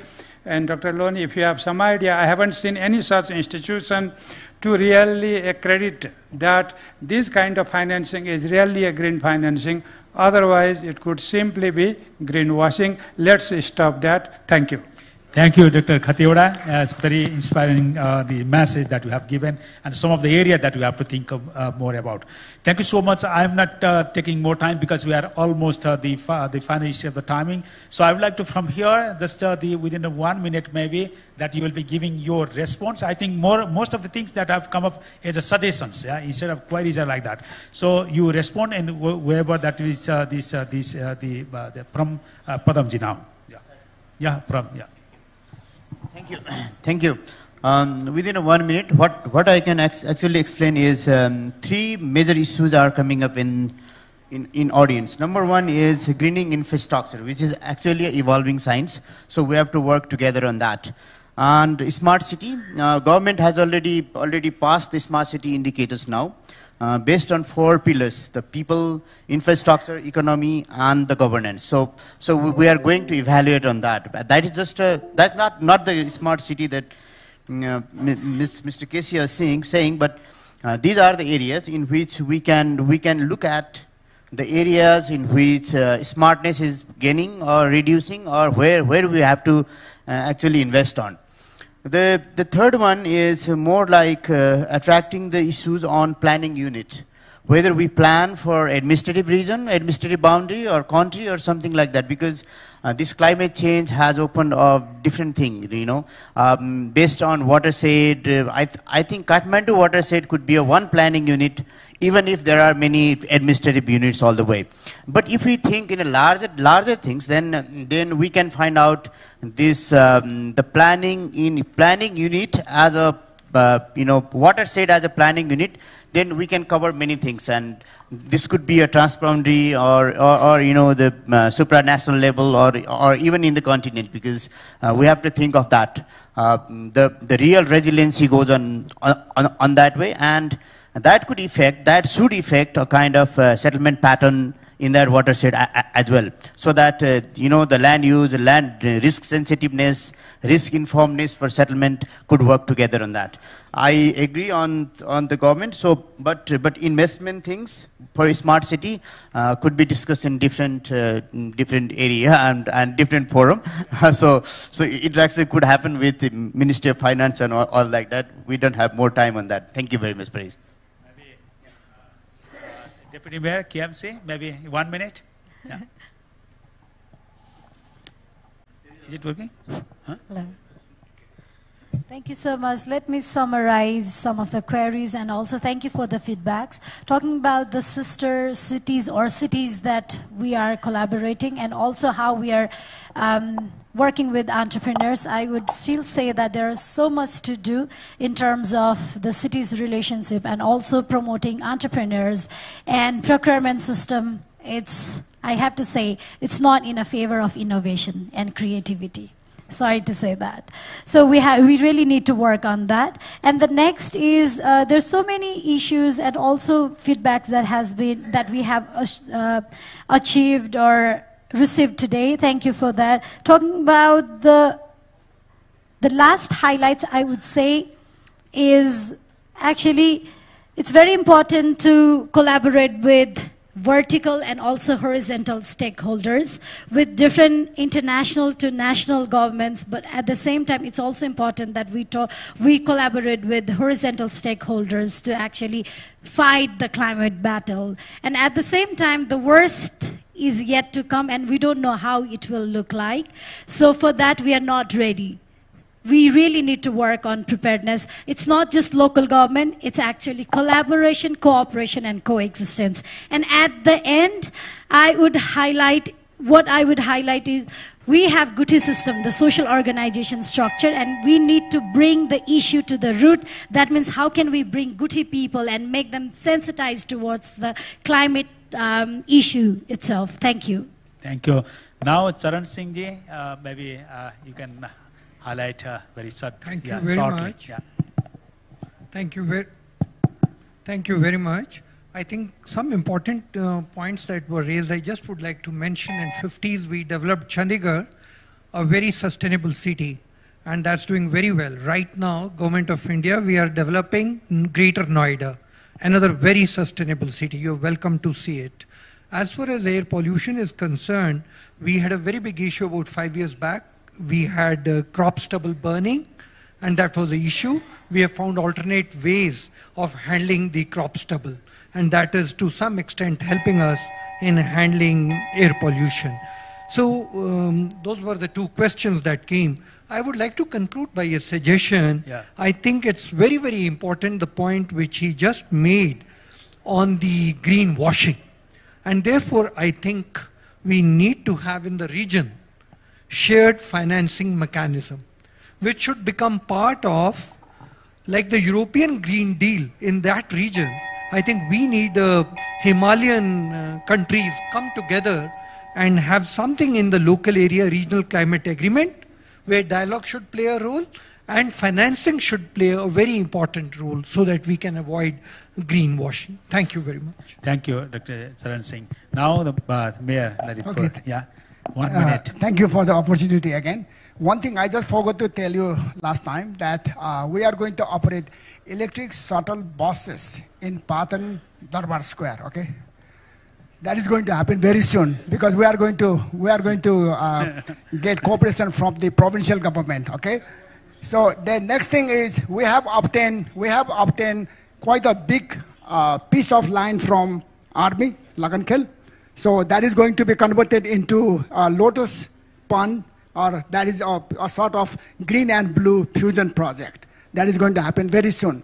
Almost 70% work has been done. Okay. The next thing is now one of the gentlemen raised a question regarding this is Greater Kathmandu. So that is required to be addressed by the upcoming amendment of the Constitution. Hopefully, at that same time, the mayor's tenure will also be extended. so Then we can do quite a lot. Thank you. Thank you, Mayor Sahab. Now, Dr. Bindu Lohani, maybe from your observations, maybe can you now give the message, from whatever observation that you have from this today's program? Yeah. You want me to do a 2 minutes, 1 minute summary? Maybe 1.5 minutes. 1.5 minutes. Okay. I think I will try to, not a summary, say a few things in 1 minute. One, let's believe that the cities are the future, is the economic powerhouse. And one of the most important discussion we had, the two mayors. I grew up in Kathmandu, young days, and I retiring now, elderly age in Lalitpur. I think these two guys are really great. I shouldn't say probably in public, but I only vote one of them, but don't both. But nonetheless, in my opinion, they are really trying their best. You may have your own constraint, you may have your own difficulty, but trying the best. I would like to, just to summarize this kind of say, cities do contribute significantly to the climate change. We have to agree. So we must also make sure that our cities, we will make climate friendly. We need that commitment. Commitment is needed, do everything. We also know that based on the science, etc., IPCC, cities will have impact. Even this flood that we had of 2000 will happen again, maybe more intense. So I would suggest that please start assessing the damages done by climate change, prove it, and maybe, like what we had in the earlier session, start thinking of getting economic losses and damage money. I think we haven't done that. Think about really ensuring that somebody will pay for the damage, and such monies are available at the moment. I would also think that although Patan Kathmandus are very close, they need to coordinate their policy. I think, one vehicle, if you say, this vehicle cannot come here, it doesn't work. You have to coordinate your waste management, you have to coordinate all policies and really practices, think as one region, one city, with two cities with one thing. You can't have different kind of policy. I also believe that the emphasis on technology adoption is very limited. We have to have a mindset that if something is so good, people have done in the world, adopt it shamelessly. If something is so good, we need to adapt it, adapt it. If it's so outdated what we're doing, dump it, leapfrog it. I think the mindset for technology adoption and moving forward, it hasn't happened enough in my opinion, based on what I see in the Asia Pacific.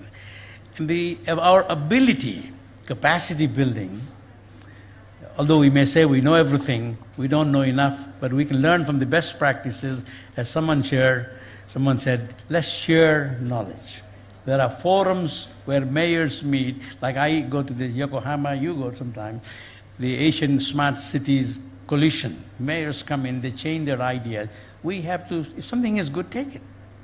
Take it. I think this knowledge sharing is important. Just feeling that what I know is the best is, to me, as I'm a researcher, is not all. I don't know enough. I'm learning every day. So in short, we really think cities, the younger people would like to live in cities forever. No young children that I've talked to who are studying today would like to be a farmer in the traditional sense. And why not, if they can become like us or even better. So cities should provide, as Dr. Katiwara says, create jobs for all these people, for all kind of things. So in summary, I think thank you, moderator, the cities of the future, let's make even a beautiful city, smart, clean, green, technologically savvy, etc., etc., but let us, it is doable. Thank you. Thank you, Dr. Bindu Lohani. It's really very much inspiring session this afternoon. The participants have also been engaged very much. And then because I don't have many time, and then Dr. Bindu Lohani, you have also made my sort of the conclusion very easy. Actually, the conclusion, I think some of the messages that we have taken from this session is that we have to go for the integrated planning, considering the DRR and the climate change is one of the measures of the component and the planning. Also, while having the governance, we also have to think about this climate change into action. and the financing also, there should be the framework where different alternative financing can also be considered for the cities to think about the future, not only in the present generation, but also for the future generations. So I'm not taking more time because of this, the constraint. Thank you so much for this active participation, and then the wish you all the best. Thank you. Thank you especially to Mayor and the Deputy Mayor from Lalitpur and Kathmandu. Thank you so much. Thank you also Charan Singh ji, you have from the India, that you have shared the experiences from there. Thank you so much. Thank you so much. This session was a truly inspiring and a very engaging, energetic session. But before we leave the stage, we still have a last segment of the session, which is the token of appreciation. We'd like to invite Honorable Ishwari Kharti to the stage, Member of Parliament, to give away the token of appreciation. Firstly, I would like to request Dr. Bindunath Lohani to kindly step forward.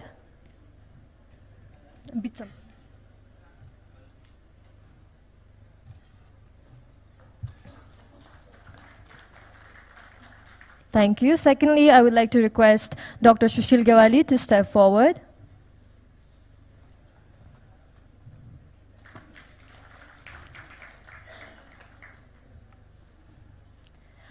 Moving on with our panel members, Mr. Padam Kumar Mainali, could you please step forward?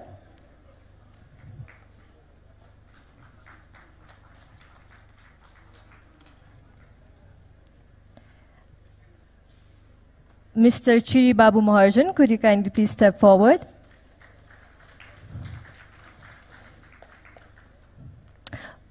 Moving on, Ms. Sunita Dangul, can you please step forward? And Mr. Charan Singh, could you please step forward?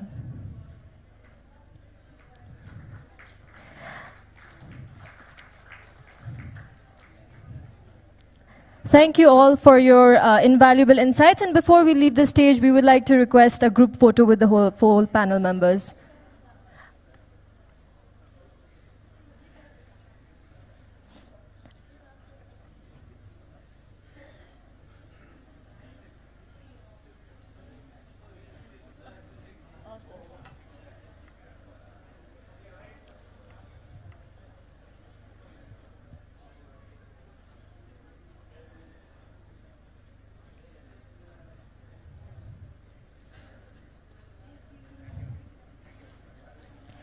Thank you all for your invaluable insights and your time.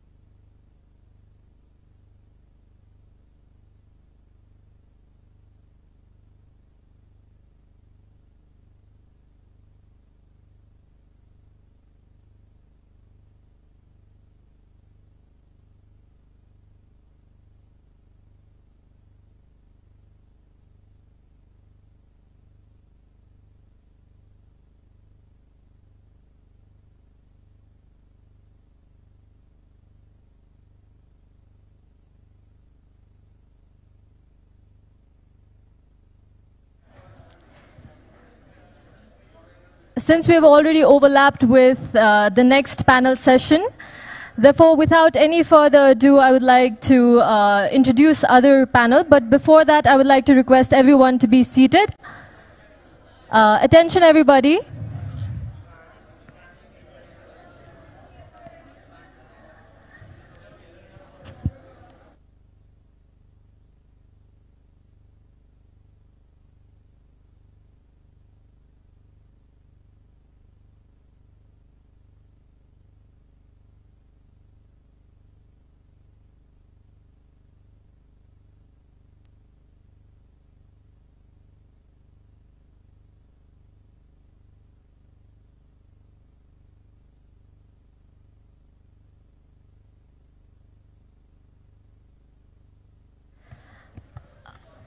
Distinguished guests, I would really request everybody to be seated. As we're already far behind schedule and already we need to start our next panel. My humble request again to the volunteers to kindly escort the participants back to their seat.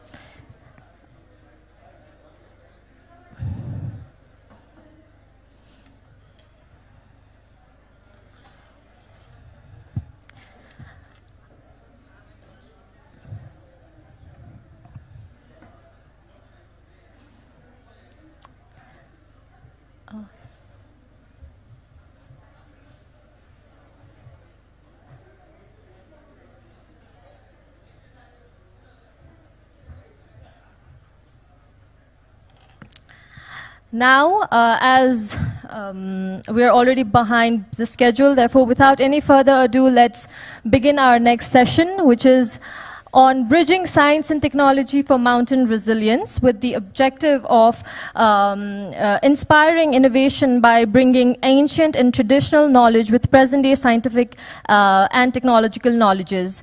And to moderate this session, I would like to request Dr. Sangam Shastra, Dean of School of Engineering and Technology, to kindly come up stage. The floor is yours, sir.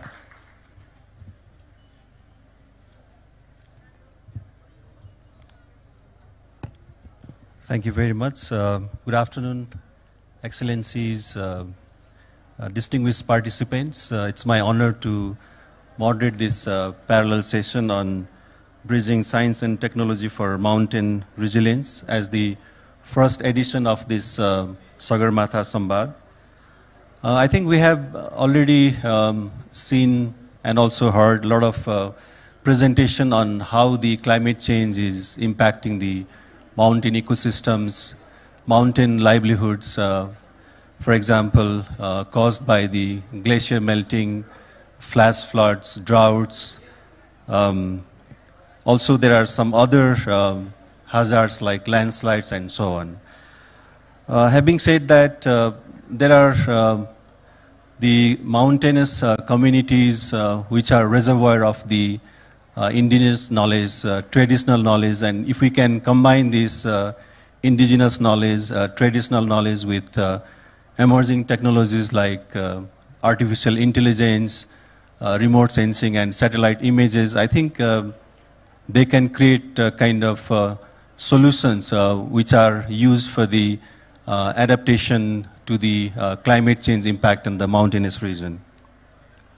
So this session aims to create the synergies between how to integrate the indigenous knowledge or indigenous practices with the emerging technologies like artificial intelligence and remote sensing, so that it can co-create the solutions to minimize the impact of climate change in the mountainous community. At the same time, how do we implement those kind of adaptive solutions by bringing the policies and also the institutions and also scaling up those kind of adaptive solutions. First of all, I would like to invite our keynote speaker to provide the insights on how the IPCC assessment report findings on impact of climate change on mountainous community, and also what are the indigenous knowledge or indigenous practices that are adaptive to the impacts created by climate change to the mountainous community. So let me invite Mr. Abdullah Moqsit, Secretary of the Intergovernmental Panel on Climate Change. I think he doesn't need any introduction. He has been instrumental in advancing the global climate science and has been shaping the IPCC's vision for inclusive adaptation. Mr. Moqsit has received Morocco's highest honor for his role in modernizing meteorological services, including the National Order of Merit, Excellent Class, and Throne Order, and he brings over 3 decades of the leadership in meteorology and climate science. So may I invite Mr. Moqsit to deliver the keynote speech, and then we will move to the panel discussion session. Thank you.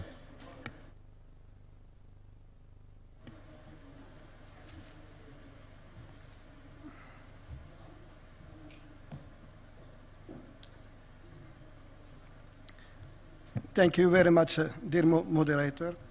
So, first of all, on behalf of IPCC, I want really to thank the government of Nepal for this timely and vital events. And also I want to thank and congratulate the organizers for the facility and smoothness of this event and also the conceptualization of this event. But let me start already by asking the room, even if it is a little bit empty, who are the people involved in IPCC as author or bureau member or reviewer? Please raise your hand. Even the secretariat people. So I think you saw that quickly they raised their hand quickly. They are proud to be in the family of IPCC. One objective of my statement, my presentation, is at the end of my presentation, all of you, all of the Romanian, will be happy to be involved in IPCC work. So this is my objective of this presentation. So further, I prepared the presentation, and let me highlight to you that IPCC, when it was established in 1998 by the World Meteorological Organization and United Nations ONE program, it was established with the objective and the role to assess the research, not to do research, but to transform the voice of science to the policymaker. And this is, we can see in this slide, all the assessment by IPCC and how they were really critical input for UNFCCC. But also I want to highlight that the assessment from IPCC are common belonging between scientists and governments.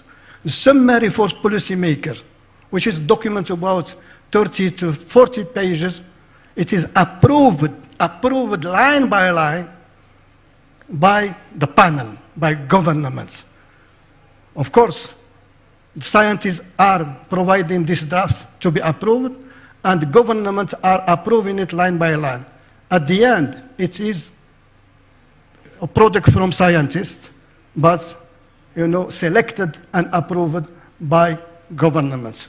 So this is something we should highlight, and this is why I am forced to use some, when I am reading, I should read all this paragraph word by word to be really honest with governments. So the first slide says that science is clear, and climate change is already affecting every region on our planet, including this region. The scientific evidence is unequivocal. Climate change is a threat to human well-being and the health of the planet. Any further delay is in concerted global action will miss the brief, rapidly closing window to secure a livable future. The time for action is now, unless there are immediate and deep emission reduction across all sectors. 1.5 degrees C is beyond reach. Our choices will reverberate for hundreds, even thousands of years. This is word by word was agreed. And let me highlight that when our chair, the former chair, presented the outcome for 6th cycle, he came with 3 key words. The first word was warning. Warning, the warning from IPCC is saying that the rhythm of climate change is bringing negative impact on societies, on ecosystems, and all kind of sign of life. It says also, beside the warning, there is a hope. The hope. And the hope that says that there are solutions, there are possibilities, there are new behaviors that can guarantee that we will be able to tackle climate change. So warning, hope, and as well as challenges. There are challenges to make hope a reality. One challenge is to halve emission by half in the horizon of 2030. One of the challenges. So, next slide. You know, you are here, you are better than me, but me also, I am coming from, my born city is a mountainous city. And in general, the mountains are more than just majestic landscape. They are the guardian of water and biodiversity and the home of more than 670 million people. The IPCC latest report, the sixth assessment report, and as well as our special report about ocean and cryosphere, demonstrated and they clearly underscore the urgency of the action. So I think there is no discussion about the urgency of action. So I think, and this is the other slide. The other slide says that, and this is very interesting, I want really to draw your attention that it is not about just glacier melting or any, let's say, collapse in ice. It is about their linkages with biodiversity. And also, not only this, it is also their linkages even by sign of economies. If you have melting ices, the mountains will lose their attractivity for tourism.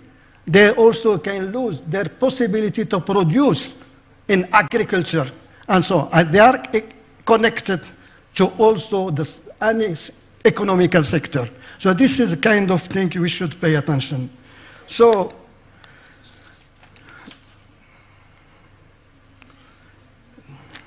also something which is really very important.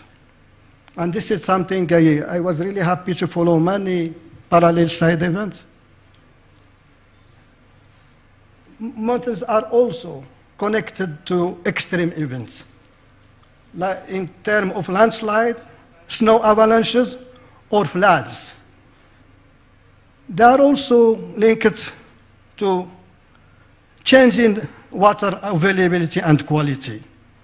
And also, in terms of extreme event, if you are not conserving this track, so conserve to be under 1.5, I think all these extreme events, all these dangers will be amplified.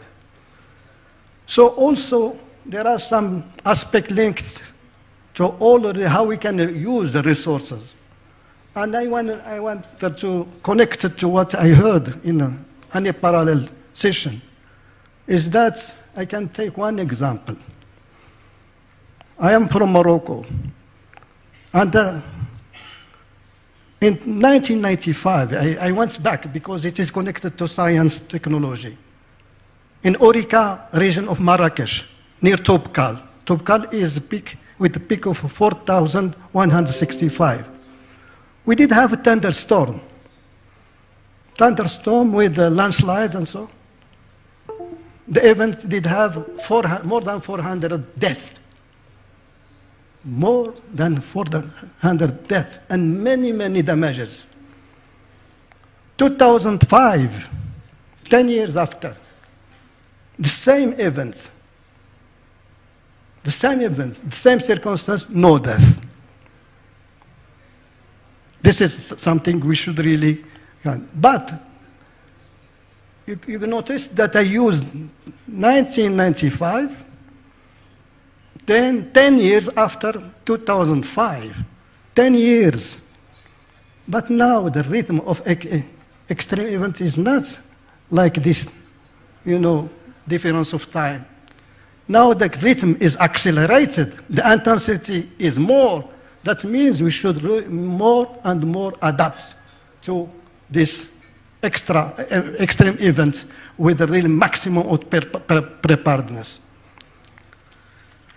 So something I want to share with you as well is about, in front of all this, and it is also connected to the role of science and also technology. But no science, no technology is useful if it is not used to adapt, to install a good adaptation. Because adaptation, when it is well implemented, shows many benefits. But of course, we should think about how you can use efficient adaptation. You should also avoid maladaptation. And to do this, to avoid maladaptation, to go for efficient adaptation, you need more science, more technology. Well, the implementation is rather practical and pragmatic, and where the sustainability of this implementation is guaranteed. Because sometimes with new science, new technology, when you have funding once, you can implement, but if you are not ensuring the sustainability of this project, this technique, you will lose afterward. And this is something which is important, and this is something that really, for which we should really pay attention. Now, we just conclude the 6th cycle of IPCC.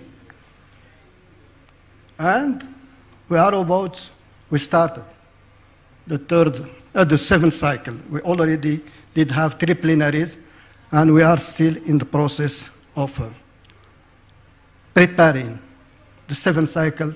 And we already agreed on the outline for the whole package in China a few months ago.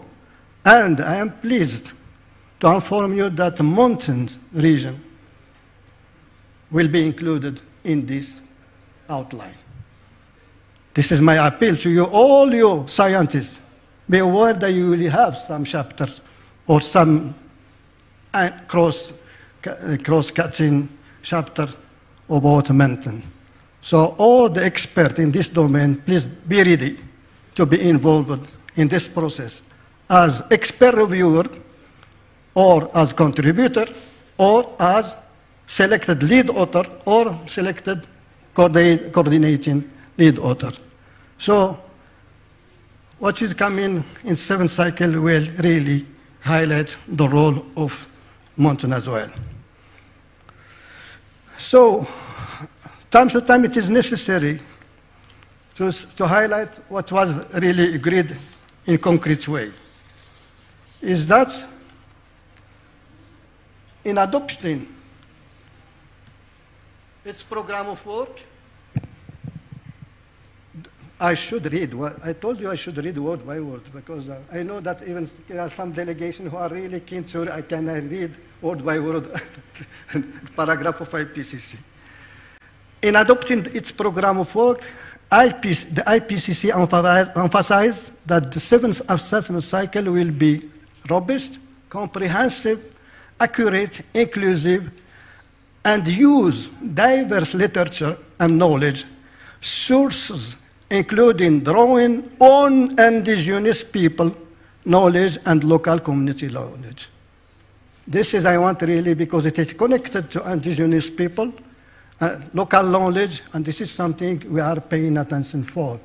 What it means? That means, first of all success stories related to local knowledge should be incorporated in our 7th assessment cycle. And my appeal also to you, for any contribution, when you are playing any role in IPCC, to provide those comments that you should not forget any local knowledge, any possibility that can improve the quality of our 7th cycle. It should be inclusive, but it should be not only solution-oriented, but it should be also implementation, solution-oriented report. This is our objective. So the evidence is clear. The time of action is now.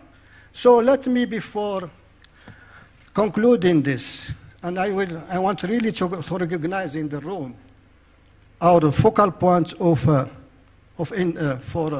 Nepal to IPCC, as well as the Bureau member, as all our CLEs, as well as all lead authors. And I think the room is full of our authors and our team that is involved. The focal point is coming now. He's walking. I was speaking about him. You know, you have an active focal point. So I think, I ask him to, I am speaking about him. I am speaking about you. So I think he is the man, and for any nomination, any process, please be sure that connecting, having his contact, this will really create a sort of possibility for all the experts in your country and even to be involved in IPCC process. This is, I think, what really I want to highlight. I want really to congratulate you for your effort, and also if the presence of many authors from Nepal are there, also thanks to you.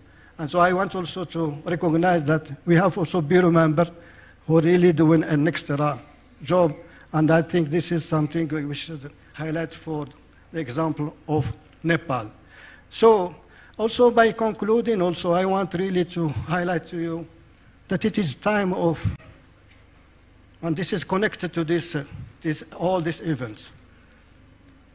It is time we attend many parallel events today and yesterday, and all of them are speaking about extreme events. They are also speaking about cities. But let me highlight two things. Now it is time of vigilance. We are speaking about vigilance in general, but it is time to install climate vigilance. And as the vigilance is built on a triptych, first, to be vigilant, you should have the best information system. To be vigilant, you should have the capacity of reaction. To be vigilant, you should have the capacity of prevention. It is like, you know that military commando are the one like this. We need to transform each one as climate technical commando. This is one. Second thing is, we attended a session about managing the risk, and Simon, and also the process how we manage all the crises. Now we are in time when we need to transform risk management in knowledge risk management. Why? Because in 60s, in last cycle, we were dealing with crisis management. Why? Because we did have the capacity to react. Then we started discussing about risk management. Why? We needed a sort of time to gain some time to take action.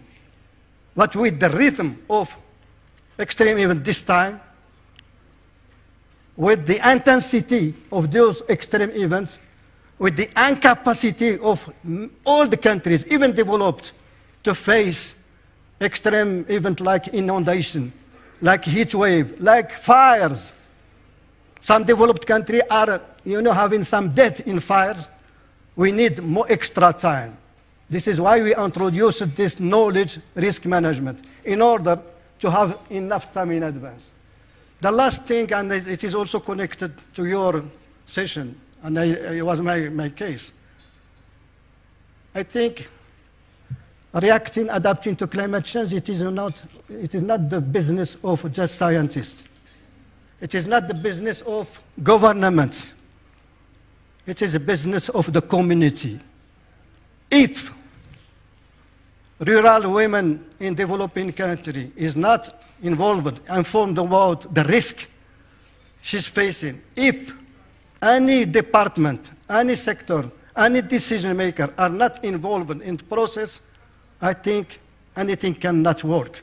And this is why I think the inclusivity is there, the seamless and the integrated approach is there, and now we should really look for all the elements that can offer the possibility to be transformed as a climate commando, and also to install the vigilance. Once again, I want all of you to be aware and to visit our website in IPCC. There is enough information. And also, I want you to come an IPCC family member by just being an expert reviewer or being author, contributor, and why not to be lead author as well as coordination lead author. And you have many demonstrations in this room, and thank you very much for your attention.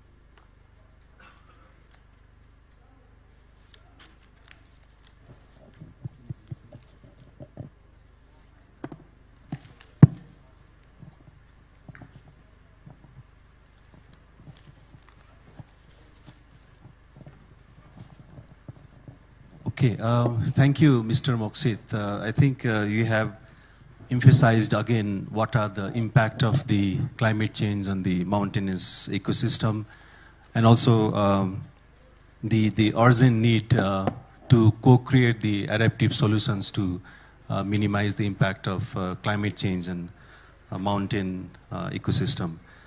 At the same time, it is also good to know that IPCC seventh assessment report will incorporate this mountain topic in the report. So probably in this room, maybe a lot of experts, they can contribute to the IPCC seventh assessment report. Now I would like to go for the panel discussion session, and I would like to invite our esteemed panelists. We have 4 panelists. I would like to invite Dr. Viva Dhawan.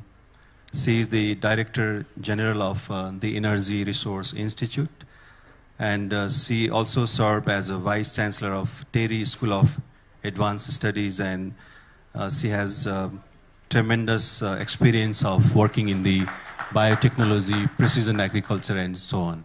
So it's an honor to have you, Dr. Viva Dhawan. The next esteemed panelist is Dr. Madhav Karki. So I would like to invite Madhav Karki in the dais.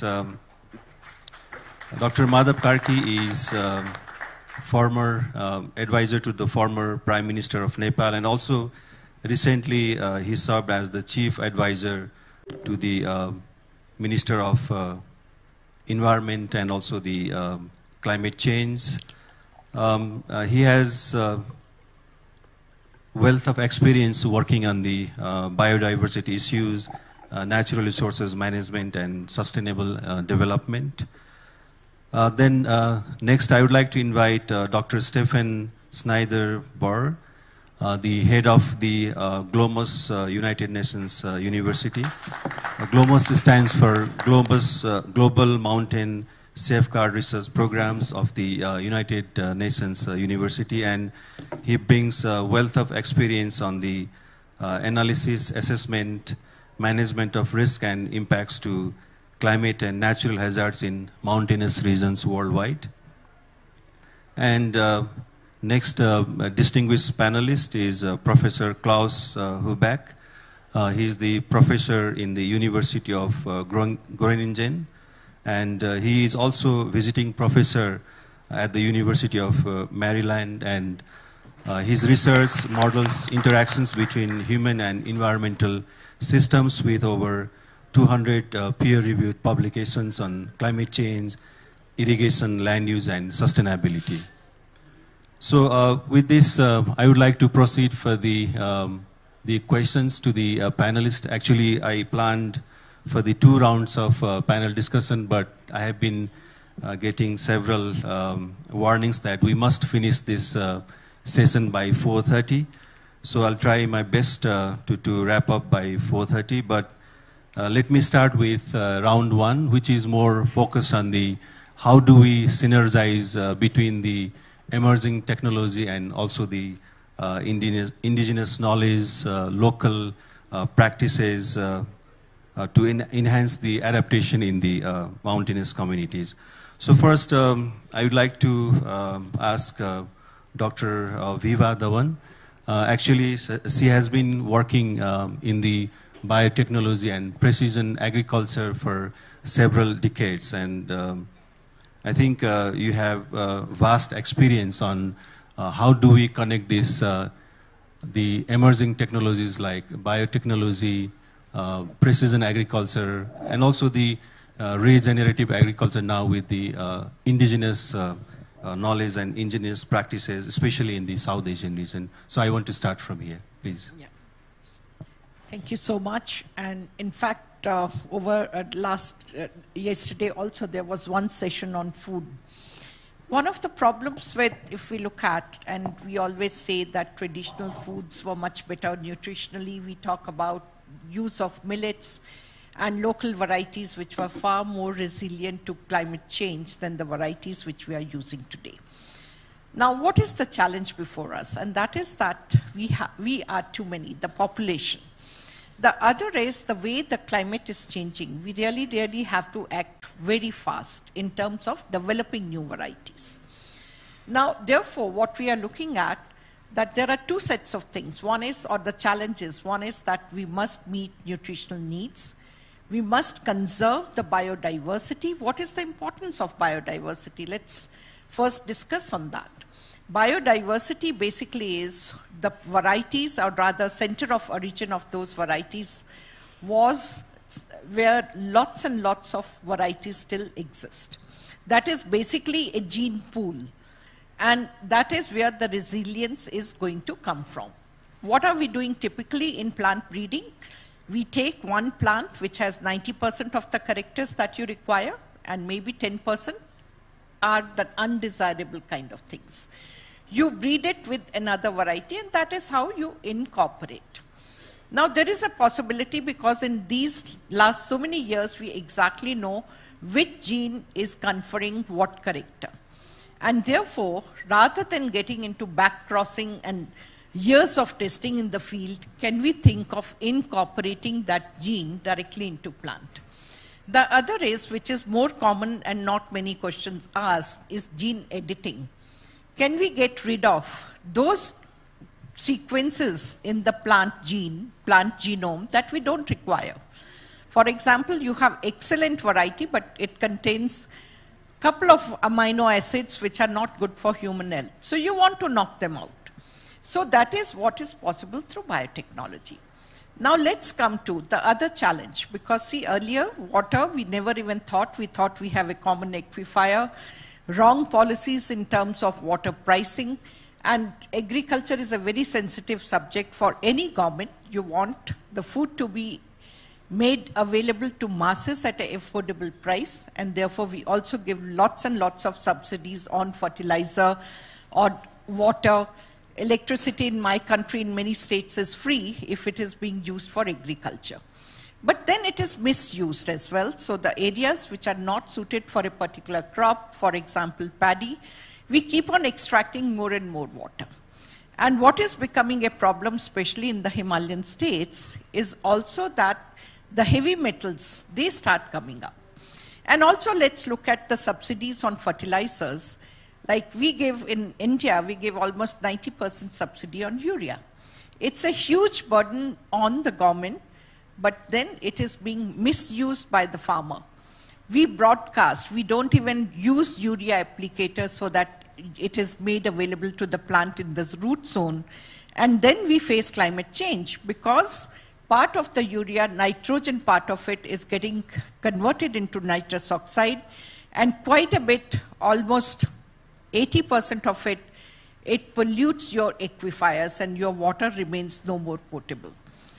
Now, what is the solutions? And we do have solutions, and that is what we say, like precision agriculture, can our farmers afford? They, in a way, if the government subsidy is shifted from urea to precision agriculture, and you look into have a sort of 5-10 year time frame, then you recover the cost as well. And let's also count health. The other is that if you go for precision agriculture, along with the new technologies, emerging technologies, you have data when it's going to rain, so how much of water should be given to the plant in the week before the rain starts, or a day before. If it's going to rain tomorrow, why should I water my plants today? And give them as much water that is absorbed by the root. And so you save on water. And third technology, which I personally feel is going to be extremely important for mountainous region, because many of those areas are organic, but they cannot get their crop certified because there is runoff from the other state, other farm, and they have small land holdings. So over there it is that, look at it, technologies like nano fertilizer. Your requirement of the fertilizer is reduced almost to 10%, so no more government subsidies, so government should look into that. And you spray nano fertilizer directly on the leaf. So nothing goes to the air, nothing goes to water. So it's the cleanest technology if you really want to control climate change. And let's also look into, because something which is neglected in agriculture is also our animals and methane production from them. Let's work on nutrients for them as well as enzymes, which can ultimately result in reduced methane production. And even things like algae, if you grow them in seawater or otherwise wastewater, it cleans the water as well as it captures carbon dioxide and it gives you the nutrients for cattle feed. So that's what we have to combine the two. We have to look into the vast germplasm which is available with the farmers today and use them for further improvement of crops. Thank you so much. Yeah, thank you, Dr. Viva. I think you mentioned about not only the, how do we integrate these indigenous technologies with the emerging technologies, but also, what should be the policies and other mechanism we should follow. Yeah, thank you very much. So now I would like to move to Dr. Madhav Karki. So you have immense experience working on this, the traditional knowledge, or you prefer to call it as indigenous knowledge for several years. And I would like to ask you about if there are any concrete examples from your work where traditional knowledge, or you prefer to say as indigenous knowledge and modern science that have been successfully co-applied for climate resilience in mountain ecosystems, please.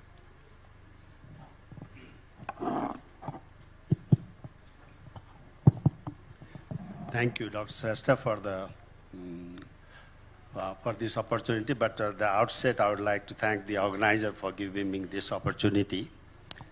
We are in the session of mountain resilience.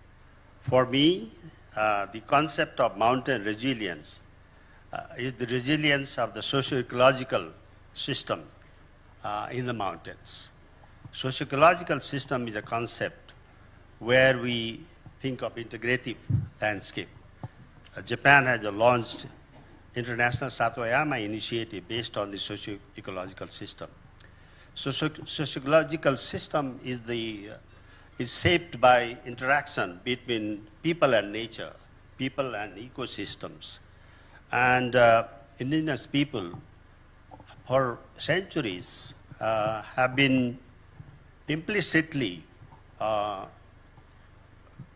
adapting and practicing resilient approaches in managing their natural resources. In Nepal, actually, we have many case studies in forest management, in pasture management, in water management, in suspension bridges, in settlements. But I would like to share one that stands out among all others.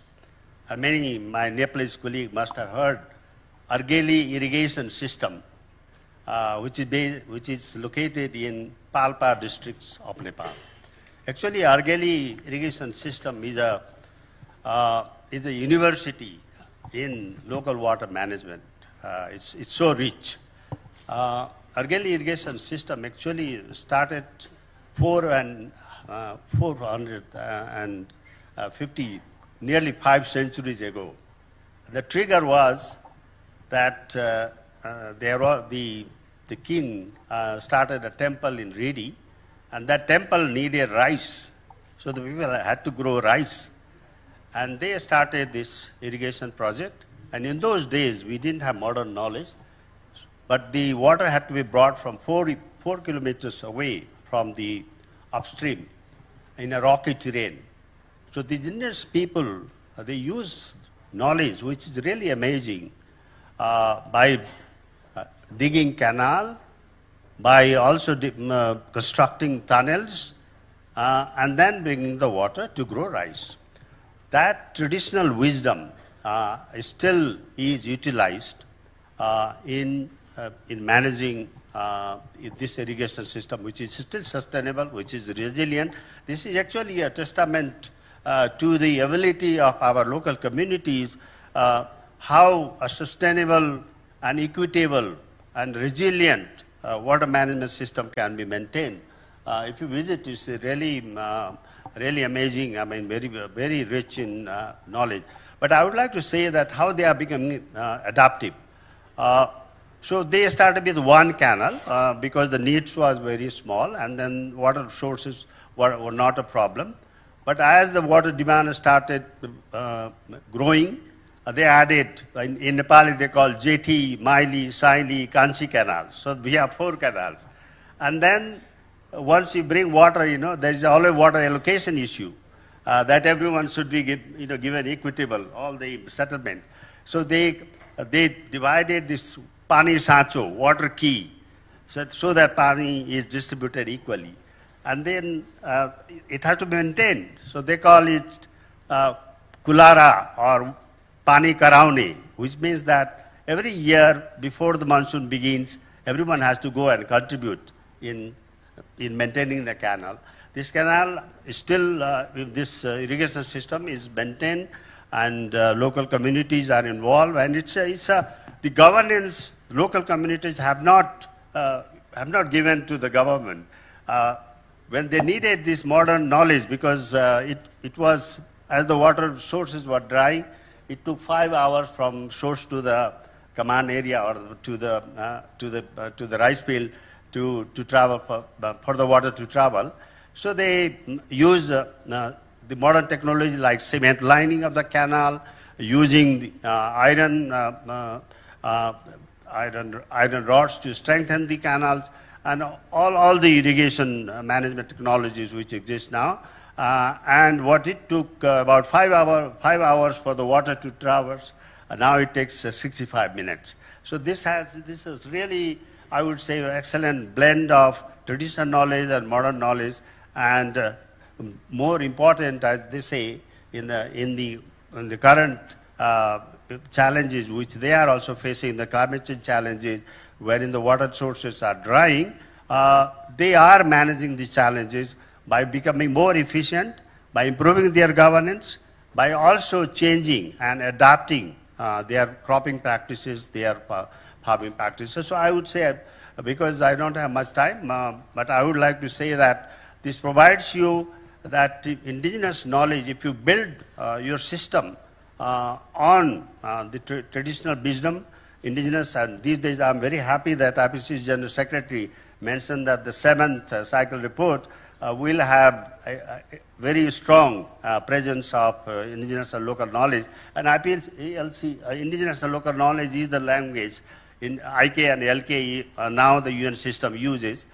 So I'm very happy, and you can see here that both indigenous and local knowledge or traditional knowledge are very much integrated with modern knowledge, and the system is made resilient. I'll stop here. Yeah, thank you, Dr. Madhav. I think that's a very good example of how the indigenous knowledge or indigenous practices are existing, and you gave a good example of the irrigation systems for Nepal. Probably that can be integrated with the emerging technologies and probably scale up as adaptive solutions to the climate change in mountainous region. One second.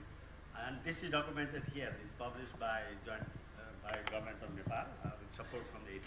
Thank you. Then I would like to move to Dr. Stephen. We talked about the indigenous knowledge and also the practices, but at the same time, I think we require lots of data and information for the impact assessment, and also create the adaptive solutions to minimize the impact on the mountainous region. And one of the issues, I think, in the several other parallel sessions also, it was highlighted that data is always limited.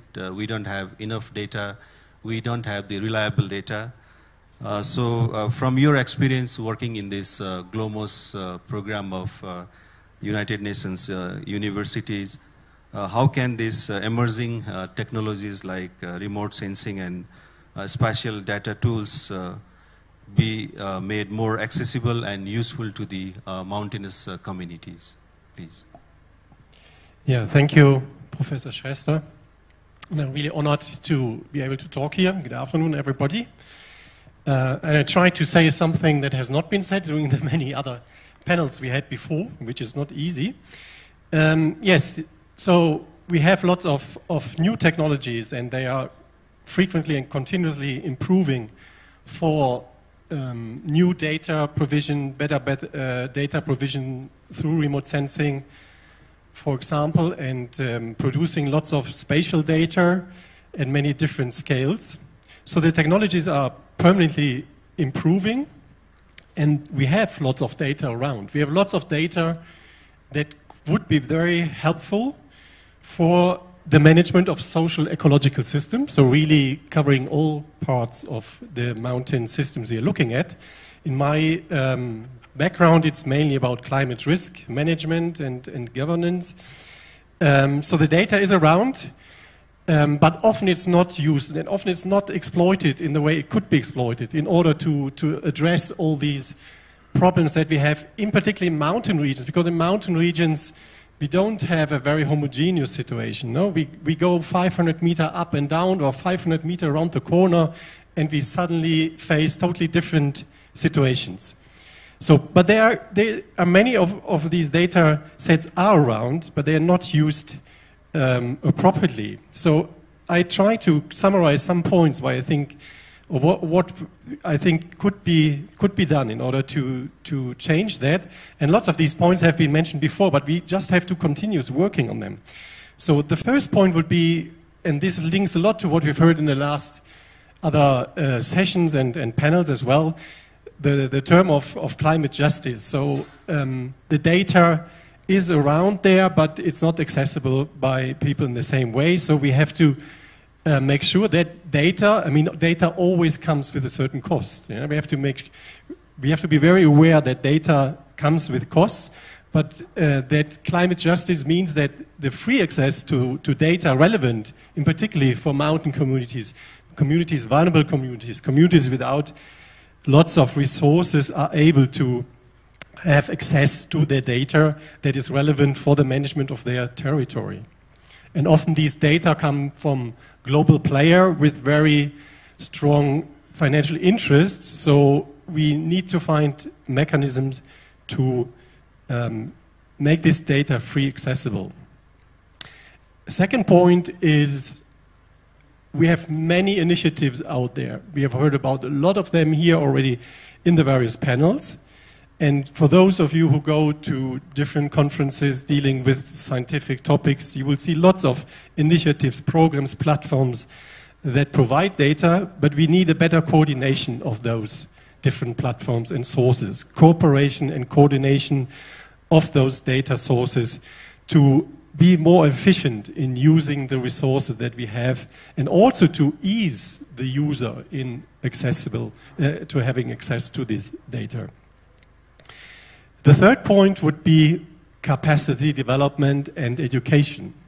It is very complex. The arising and upcoming scientific tools, they have always been very scientific and complex, but increasingly so. Though I don't know how many of us have an idea what really artificial intelligence means. So imagine all of us, we have difficulties to understand that, or most of us. So to be able to explain to stakeholders, decision makers in mountain communities what tools and data sets exist and what they mean, this is a part of the capacity development that is urgently needed. And then we have to distinguish a little bit between the target groups. We do not have to explain everything in detail to everybody, but we have to raise awareness of what's around, and we have to train specific people in also be able to use and really exploit and analyze the data.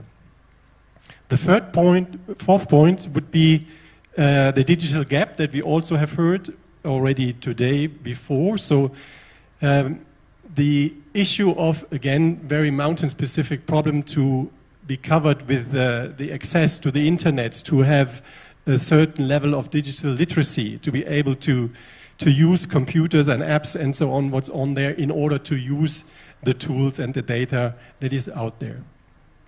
And the very last point that also links a bit more already to the issue of indigenous and local knowledge is that we have to be aware that many of these data sets out there are not context specific. And in order to really take decisions, appropriate decisions at the very local level, we always have to be context specific, and then the indigenous and local knowledge comes into the play. So I stop here for the moment. Yeah, thank you, Professor Stefan. I think you highlighted about the availability of data, and at the same time, there is a capacity building need to utilize those data, be it for assessment purpose or also for the creating these adaptive solutions, especially for the mountainous community. So now I would like to move to Professor Klaus. I think Professor Klaus has a lot of experience in using this participatory modeling approach for the creating solutions that integrate the local communities and also the scientific models. So based on your experience with participatory modeling and stakeholder engagement, how can best include stakeholders in such processes, and what is the value of such engagement to co-create adaptive solutions to minimize the climate change impact on the mountainous communities? Thank you. Good afternoon.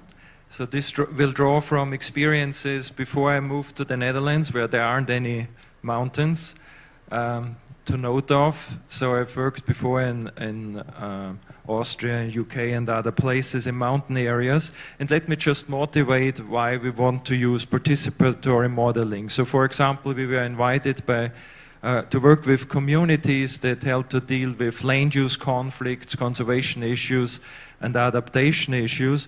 And so in this example that we experienced many times, for example, a moorland owner would stand up and says the best way to manage the land is to burn patches that creates biodiversity, that allows for hunting, and is very good for the local economy. Then a tourist manager would stand up, no, we need grassland. It's a cultural landscape that we had for hundreds of years. It supports sheep economy. Then there would be an argument about how many sheep should be there, if any at all, or if we should have rewilding. A water company representative would stand up and say, burning and sheep create lots of dissolved organic carbon, which creates costs, which have to be borne by urban populations. in cities that want cheap and clean water. Each of those stakeholder groups would produce numbers and evidence to support their claims. Those numbers might come from different mountains, different catchments, different time periods, or different planet altogether, just not based on scientific evidence.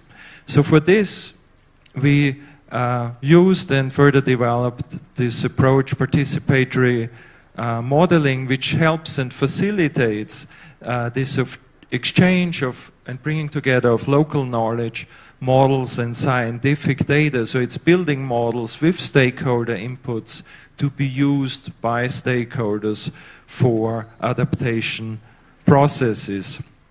So as the name indicates, it actively involves stakeholders at the local level and combines different types of knowledge as well as indigenous knowledge with models and science to help decision-making in complex socio-ecological systems. Such involvement and frameworks can range from simple providing information, knowledge transfer, to collaborative model building, which we aimed for in our examples, where stakeholders are engaged in the problem definition, in the problem framing, in the priority setting, in the option formulation, and in the model evaluation. So models are co-produced in an iterative social learning process. So what are some of the advantages of this? These models tend to be more accurate and relevant to the specific context, as also was pointed out by previous speakers, as there's data and situations change very quickly over altitudes, but also given different cultural contexts. This approach fosters consensus amongst stakeholders and therefore helps build trust, which is very important, and reduces conflicts. It helps building capacity. People involved have a higher sense of ownership, and which helps to implement solutions that the process comes up with or proposes. And therefore it provides better decision making by integrating diverse perspectives and knowledge. We have been applying this not only in upland areas, but also me personally, for example, in coastal areas, but it has been used all over in different regions around the world. Thank you. Yeah, thank you, Professor Klaus. I think indeed that's one of the powerful tool to integrate these solutions for the decision makers, this participatory modeling approach. Now I would like to go for the second round. I think you have already highlighted what are the indigenous knowledge, indigenous practices that are available, the data accessibility, and also the tool on how to integrate these knowledge practices which are indigenous in nature to the emerging technology. So my questions in second round revolves around what kind of policy, regulations, and also what kind of institutional setups are required for the implementation of these solutions identified, and how we can scale up in the mountainous region. So I would like to come back to Dr. Viva about the policy and institutional challenges you have experienced during this 15 to 20 years of working in this field, biotechnology, precision agriculture, or you would say sustainable agricultural technology, especially in the mountainous community. Yeah, well, mountains, in a way, I'll say that it's a very unique ecosystem, and even the challenges and what we are discussing today, if we look at, especially agriculture, when India got independence, the average income of farmer was about 50% of average Indian. Today it has reduced to 20%. If we look at mountainous region, again the challenges are that agriculture is no more a profession that the next generation, this generation wants to follow. And that is also resulting in migration. Let's look at what are the major factors. And one of the things in mountains is that it rains, you don't know what to do with water, but when it doesn't rain, there is no water. And even for drinking purposes, you have to collect water. So accessibility of water and usage of water in agriculture, that is what the government should look into. The other is that mountains, they are largely, even today, they are practicing natural cultivation. I won't call it organic because they cannot get the certification. But then for natural cultivation, we are not incentivizing them. We are not even giving them new technologies like biofertilizer. And then is it we are compensating them because their productivity is comparatively lower? They are the ones who are custodians of biodiversity. We are actually not giving them enough. On the policy side, therefore, it is that understand their problems and look into how the water can be provided to them, how the fertilizer can be provided to them, and how their produce, which is naturally produced, should get premium in the market. It can be done, and I'll say where there is a will, there is a way, and I feel very confident that biofertilizer like mycorrhiza, it has a long way to go. And similarly, if we talk about nanofertilizer, it will also help us in distinguishing between a crop which is fertilized versus the crop which is organically produced so that they can get premium in the market. And third thing which I urge to the government, and it's not done anywhere in the world, while we are talking of sustainability in every issue, we are still not talking about sustainably produced crops. And I'm sure there will be market for them. All of us will be willing to pay 10%, 15% extra the moment it is sustainably produced.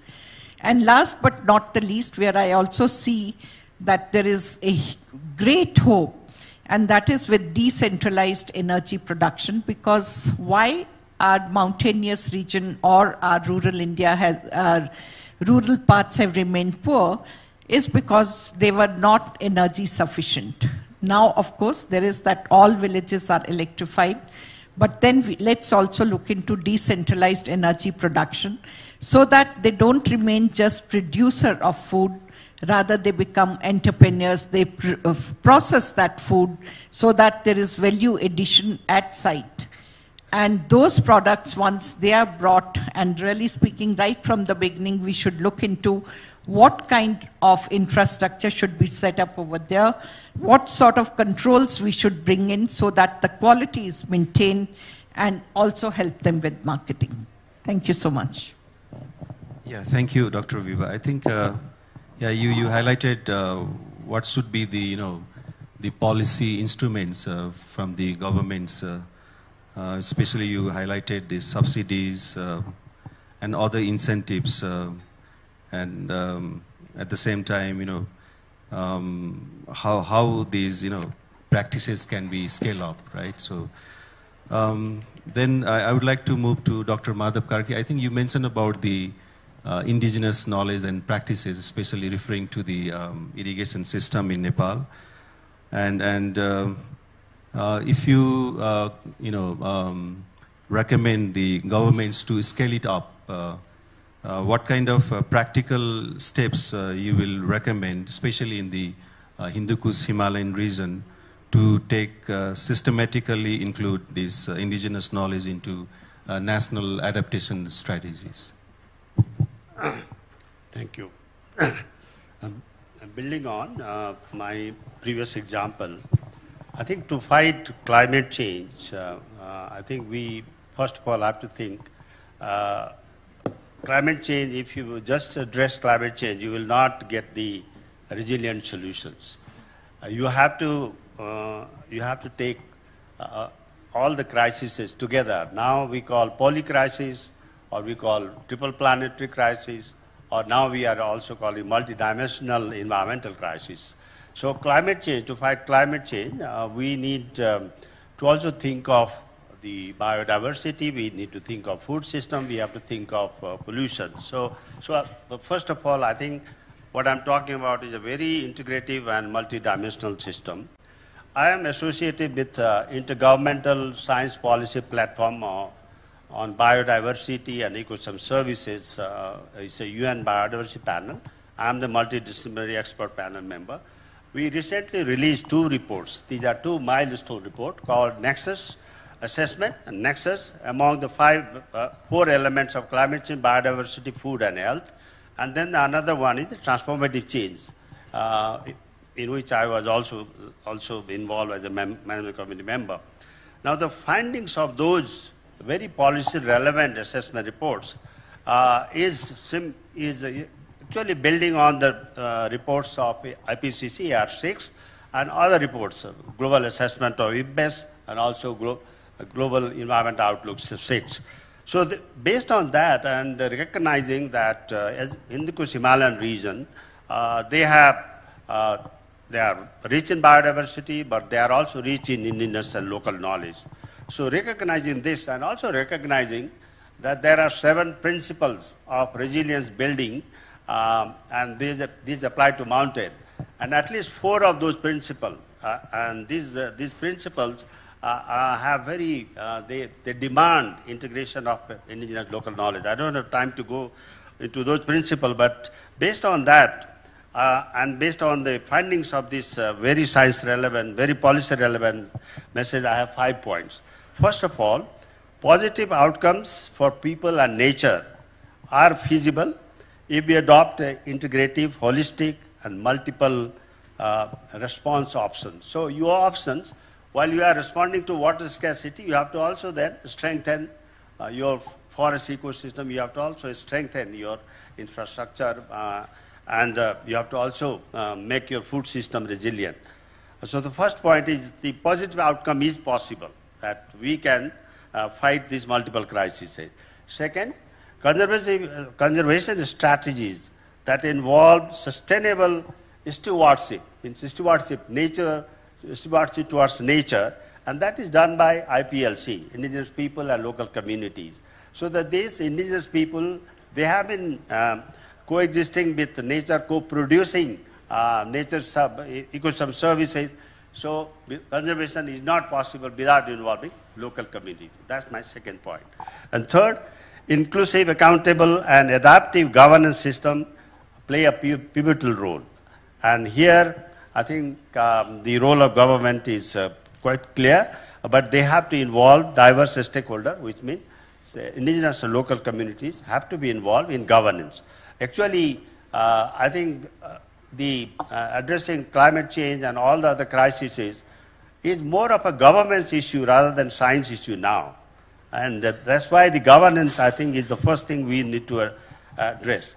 Now, the fourth point is you have to recognize, the government has to recognize, empower, and strengthen indigenous and local knowledge and indigenous people and local community by building their capacity and the institutions. Actually, indigenous knowledge and indigenous and local knowledge does not exist if the indigenous and local institutions do not exist. And actually, the deputy mayor of Kathmandu city very nicely said, the Guti, the indigenous institutions, if you don't strengthen them, you cannot get.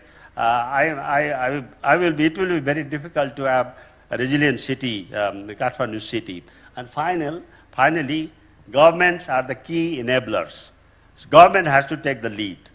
And the government, to take the lead, they have to adopt whole of society, whole of government approaches, which means the inclusive, and it has to be equitable approaches, and they can do it by deploying innovative financial tools, by having enabling policy and regulatory framework. I'll stop there. Thank you. Thank you, Dr. Madhav. That's 5 points recommendations for the governments in the Hindu-Kush Himalayan region.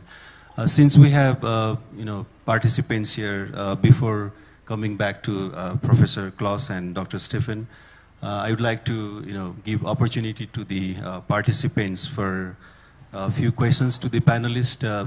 If you have any questions, just be brief and also introduce yourself, and probably you can, directly ask questions to the panelists. Yeah, please.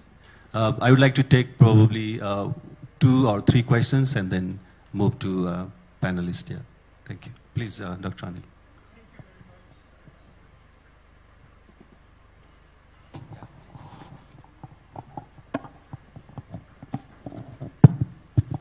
Thank you very much. My name is Anil Mishra from UNESCO. I was expecting in this session, Bridging Science and Technology, talk about open science. Many of the science data that we produce are very closed, and it's not inclusive. We really need to engage citizens. And we need to have open science, open calibration, open validation, open review process, and then it will create buy-in effect by the community. And that is what I expected from the panelists, if there are any specific examples. Thank you. Thank you. So yeah, I will follow the geographical distribution also. Yeah, maybe let's second. Yeah, please. Hello, thank you. This is Binay from Institute for Global Environmental Strategy, Japan. So I would like to basically touch on this indigenous and local knowledge system. Also, I would like to say traditional knowledge system. And I have been working in this for over 5 or 6 years now. And one thing we are trying to do is how we can apply this knowledge system for climate adaptation. And what we have found is, of course, this knowledge system is important, but they are also vulnerable to climate impact. So we should not forget that part. And second is this knowledge is eroding very fast. And one of the challenging aspects we are facing is how we can scale up this solution with the modern technology. To give you an example, there is an indigenous technology which can save potato for 1 year without anything. And we are promoting you take potato, the cold storage, which is energy. But what we don't find is science is not telling or doing anything to validate this kind of thing. And the result is that when we go for upscale solution, like the donors, like ADB or other, they are reluctant to invest. So there is no de-risking model. So I'd like to ask what science could play in this regard. And of course, IPCC is doing this, so I'm very glad that I hope a wonderful report will come. Thank you so much. Thank you. I think I will stop here because I have, pressure to finalize by 4:30. So if time remains, I will come back to you. So if any panelists would like to respond to the question of open science, please feel free to answer. Thank you. I think that's a very important question. We talk of, this open science, and we feel that the open access literature, I think, is one way, where we have some equitable access to the scientific data. But we have the indigenous and local knowledge as well, and those data need to be captured as well. So we have the citizen science, and in Nepal, citizen science have been applied, where schools are involved in collecting meteorological data, and we have a lot of indigenous and local knowledge holders in the communities. We have to, of course, involve them, empower them, and strengthen their institutions. So I'm sure this can. Yeah, thank you. I think Mr. Moksit, you want to respond to that question? Quickly, I think, thank you, Anil, for this question, because now it is time of, new science, open science, and also even IPCC is basing his work on peer-reviewed literature. Let me highlight that 6 cycle, we based our work in 100,000 peer-reviewed literature, but this is 6 cycle. Now, it will be 500,000.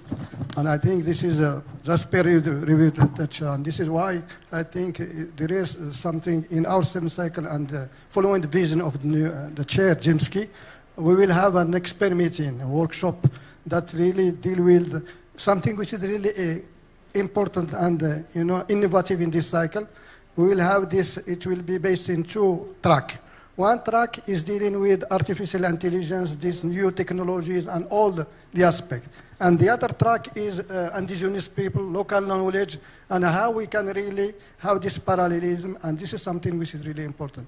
One thing which is really also important, linked to the intervention of colleague, I think we were speaking about the past, but it is clear that now science is, is progressing. Technology are progressing, and I think even the utilization of this new technology should be taken in process of adaptation. How we can adapt new technology to ensure their sustainability without forgetting the involvement of all local people. Because at the end, in the mountain, in this local population, we need to bring to them something they will adapt to their context, and they will ensure sustainability and will take benefit. Thank you very much.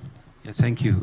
Maybe I can come back to Dr. Viva. Maybe I can come back to Professor Klaus and Dr. Stefan if you have any response to the questions related to open science. Yeah, please. I wanted to respond to sure, the other colleague, please. Just to say, that it's a crucial part, and I think also you mentioned that before, the value of qualitative data, but at the same time it's very context specific, and upscaling is one big issue, and I think science has to work more on finding ways how to upscale things. So it's very, very important that we look into that and to value then the existing knowledge and see how far it is valuable in other regions as well. And I just wanted to make one last comment, given that the time is so short, because we talk so much about indigenous and local knowledge, but we have not talked about the property right of this knowledge. In particular, when it comes to new tools like artificial intelligence, where lots of data is fed into systems and disappear into systems. And we always say, as a scientist, we go and we consider local knowledge, indigenous knowledge, but we do not respect the property right of this knowledge appropriately so far. I just want to throw that in. Thank you. And Professor Klaus, would you like to respond to any of the question? Well, maybe just quickly to the open science question. Of course, now the funding agencies are recognizing how important open science is, and so we are required to publish in open access journals. The journals oftentimes also require that we provide the data, the code, and so on. So it all goes in the right direction, but very slowly, and lots of stuff has been published in the past, and that's not available. So that's a real issue still. But I'm very happy about the question, and I think it's important. Thank you. I think I got several warnings to wrap up. So probably we don't have much time to summarize the all the discussion we had, but I would like to thank keynote speaker Mr. Abdullah Moqsit for your keynote speech, and all the distinguished panelists for your insightful discussion related to this bridging science and technology for mountain resilience. I think we can continue after this. If you have any more questions, they will be around the tea or coffee break. Yeah. Thank you very much once again. Thank you.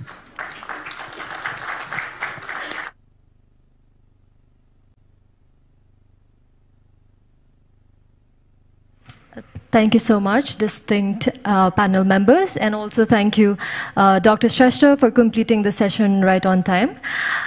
We don't have much time, therefore, without any further ado, I would like to move on to the final stage of our panel discussion, which is panel session, which is giving away the token of appreciation to our panel members.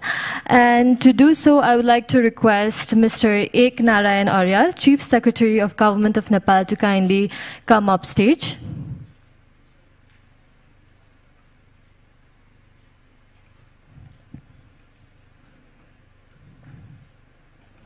Thank you, sir. Firstly, I would like to request Mr. Abdullah Moqsit to kindly step forward.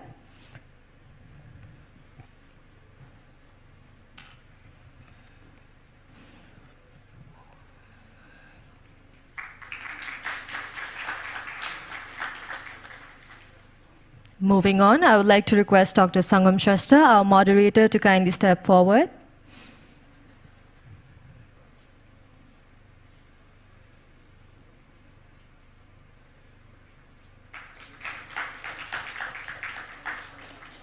Moving ahead with our panel members, firstly, I would like to request Ms. Vaiva Dhawan to kindly step forward.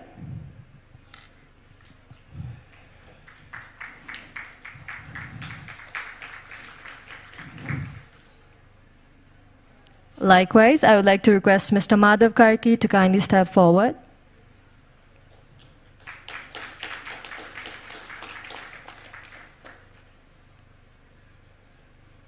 Moving on, I would like to request Dr. Stefan to kindly step forward.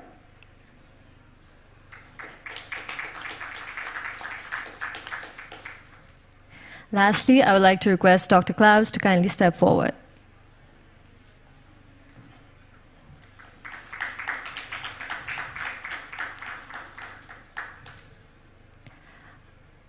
Before we leave the stage, I would like to request all the panel members, keynote speaker, moderator with Chief Secretary to kindly stay back for the photo.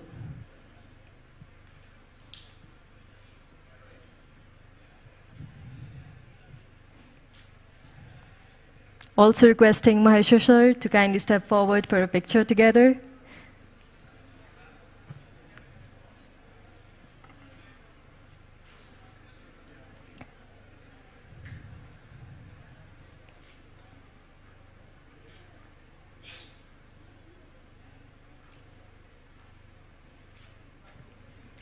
Thank you, everybody. We will be joining back in this room for our roundtable discussion. At 4:45 sharp, we will see you then. Thank you so much.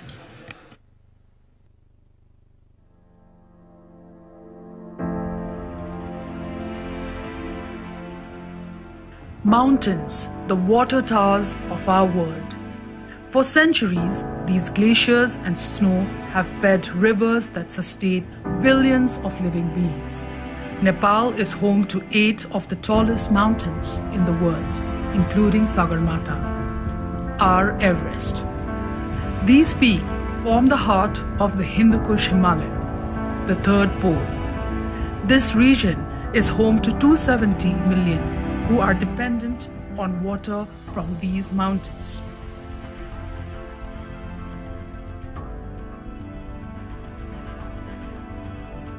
But this lifeline is breaking. Hindu Kush Himalaya glaciers disappeared 65% faster compared with the previous decade.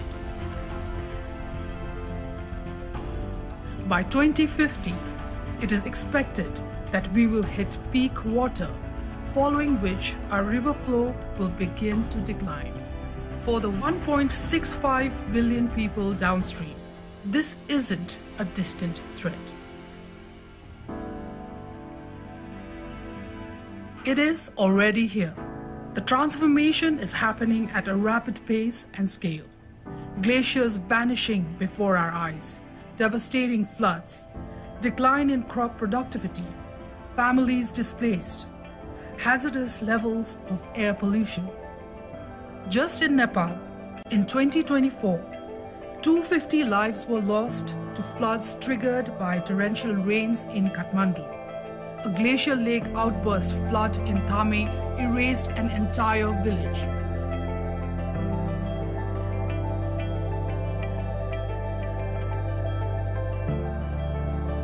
These disasters are not natural. They are climate-driven, and the science is clear. Even at 1.5 degrees Celsius warming, which is too hot for our region, we'll lose 1/3 of glaciers by 2100.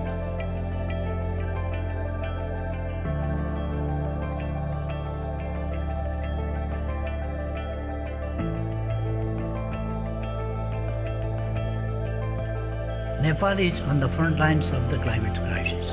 This is climate injustice, unequal and loaded against countries like ours, which have non-significant contributions to global emissions. But our commitment to fighting the climate crisis is unwavering. Nepal has preserved 45% forest cover. 24% of our land is under protected areas, and much of our farming is by default nature-based. Our glacier and snow-fed rivers provide vital ecosystem services to millions downstream. Yet, we are among the hardest hit by climate change.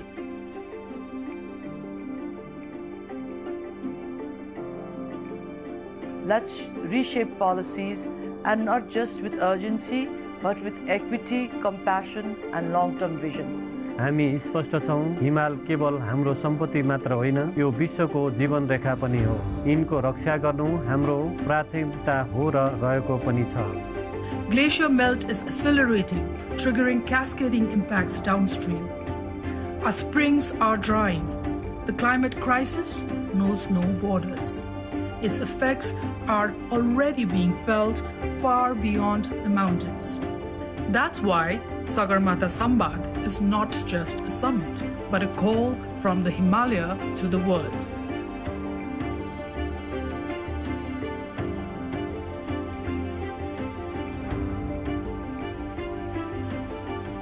We urge global leaders, scientists, and frontline communities to join hands to demand adaptation and loss and damage financing for the most impacted, like us, and to accelerate the phase-out of fossil fuels in favor of clean, renewable energy. Regional and global cooperation is not a choice, it is a necessity. Climate justice is non-negotiable, and we must act together before it is too late.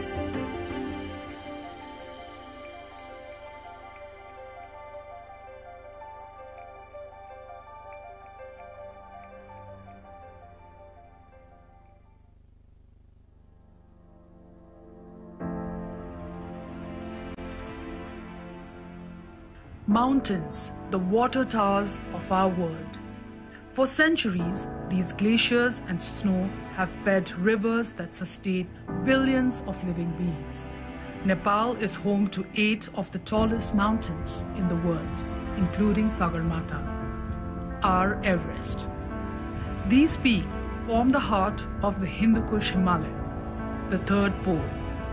This region is home to 270 million who are dependent on water from these mountains.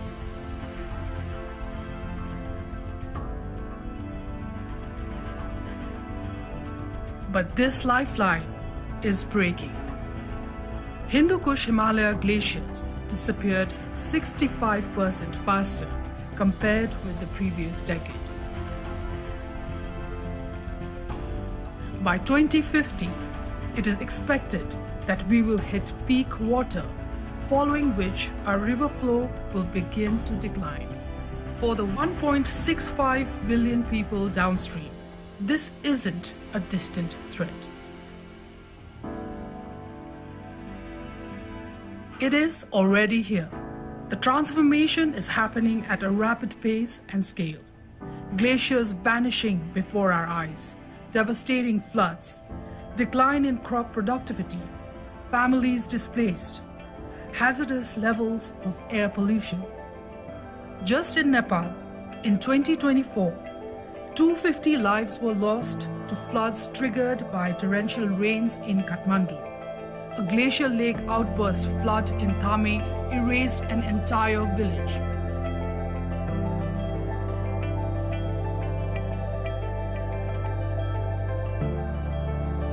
These disasters are not natural. They are climate-driven, and the science is clear. Even at 1.5 degrees Celsius warming, which is too hot for our region, we'll lose 1/3 of glaciers by 2100.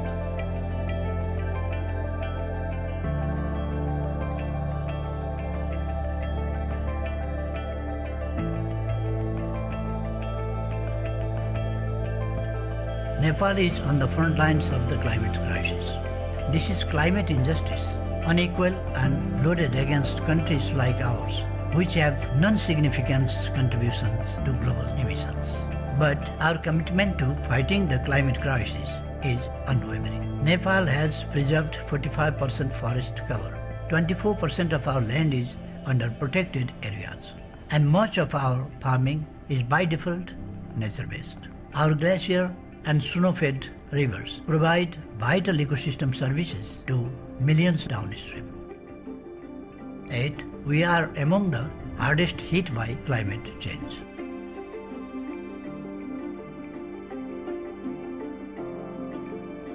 Let's reshape policies, and not just with urgency, but with equity, compassion, and long-term vision. हामी स्पष्ट छौं, हिमाल केवल हाम्रो सम्पत्ति मात्र होइन, यो विश्वको जीवन रेखा पनि हो। यिनको रक्षा गर्नु हाम्रो प्राथमिकता हो र रहेको पनि छ। Glacier melt is accelerating, triggering cascading impacts downstream. Our springs are drying. The climate crisis knows no borders. Its effects are already being felt far beyond the mountains. That's why Sagarmatha Sambad is not just a summit, but a call from the Himalaya to the world.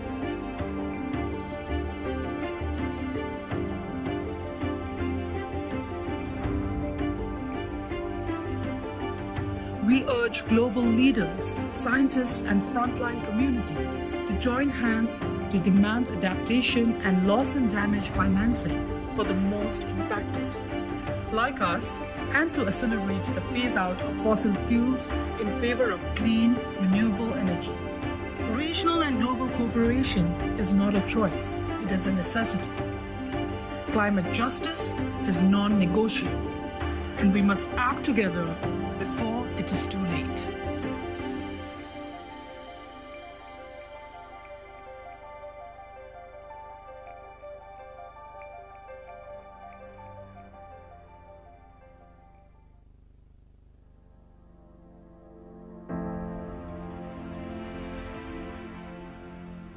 Mountains, the water towers of our world. For centuries, these glaciers and snow have fed rivers that sustain billions of living beings. Nepal is home to 8 of the tallest mountains in the world, including Sagarmatha, our Everest. These peaks form the heart of the Hindu Kush Himalaya, the third pole. This region is home to 270 million who are dependent on water from these mountains.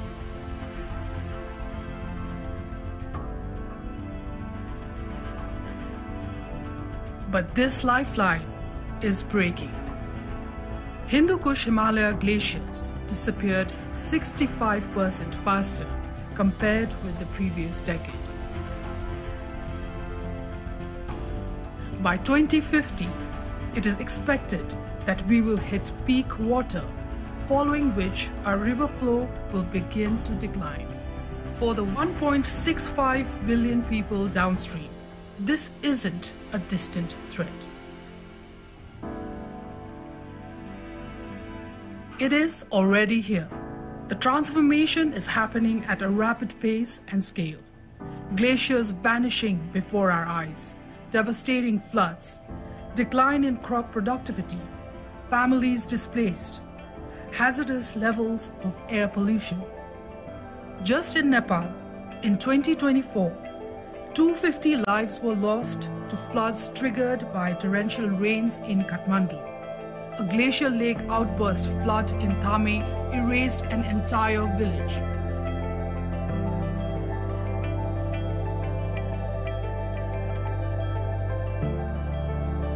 These disasters are not natural. They are climate-driven, and the science is clear. Even at 1.5 degrees Celsius warming, which is too hot for our region, we'll lose 1/3 of glaciers by 2100.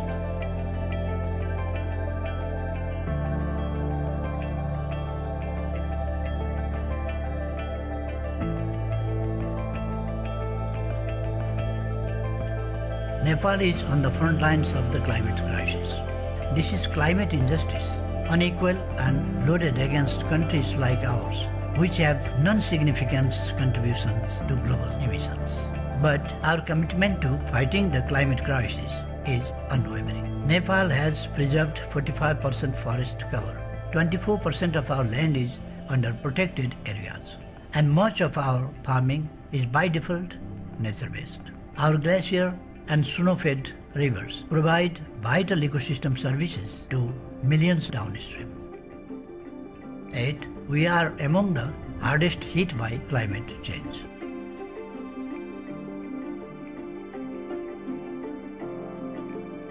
Let's reshape policies, and not just with urgency, but with equity, compassion, and long-term vision. हामी स्पष्ट छौं हिमाल केवल हाम्रो सम्पत्ति मात्र होइन यो विश्वको जीवन रेखा पनि हो यिनको रक्षा गर्नु हाम्रो प्राथमिकता हो र रहेको पनि छ Glacier melt is accelerating, triggering cascading impacts downstream. Our springs are drying. The climate crisis knows no borders. Its effects are already being felt far beyond the mountains. That's why Sagarmatha Sambad is not just a summit, but a call from the Himalaya to the world.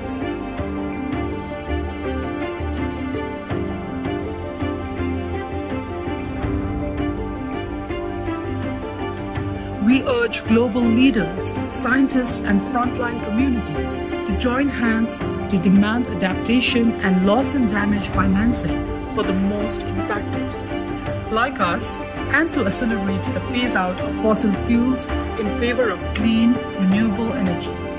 Regional and global cooperation is not a choice, it is a necessity. Climate justice is non-negotiable, and we must act together before it is too late.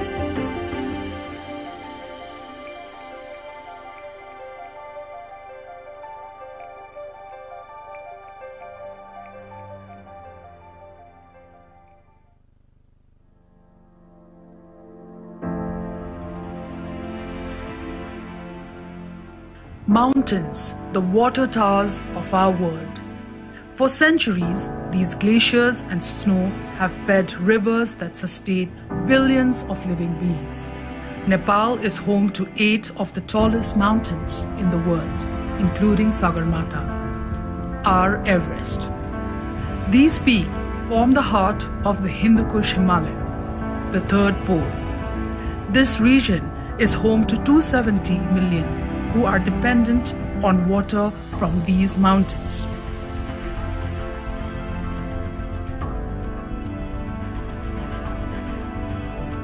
But this lifeline is breaking.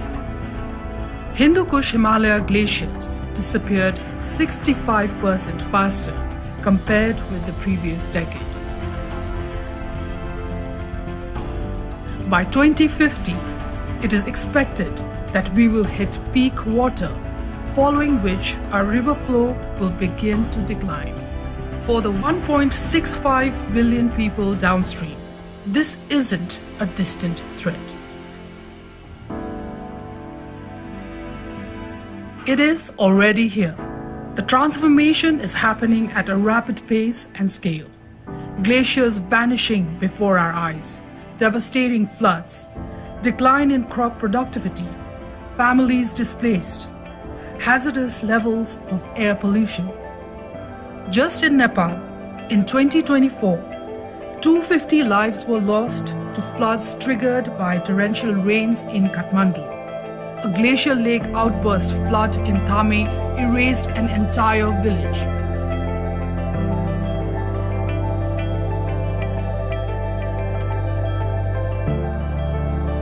These disasters are not natural. They are climate-driven, and the science is clear. Even at 1.5 degrees Celsius warming, which is too hot for our region, we'll lose 1/3 of glaciers by 2100.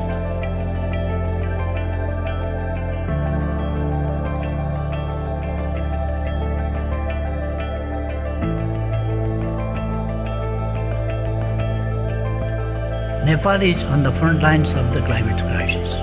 This is climate injustice, unequal and loaded against countries like ours, which have non-significant contributions to global emissions.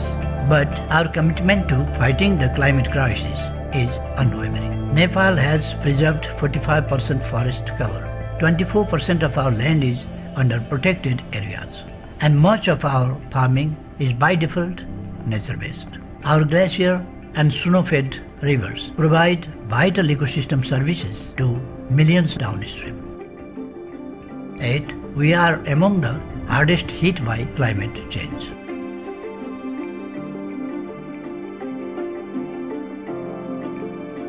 Let's reshape policies, and not just with urgency, but with equity, compassion, and long-term vision. हामी स्पष्ट छौं हिमाल केवल हाम्रो सम्पत्ति मात्र होइन यो विश्वको जीवन रेखा पनि हो यिनको रक्षा गर्नु हाम्रो प्राथमिकता हो र रहेको पनि छ Glacier melt is accelerating, triggering cascading impacts downstream. Our springs are drying. The climate crisis knows no borders. Its effects are already being felt far beyond the mountains. That's why Sagarmatha Sambad is not just a summit, but a call from the Himalaya to the world.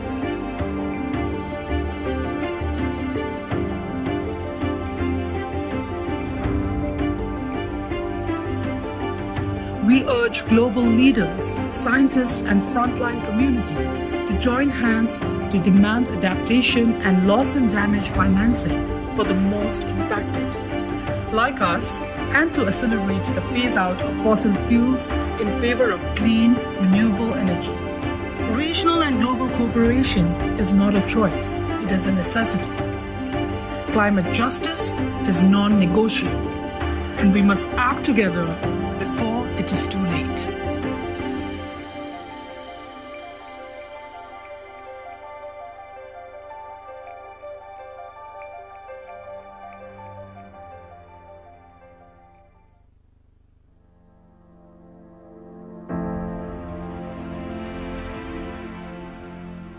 Mountains, the water towers of our world. For centuries, these glaciers and snow have fed rivers that sustain billions of living beings.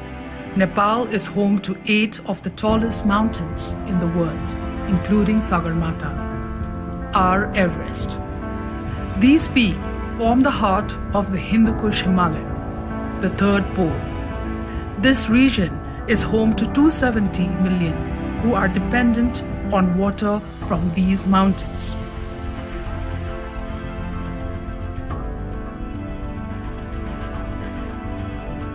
But this lifeline is breaking. Hindu Kush Himalaya glaciers disappeared 65% faster compared with the previous decade. By 2050, it is expected that we will hit peak water, following which our river flow will begin to decline.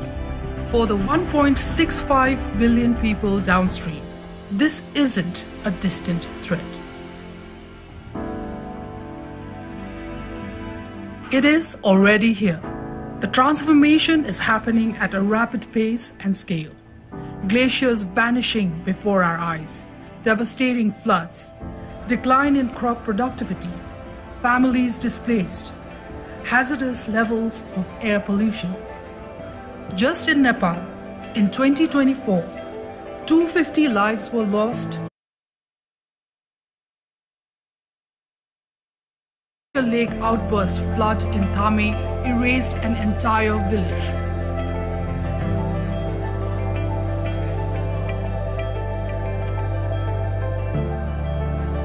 These disasters are not natural. They are climate-driven, and the science is clear. Even at 1.5 degrees Celsius warming, which is too hot for our region, we'll lose one-third of glaciers. Hello and welcome back, everybody. May I have your attention, please? Before beginning the next and the last session here today, I would like to firstly request all our volunteers to kindly escort back our participants from the lobby to inside the hall. Before starting, let us wait 2 more minutes and then we will formally start our roundtable discussion.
A kind request to everybody to kindly take your seats.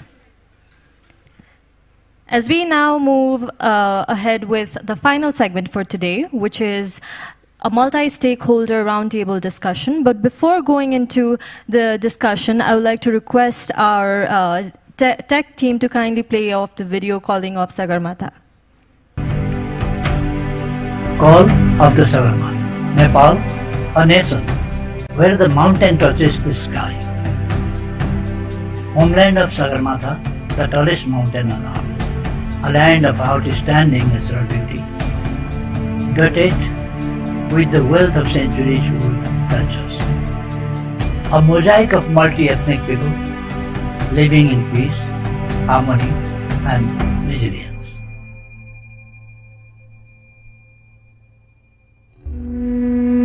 Here, the mountains are not just landscapes. They are a lifeline to living beings and sacred. They are warming. They are calling. The first episode of the Sagarmatha Sambad aims to tackle the greatest challenge of our times: climate change, mountains, and the future of humanity. This dialogue will touch on the necessity of preserving the 1.5 degree Celsius ambition to save our glaciers, connecting islands to islands in corridor connectivity, food security, and resilient agriculture, empowering local climate actions in the mountains. We will also explore the opportunities of a green economy, powering the future with clean energy, uncovering the basis of nature, culture, and adventure in the mountains. Our mountain ecosystems are fragile. Nepal is among the most vulnerable countries to climate change. The dialogue will address this head-on, covering mountain risk assessment and monitoring, addressing loss and damage with anticipatory action. The discussions will be comprehensive and ambitious, covering climate justice and the shared future of humanity, sustainable cities and resilient communities, building an inclusive future with children, youth, women, disabled people and seniors, intergenerational equity, bridging science and technology to strengthen mountain resilience, sustaining our mountain economies with innovation and care. But Nepal cannot face this alone. We call for global and regional partnerships. Pricing of the ecosystem services we protect and fair payment mechanisms for their conservation, water, food, and health security must be the foundation of a climate-resilient future of our mountains. We need more climate finance to respond to the climate disasters. We envision cities and communities that are green, resilient, and inclusive. We strive for the prosperity, well-being of our people, and the health of our planet. Let's do it together. Let's do it with urgency, solidarity, and innovation. The fate of humanity depends on the choices we make now for our glaciers, our mountains, and generations to come.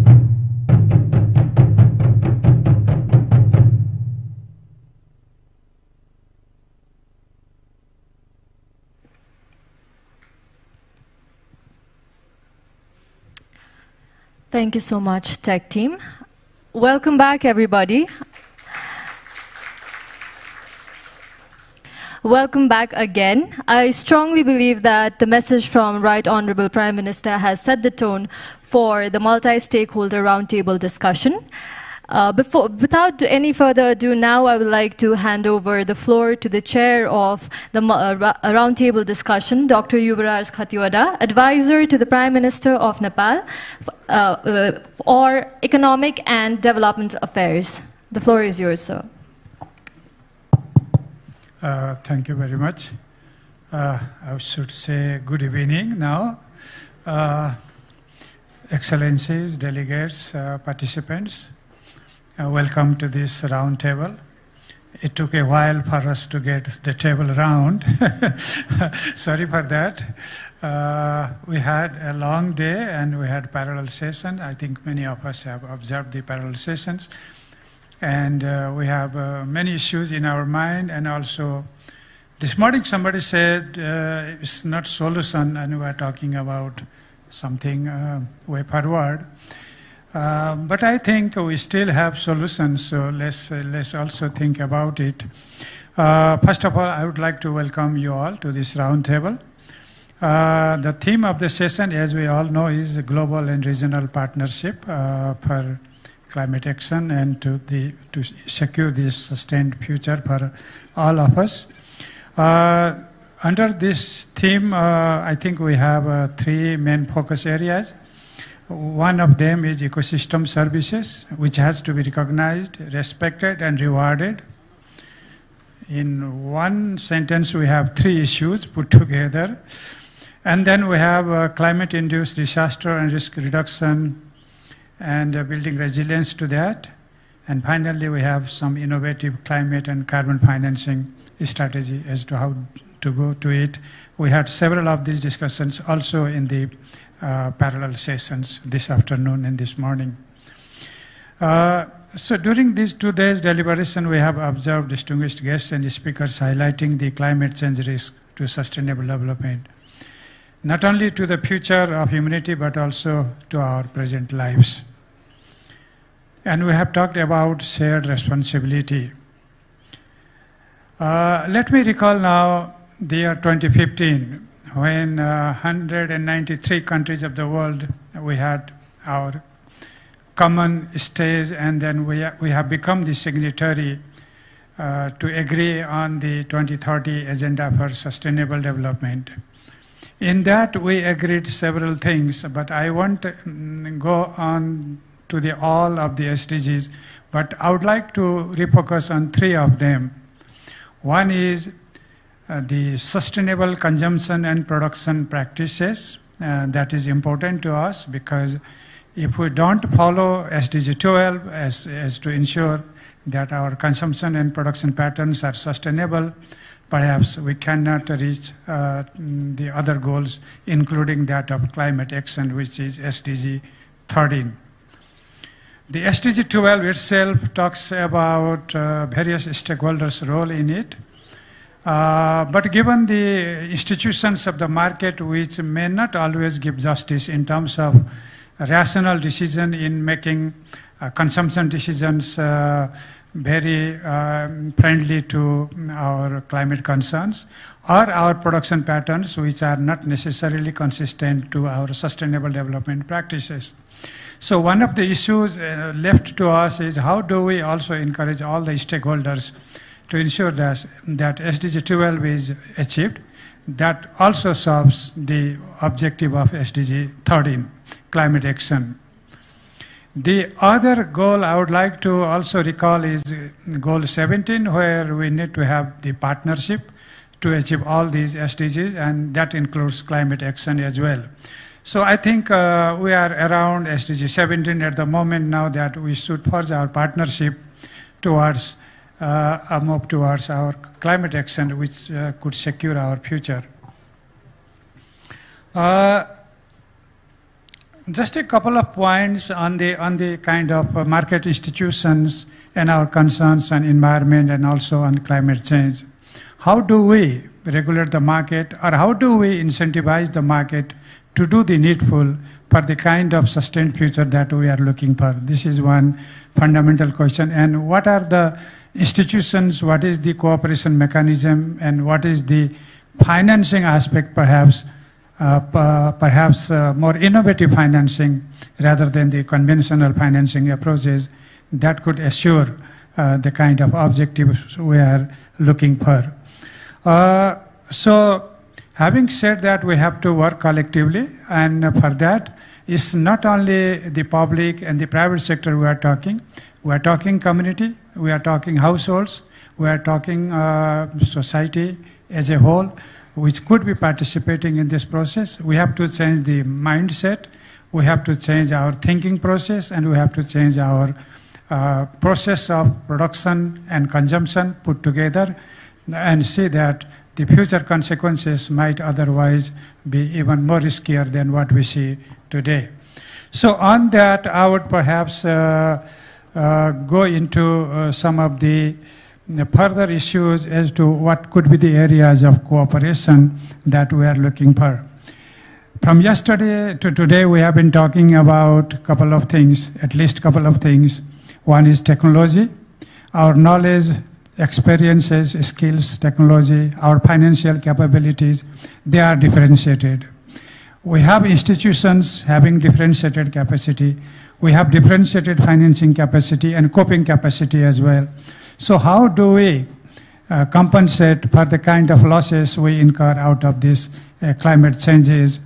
And how do we operationalize the loss and damage fund? And how do we build our capacities, institutional capacities at the national and sub-national level, but the capacity, more the capacity at the sub-national and to the local governments, who are the primary agents of making climate action to take place.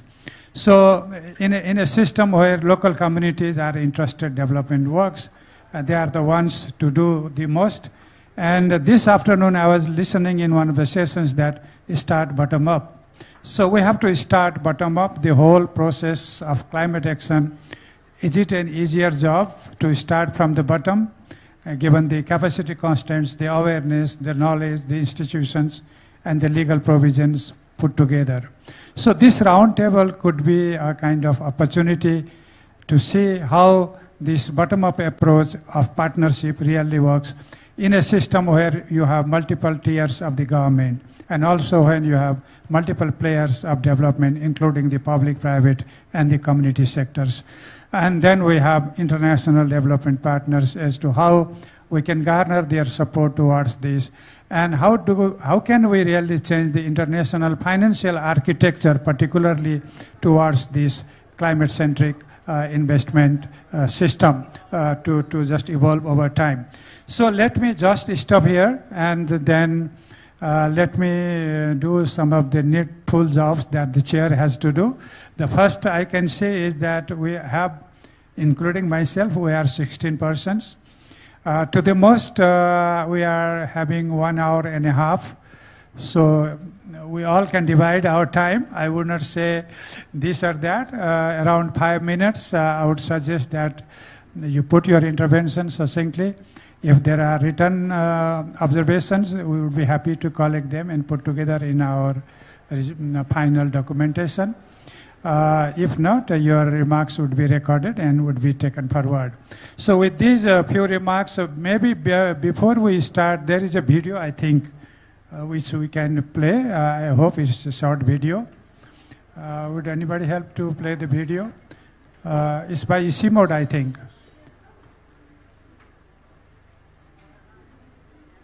Right Honorable Prime Minister of Nepal, KP Sharma Oli, distinguished ministers, excellencies, ladies and gentlemen. It is a privilege to address the Sagarmatha Sambat, which is inspired by the world's highest peak. Sagarmatha, also known as Everest, stands as a beacon of resilience and a symbol of human perseverance. Yet it also bears witness to the fragility of our planet, reminding us that even the mightiest peaks are vulnerable. Nepal and the majestic Himalayas are on the front lines of today's climate crisis. This unique ecosystem with its glaciers and rivers is a lifeline for nearly 2 billion people across South Asia, sustaining water resources, food, security, livelihoods, and economies. It is also a sanctuary of biodiversity, nurturing numerous rare and endangered species.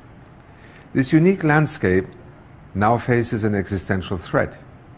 In the face of climate change, glaciers in the Hindu Kush Himalayan region are retreating at an alarming rate.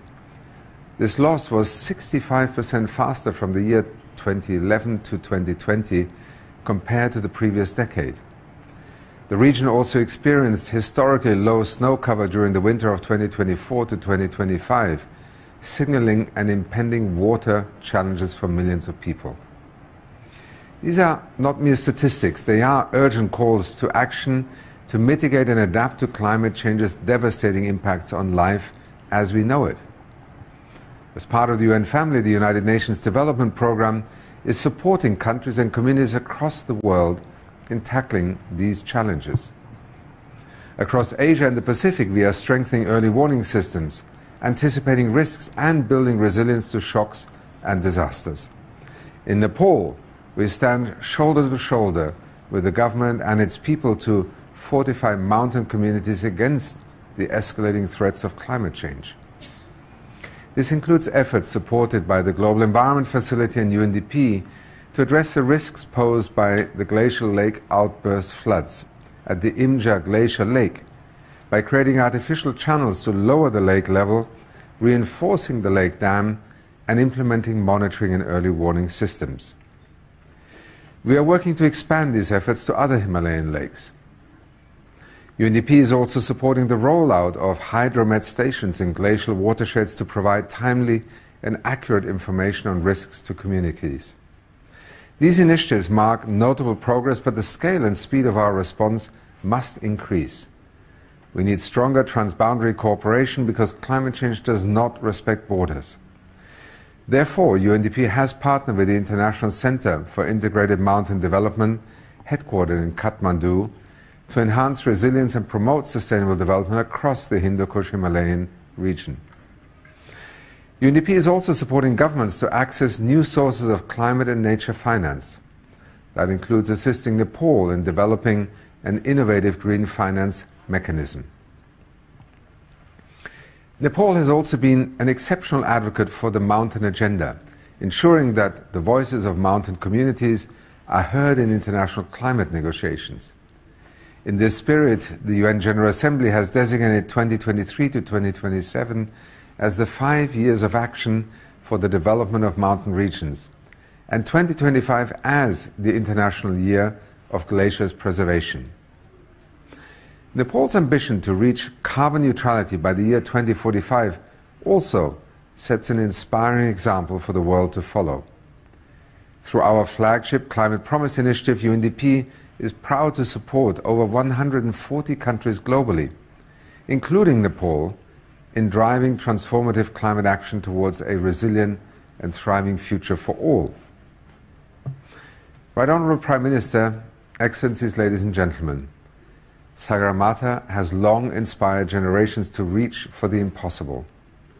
Let us rise to this challenge, uniting an unwavering commitment to protect the Himalayan ecosystem, preserve its irreplaceable biodiversity, and secure a sustainable future for the billions of people who depend on it. For the fate of these mountains is inextricably linked to the future of our planet. Thank you for your kind attention. Thank you very much. He was a UNDP administrator. We didn't have the video from EC mode. Instead, we had the video from our Prime Minister. Anyway, now we move to the deliberations and observations. May I now call upon Dr. Eric Sodem, who is in my left side, to have his remarks, please.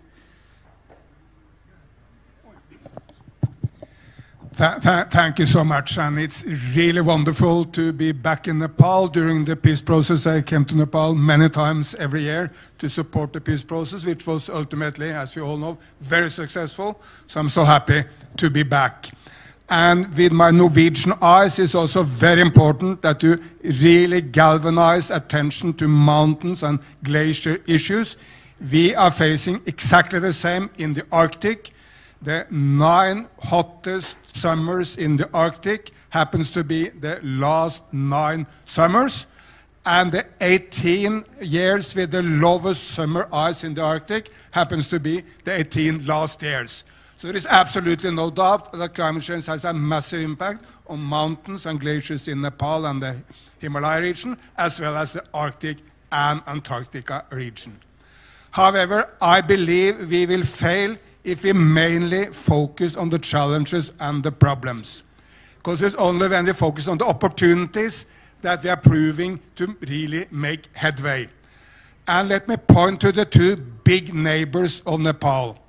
Because very frankly, Xi Jinping, the president of China, and Narendra Modi, the Prime Minister of India, are now by far the two most important environment and climate politicians in the world. Look, last year, China added 300 gigawatt of solar energy to the grid in 1 year. How much is that? Well, it's approximately 100 times all hydropower in Nepal. It's double as much as the second solar nation in the world, United States of America, has added in its entire existence. Or it's 10 times all hydropower made at the continent of Africa. So we are speaking about enormous numbers, and in the streets of Kathmandu you see any number of Chinese electric cars.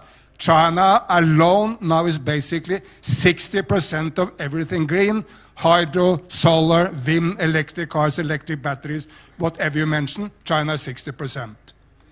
Then move on to India. Prime Minister Modi is launching new, what they call green missions by the day.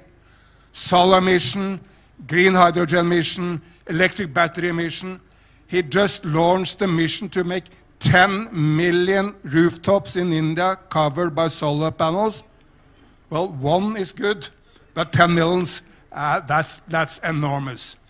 And what is it which brings Xi Jinping and Narendra Modi together? I mean, sometimes India and China is at loggerheads and have different views. It's that both see climate and environment as an opportunity. I listen very carefully to Prime Minister Modi. I attend a number of conferences where he speaks. And he never speaks about the horrors of climate change. I've never heard that. He never speaks about emissions. I never heard that. His message is very, very simple and clear and to the hearts of the people. It is, how can India, this huge civilizational nation, bring everyone out of poverty, bring everyone up to a huge middle class, and shine on the international arena by combining economics and ecology? There is no contradiction between economics and environment. It's all the same. And if we go that way, we will be prosperous and green. And of course, President Xi has seen this as an enormous opportunity for green development and capturing markets in China. There is a company in India called Ola. You may be aware of it. It's the car-sharing company of India. It has a wonderful slogan which captures this. It says, Tesla for the West, Ola for the rest. Really capturing this, that a developing nation can capture markets. So, seen from outside, what are then the opportunities for Nepal? Nepal is not as big as China or India, but still there are huge opportunities for combining economics and ecology in Nepal. Hydro is the obvious. Yes, Nepal is a huge hydropower nation, but the untapped potential is enormous, both for hydro and for pumped storage as a battery for solar and wind and others. And just last time I was here, there was a signature between the Nepali hydropower producing companies and a Singapore company called ProClime as to how to leverage the carbon market to speed up the delivery of hydropower in Nepal. Solar, of course, is the next opportunity. The sun is normally shining in Nepal. There is huge opportunity for solar. They are largely untapped, even if there is solar, and a lot more can happen. Third is forest. This is a forest nation. You mentioned very importantly the ecosystem services provided by nature, and forest is, of course, one of those. Nepal has been very successful in protecting the tigers. The number of tigers is coming up fast. That gives opportunities for tourism, but this is also an opportunity for capturing the global carbon market, which is ready to pay for forest conservation and forest restoration. And lastly, agriculture.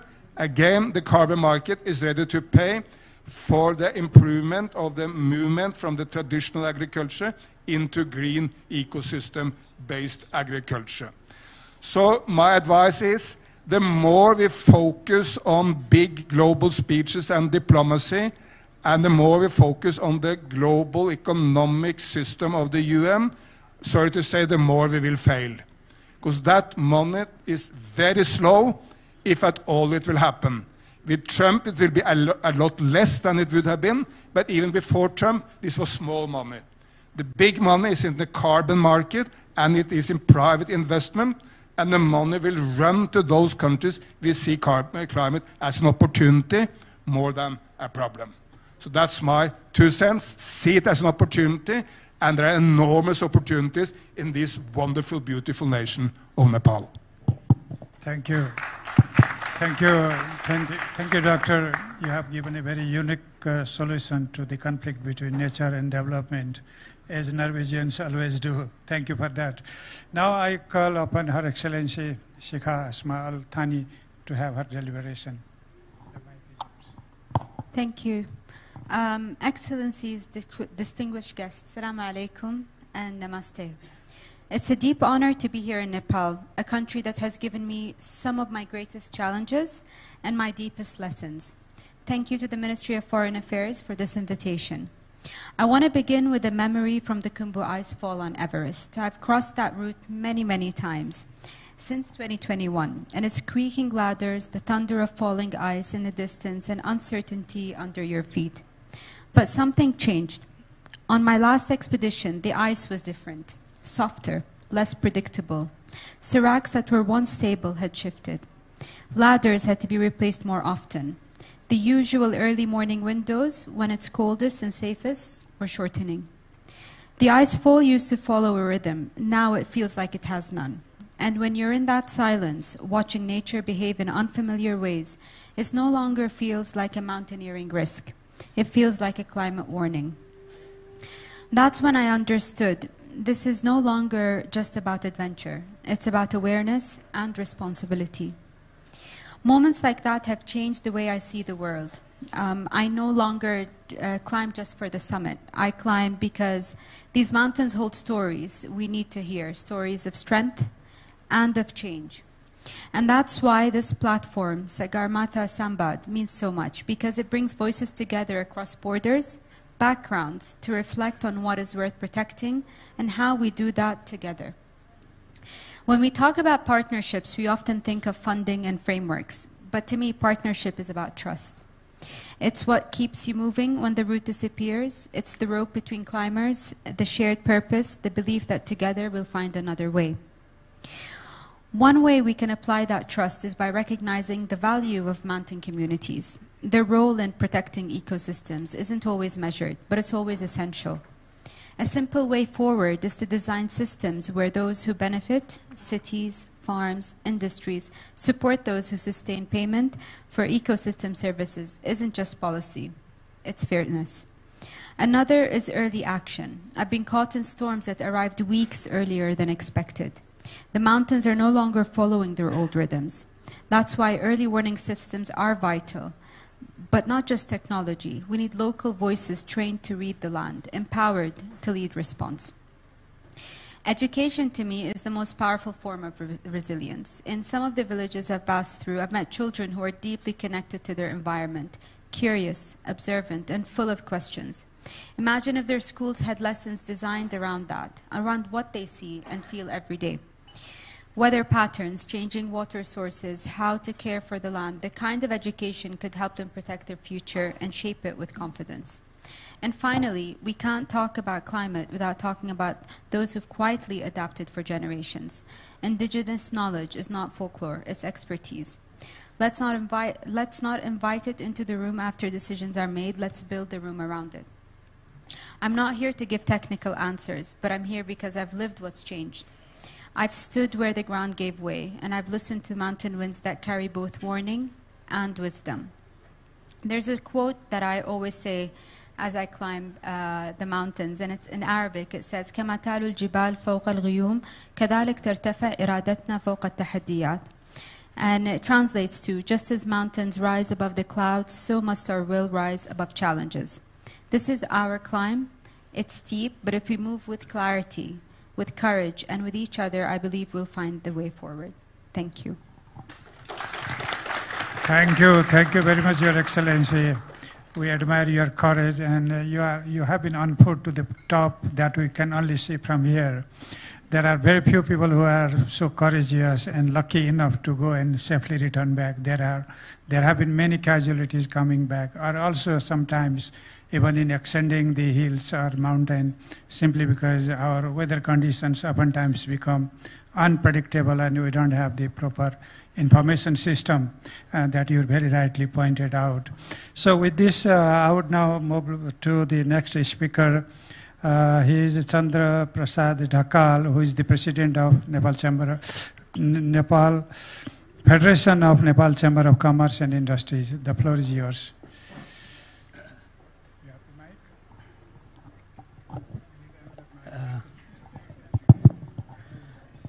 Honorable Dr. Yuvraj Khatiwada, Excellencies, distinguished participants, ladies and gentlemen, good afternoon. I am thankful to be here at the Samba, a very important gathering on climate change and its impact on the mountain region. As the president of the Federation of Nepalese Chamber of Commerce and Industry, I represent the Nepal private sector as a sector already facing the effect of the climate change. From the discussion since yesterday inauguration, one message is clear: we must act now. The time has come to seriously reduce the impact of the climate change. The Himalayas are melting, sea level are rising, and our ecosystem are being damaged. If this continues, it will raise the serious question about the future of the human civilization. The private sector in any country is the strong engine of the growth and the prosperity. In Nepal, we are already developing the infrastructure and project that support the environmentally friendly and sustainable growth. The global economy finding the model and the partnership are changing. This means the cooperation between the government and the private sector will be the key. Strong collaboration can help us to access new green technology, financing and skill. The government must create the better way to include the private sector in the global effort like the carbon trading and the climate financing.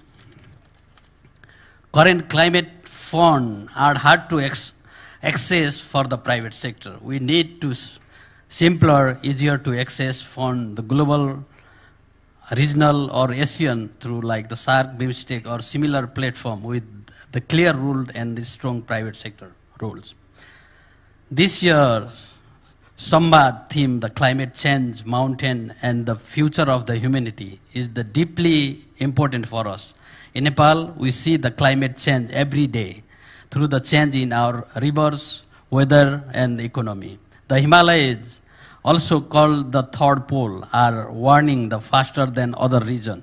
This brings the more flood, landslide and avalanche which affect the nearly 2 billion people across Asia. Change in snowfall and rainfall affect the water supply and the farming. Extreme weather damage the infrastructure, break the supply chain and hurts the small business. Tourism is the another important sector, is also at the risks. In 2024, over the 1.2 million tourists come to Nepal, but natural disaster and the changing the landscape are threatening this sector too. Nepalese private sector is an important partner to achieve the national prosperity goal, and we are ready to invest in the green sector like clean energy, nature-based tourism like the Chandragiri Hills Resort and many others. I urge the international community and the multinational company to come forward with the open mind and heart so that we can co-invest in climate solution. But we need the support to understand the climate risks and find the safe way to invest. We also need a better enabling environment with simpler law, faster approval and the stable policies. The government of Nepal has recently amended a few laws to improve the investment climate. Nepal foreign exchange reserve is sufficient to cover the 14 months of import. This shows the economic stability and make the Nepal as a good place to invest. Our strategic location, young workforce, and the improve the climate for the business make as a strong and the reliable partner. Let us not wait. The cost of the doing nothing will be the much greater. Together we can protect our mountains, grow our economy, support our people, and build a safe and sustainable future. Thank you so much. Thank you. Thank you, Mr. Dhakal.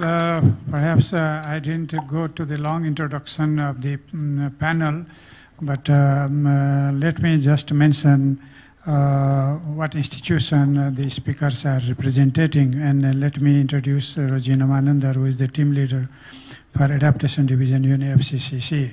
So the floor is yours.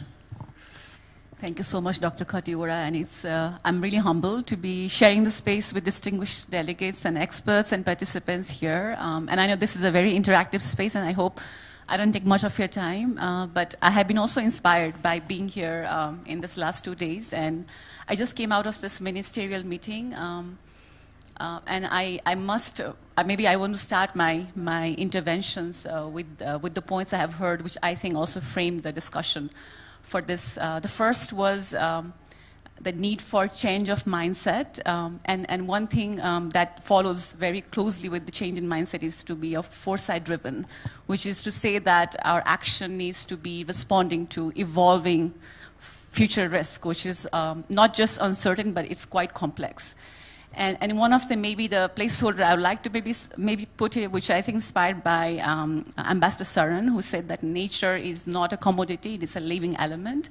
And with that, I have 4 key points that I would like to maybe start. And then, if time allows, I have maybe 3 strategic ways because of my own experience with the UNFCCC process, where there are opportunities for partnerships at global, regional, transboundary, and also at the national level. The first point, as I mentioned about the foresight-driven, what it means, I think the climate, if you look at the future landscape, it's shaped by more frequent and extreme climate extremes that basically requiring solutions which are innovative, transformative, locally driven. And I think coupled with the fact is mountainous ecosystems are very complex ecosystems, as we all know, and we have more experts in the room, but they're fragmented and also globally distributed. So that, I think, as the complexity of the solutions being not just context-specific and tailored, but you also need resources, not just financial. It could be technology, capacity building, and human as an expert resources to enable action.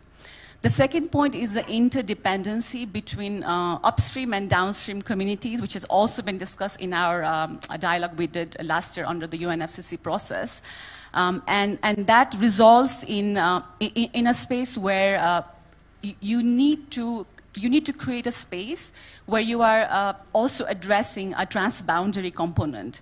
Oftentimes, the complexity of mountain ecosystems is shared, it crosses across national boundaries. So you would need to make sure the partnerships are focusing on regional and transboundary cooperation, and this is a very critical component of the solutions when you look at the partnerships moving ahead. The third point I would like to put on the table, I think we've heard in the conversation in these last 2 days, also going beyond a holistic approaches to adaptation, and I think going back to His Excellency Ms. Ali Thani's intervention, the point about integration of diverse knowledge systems, and this is something I think within the UNFCCC also getting very prominent about integrating scientific, experiential, local, and indigenous knowledge systems. And also now thinking ahead for future in context of the foresight, how we leverage emerging technologies such as artificial intelligence to enable planning and decision making. And the fourth point is about innovation in the finance space, which is thinking about investment. And here, I think one of the learning, perhaps as thinking about the partnership, is thinking about what are the innovative financial models, in particular also in a way of organizing financial flows and enabling access. And we can also learn from the existing bright lights. I have an example, if the time permits, I can share. So these are the 4 points which I would like to build upon to maybe provide 3 concrete ways, given that I'm with the UNFCCC, so I do want to bring 3 ways which is under the global process, under the UNFCCC, but that also provides a very good opportunity, I think, for all of us in the room and maybe beyond, where we can mobilize partnerships at all levels. The first is innovation in finance for implementation. And I would speak to the work that governments are doing, and including a lot of the countries in the Hindu Kush and beyond, on formulating and implementing national adaptation plans. And as you know, NAP is a very important vehicle on building climate resilience in countries. And I think it provides a very good opportunity for partnerships to leverage innovative and novel finance for implementation, implementing NAPs as an idea, which also includes least developed countries, which also includes many mountainous countries in the region and beyond. And the second on the finance is also to scale up the capacity of countries to develop proposals that can mobilize a broader range of financing resources and modalities of finance. So that's the first entry point on finance for implementation on NAPs. The second entry point, as you have been maybe engaged as a global community of experts and governments here, is implementing the UAE framework for global climate resilience on global goal and adaptation. And I think this is also a timely opportunity for the community of stakeholders really at the global level, because the work speaks to, it's an opportunity where we can enhance global adaptive capacity, strengthen resilience, and reduce vulnerability. And what it essentially translates into building measurable indicators and targets for measuring and taking stock of the adaptation progress. And there are targets specific to biodiversity and ecosystems. And for the mountainous, for this conversation we're having on Sagarmatha Samba, I think there is an opportunity for experts and governments to also pull together your partnership element in bringing expert knowledge on making sure the indicators for the work going forward.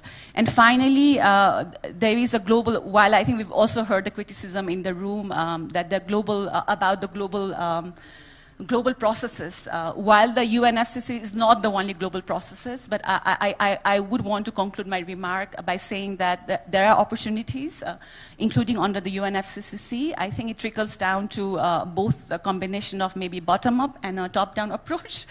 And I think it's a multitude. So in summary, perhaps, as I mentioned, just going back to my point about mountainous systems are complex and fragmented, and hence it necessitates thinking about how we address the evolving future risk to come up with a solution that is innovative, transformative, and also integrating all knowledge systems in a very inclusive space. So with that, thank you so much. Thank you, Ms. Manendra, for your very concrete steps for partnership. I think I'll pick up 2 colleagues from my right-hand side, then I'll move to the left side. The next speaker I would request is Mr. A.B. Mathur, who is former Secretary of the Government of India in an expert in security. So Mathur, the floor is yours. Thank you very much, Mr. Katiwada. Good evening to all the distinguished gathering here. I would also like to convey my grateful thanks to Mrs. Duiba, Honorable Foreign Minister of Nepal, for giving me this opportunity to come here and address this gathering. I would also like to thank Excellency Eric Solheim for his kind words, and I would like to fully agree about what he mentioned, that the regional cooperation is crucial for tackling the challenges posed by climate change. And in that context, I would like to highlight the role being played by India. India's expertise and resources have extended to its neighbors, fostering regional resilience through bilateral aid, capacity building, and leadership in global initiatives. Key contributions include early warning systems and forecasting. India, through the Indian Meteorological Department, is assisting Nepal, Maldives, Sri Lanka, Bangladesh, and Mauritius in developing early warning systems to mitigate losses from extreme weather events. These systems leverage India's advanced meteorological capabilities to provide timely alerts for cyclones, floods, and tsunamis. The regional integrated multi-hazard early warning system hosted by India enhances forecasting and preparedness across South Asia, benefiting countries like Bangladesh and Sri Lanka. India has a strong track record of rapid disaster response. During the 2015 Nepal earthquake, India deployed its National Disaster Response Force and provided financial and material aid within hours. Similarly, India assisted Sri Lanka during the 2017 floods and Bangladesh during Cyclone Mora, supplying relief materials and medical support. The SARC Disaster Management Center, supported by India, facilitates regional coordination and disaster responses and preparedness. Coalition for Disaster Resilient Infrastructure, launched by India in 2019, is a global partnership with 31 nations and 6 international organizations aimed at developing climate-resilient infrastructure. It addresses the fact that 66% of public sector losses from disasters stem from infrastructure damage. The CDRI's Infrastructure and Resilient Island States Initiative, co-created by India at COP26 in 2021, supports small island developing states like the Maldives and Mauritius by strengthening infrastructure against climate risks. IRIS fosters technological partnerships and capacity building. For capacity building and knowledge sharing, India shares expertise through training programs and technical support. The National Institute of Disaster Management conducts workshops for regional officials, enhancing DRR capabilities in countries like Bangladesh and Nepal. The Center for Space Science and Technology Education in Asia and the Pacific, established in 1995 under the UN, hosted by India, plays a significant role in capacity building for disaster risk reduction through its educational and training programs. These programs leverage space-based technologies like remote sensing, satellite communication, and geographic information systems to enhance disaster preparedness. India's International Solar Alliance, launched with France in 2015, promotes solar energy adaptation in sunlight-rich neighboring countries, reducing reliance on fossil fuels and mitigating climate change impacts. India provides financial aid and technical expertise to neighbors for climate adaptation projects. For instance, it supports Bangladesh in mangrove restoration and coastal protection, critical for cyclone-prone areas. In the Maldives, India funds infrastructure projects to combat sea level rise, such as sea walls and water management systems. India's role is pivotal due to its geographical, economic, and technological advantages. As the largest economy in South Asia, it uses its resources and expertise to lead regional efforts. Its vulnerability to climate disasters gives it a deep understanding of the challenges faced by neighbors.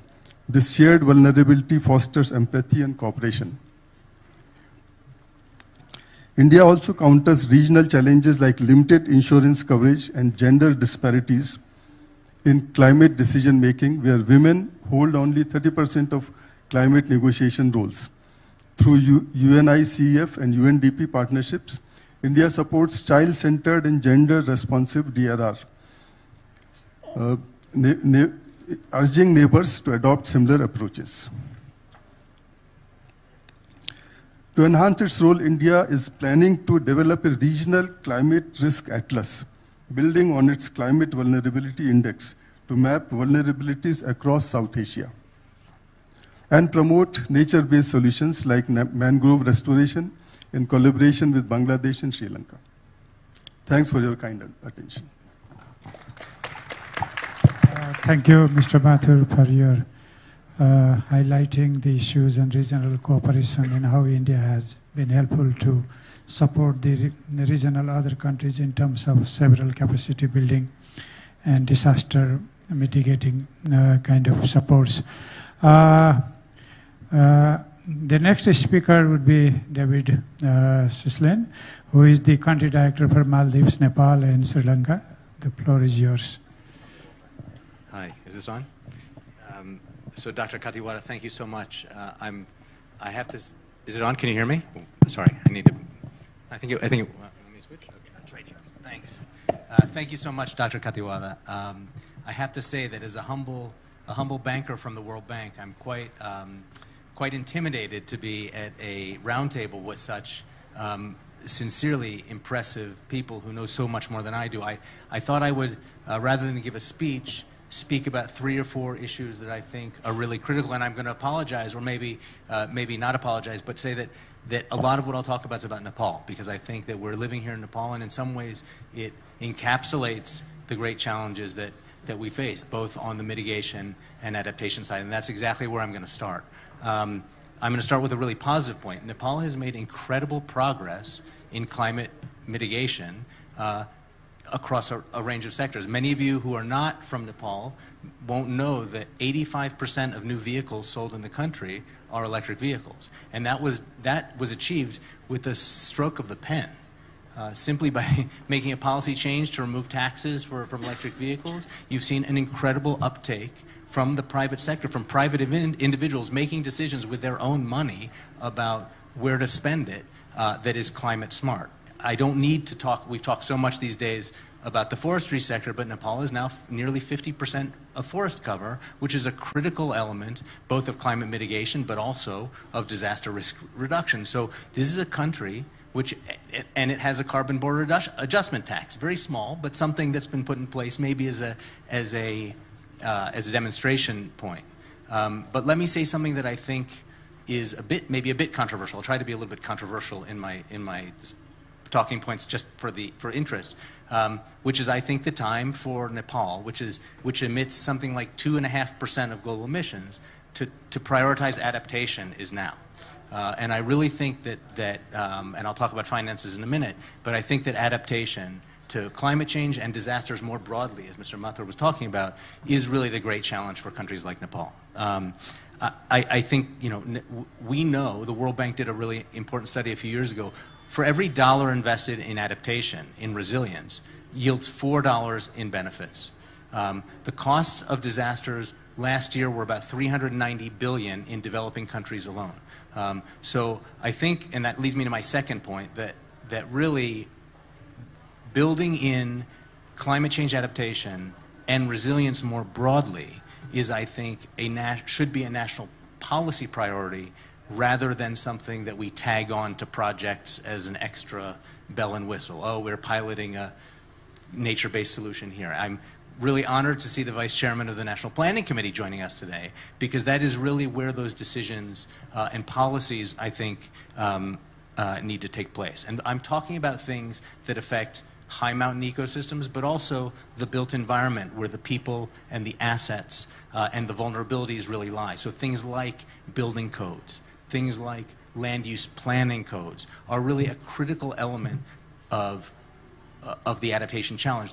The floods of last September, I guess, were relatively minor floods in this country, but they turned into an absolute humanitarian disaster because we have people living in the wrong places. And those places along the riverbanks of the Bagmati, not so far from here, that were totally destroyed, if you go back today, are now completely reoccupied and rebuilt, because there's insufficient land use planning, insufficient controls, and that is the true adaptation challenge. I think it builds on what Minister Solheim was talking about, that good development, good ecosystem management is good development, and that there is really not a sort of false dichotomy between the two.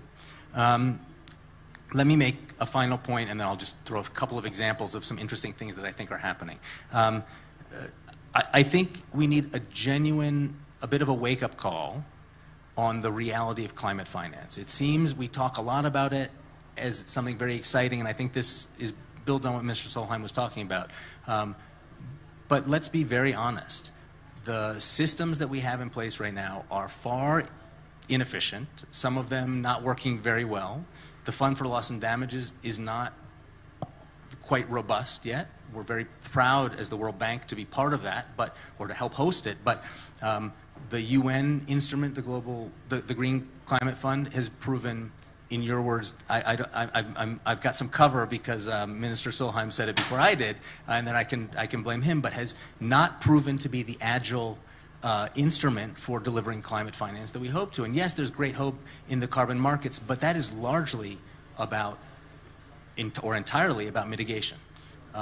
And really, I think the great challenge for people like yourself, Dr. Katiwala, for planning ministers and for finance ministers, is to use the resources that you already have, whether they're concessional money from the ADB and the World Bank or your own national budgets, to be making the kind of investments that reduce risk.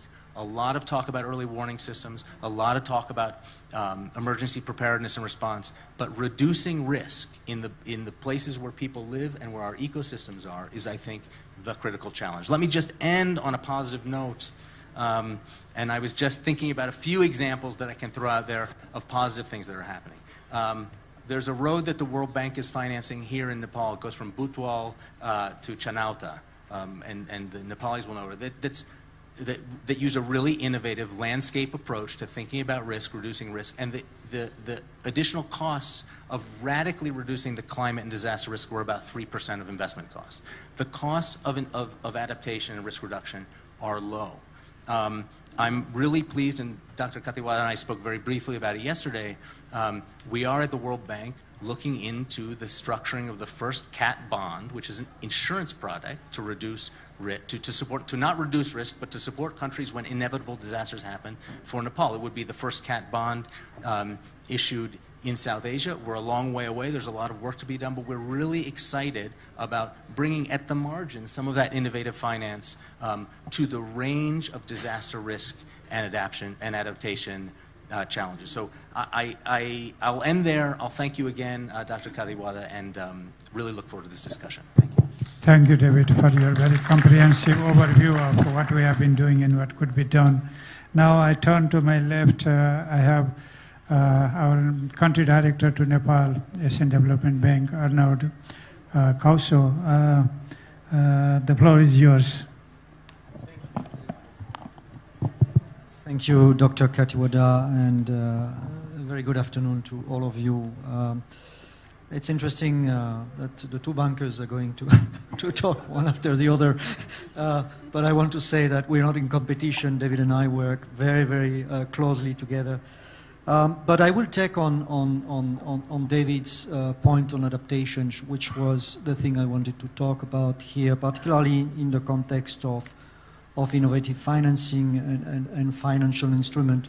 Not that I am an expert, I have to admit. I am a water resource engineer, so please bear with me. But at least I think climate adaptation, as we know, is a poor parent of climate financing. Only 10% of global climate finance. And as David said, you know, nevertheless, it's a very fruitful investment. And so it should not be seen as a cost without entering into the debate of the climate for justice climate, but it should be seen as an investment for resilience, an investment for sustainability.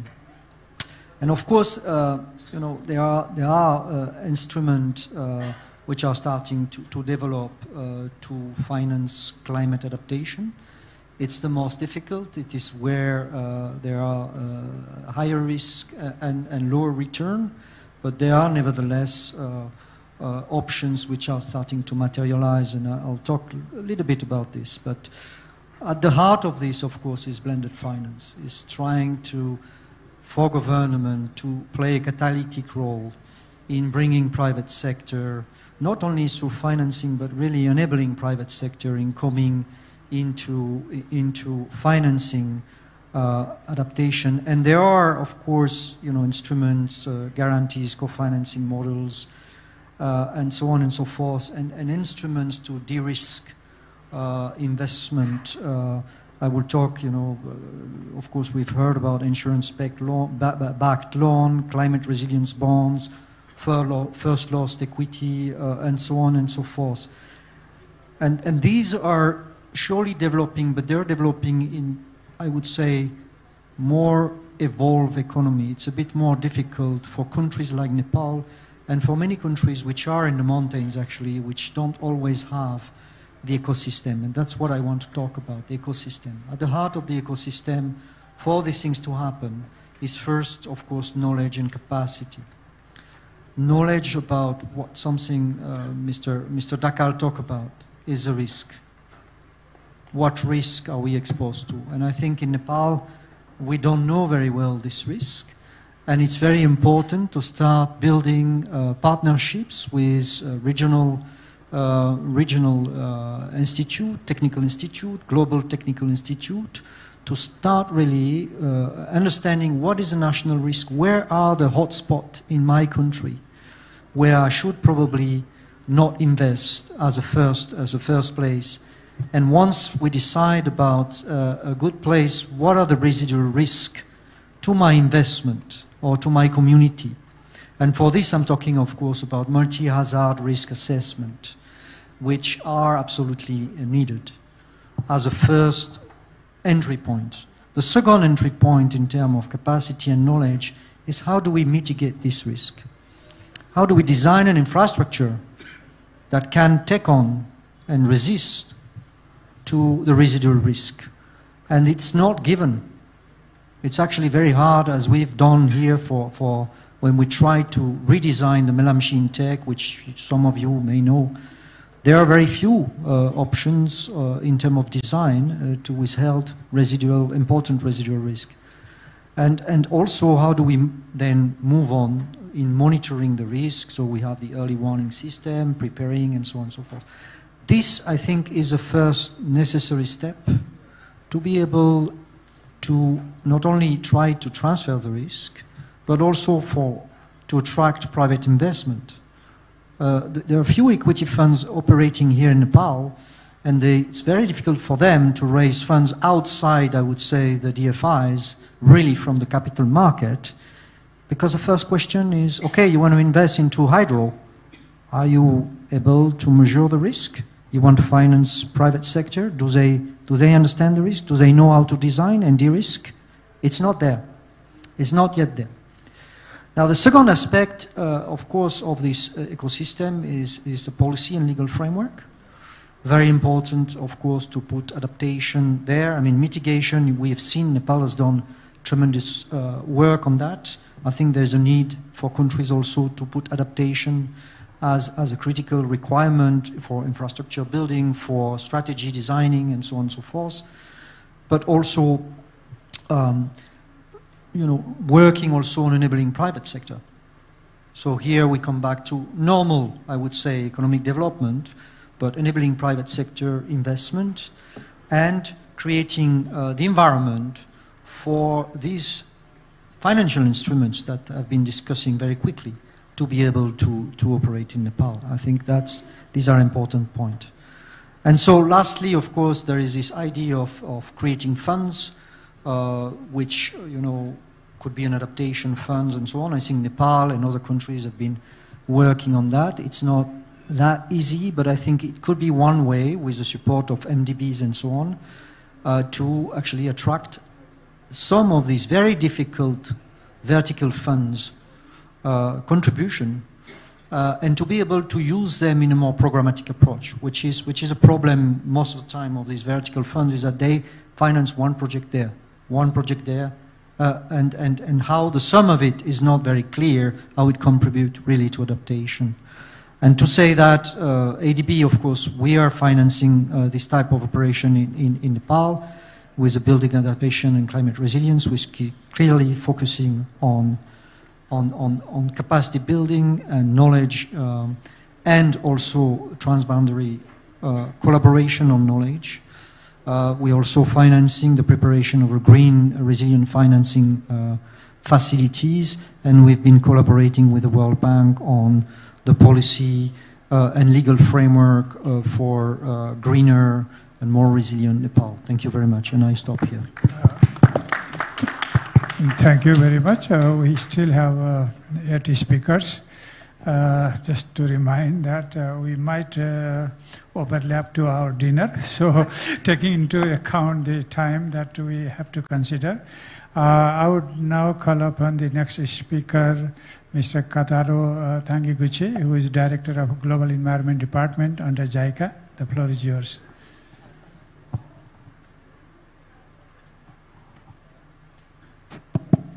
Yeah, thank you, Mr. Chair. Before starting, I would like to extend my sincere appreciation to the government of Nepal for organizing this wonderful international dialogue. On behalf of the Japan International Cooperation Agency, I'm honored to be seated here and make a brief comment highlighting on three topics. First topic is ecosystem services. Based on our sustainability policy, JICA is trying to mainstream climate change and biodiversity during formulation of new projects. We try to incorporate mitigation and adaptation measures as well as the nature-based solutions into various sectors and maximize the synergy effects.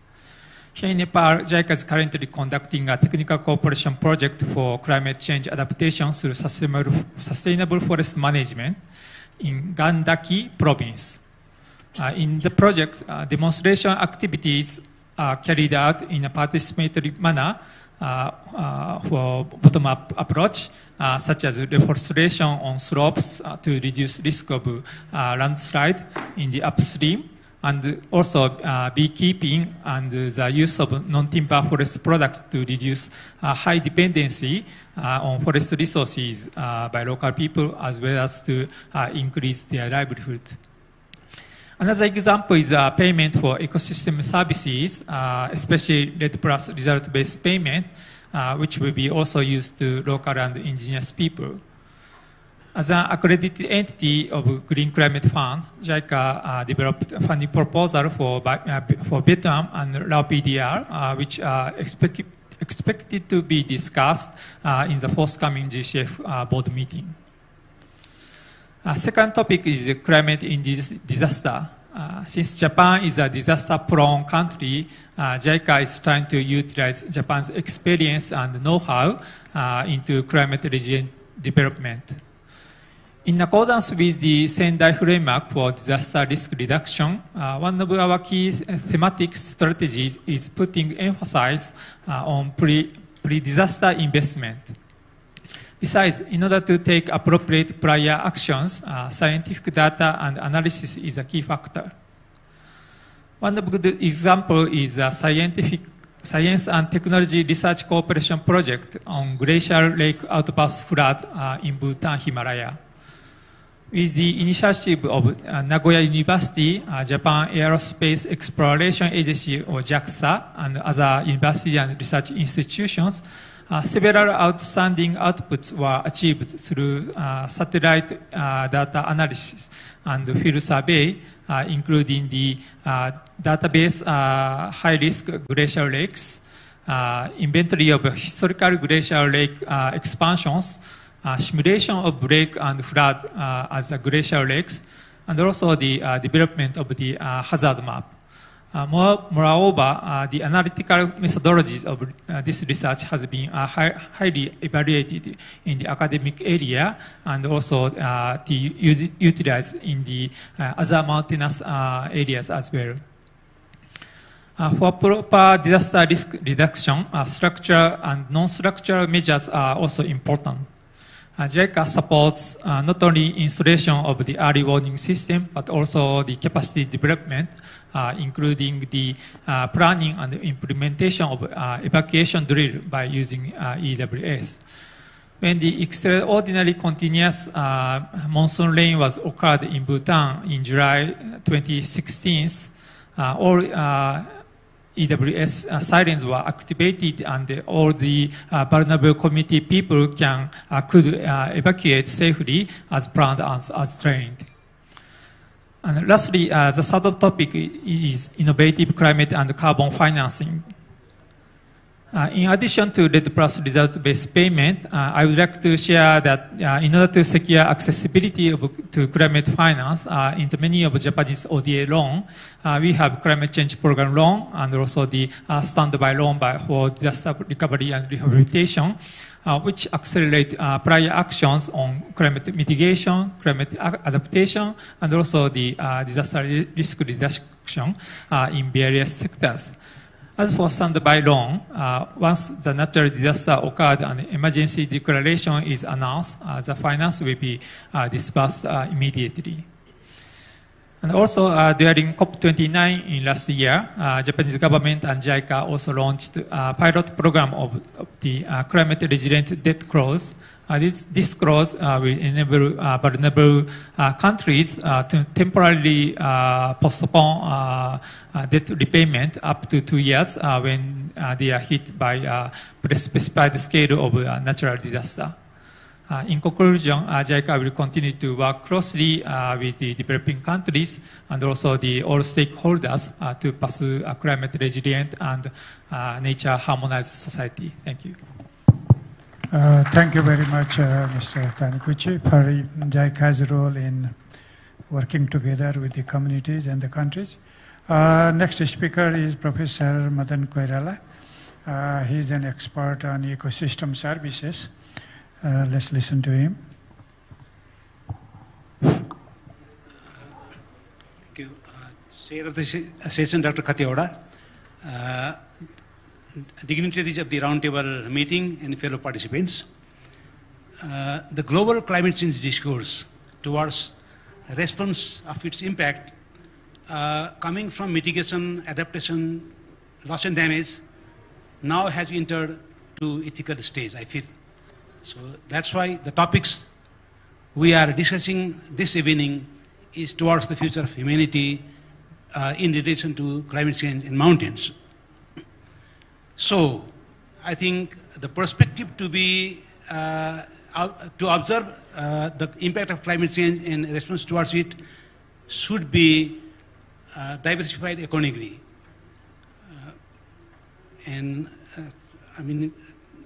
Dealing with this, I've been seeing the Nepal situation from ecosystem services perspective, see what United Nations Millennium Ecosystem Assessment has identified.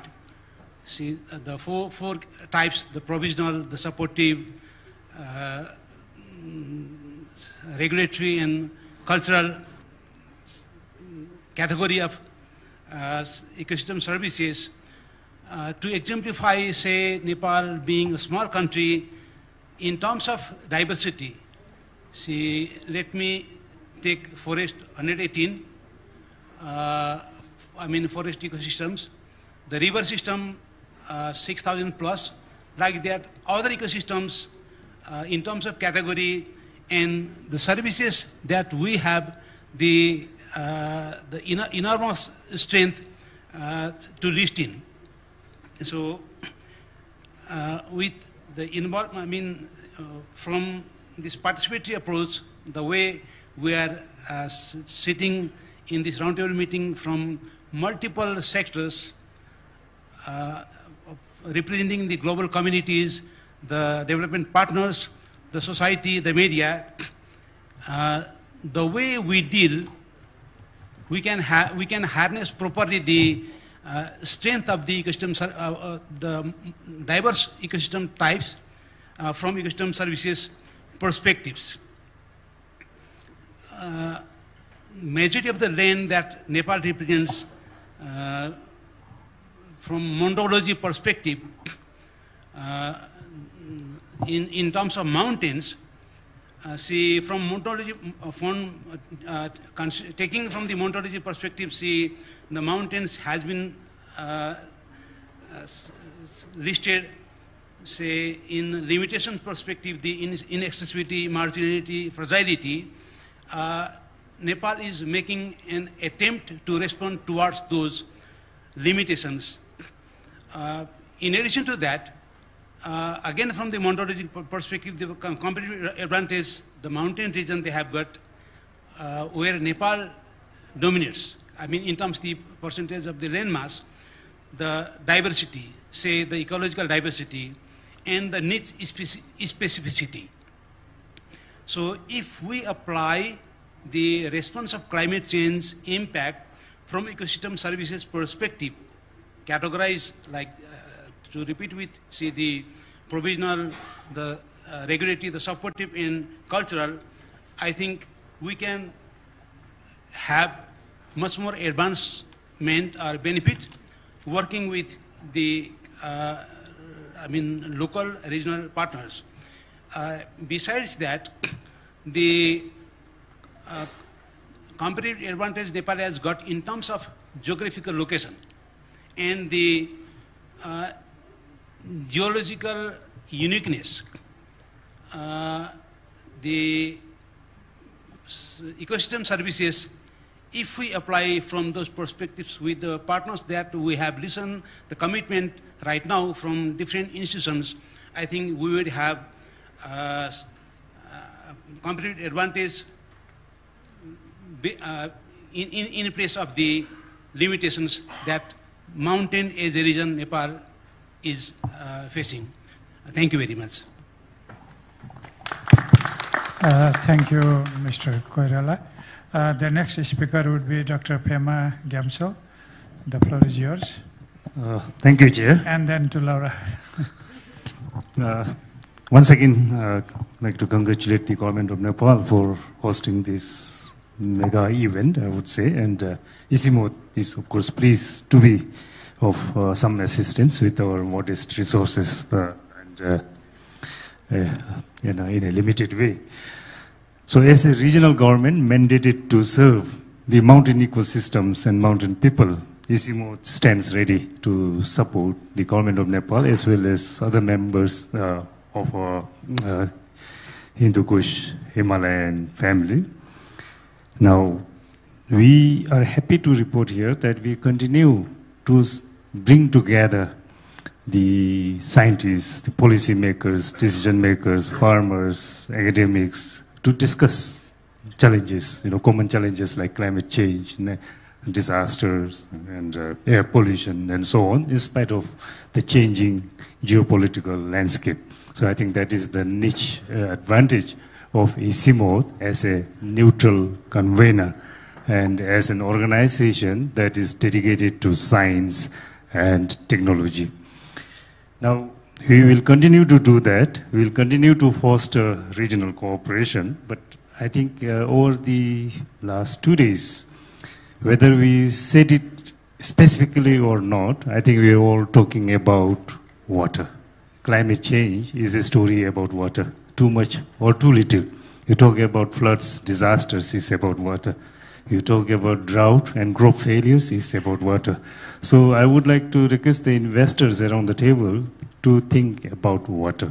Because when we invest in water, I think we will be solving many of the problems that we are discussing here.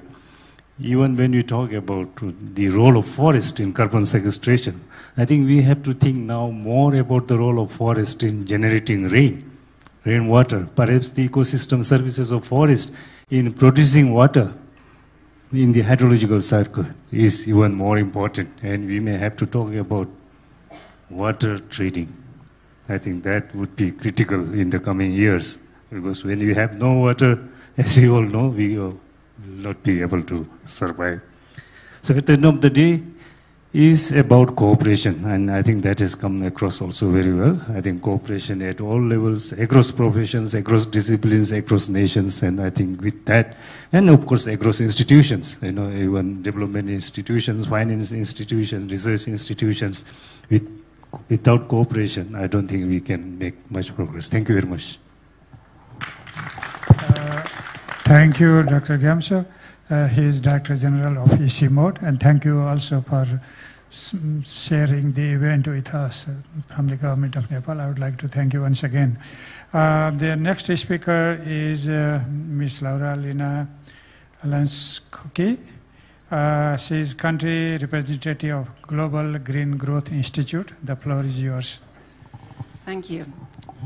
Estimated Chairman, dear partners and colleagues, it's really great to be here today. I'm really inspired by all the brilliant analyses and insights we've heard in this round table today, and honored to participate.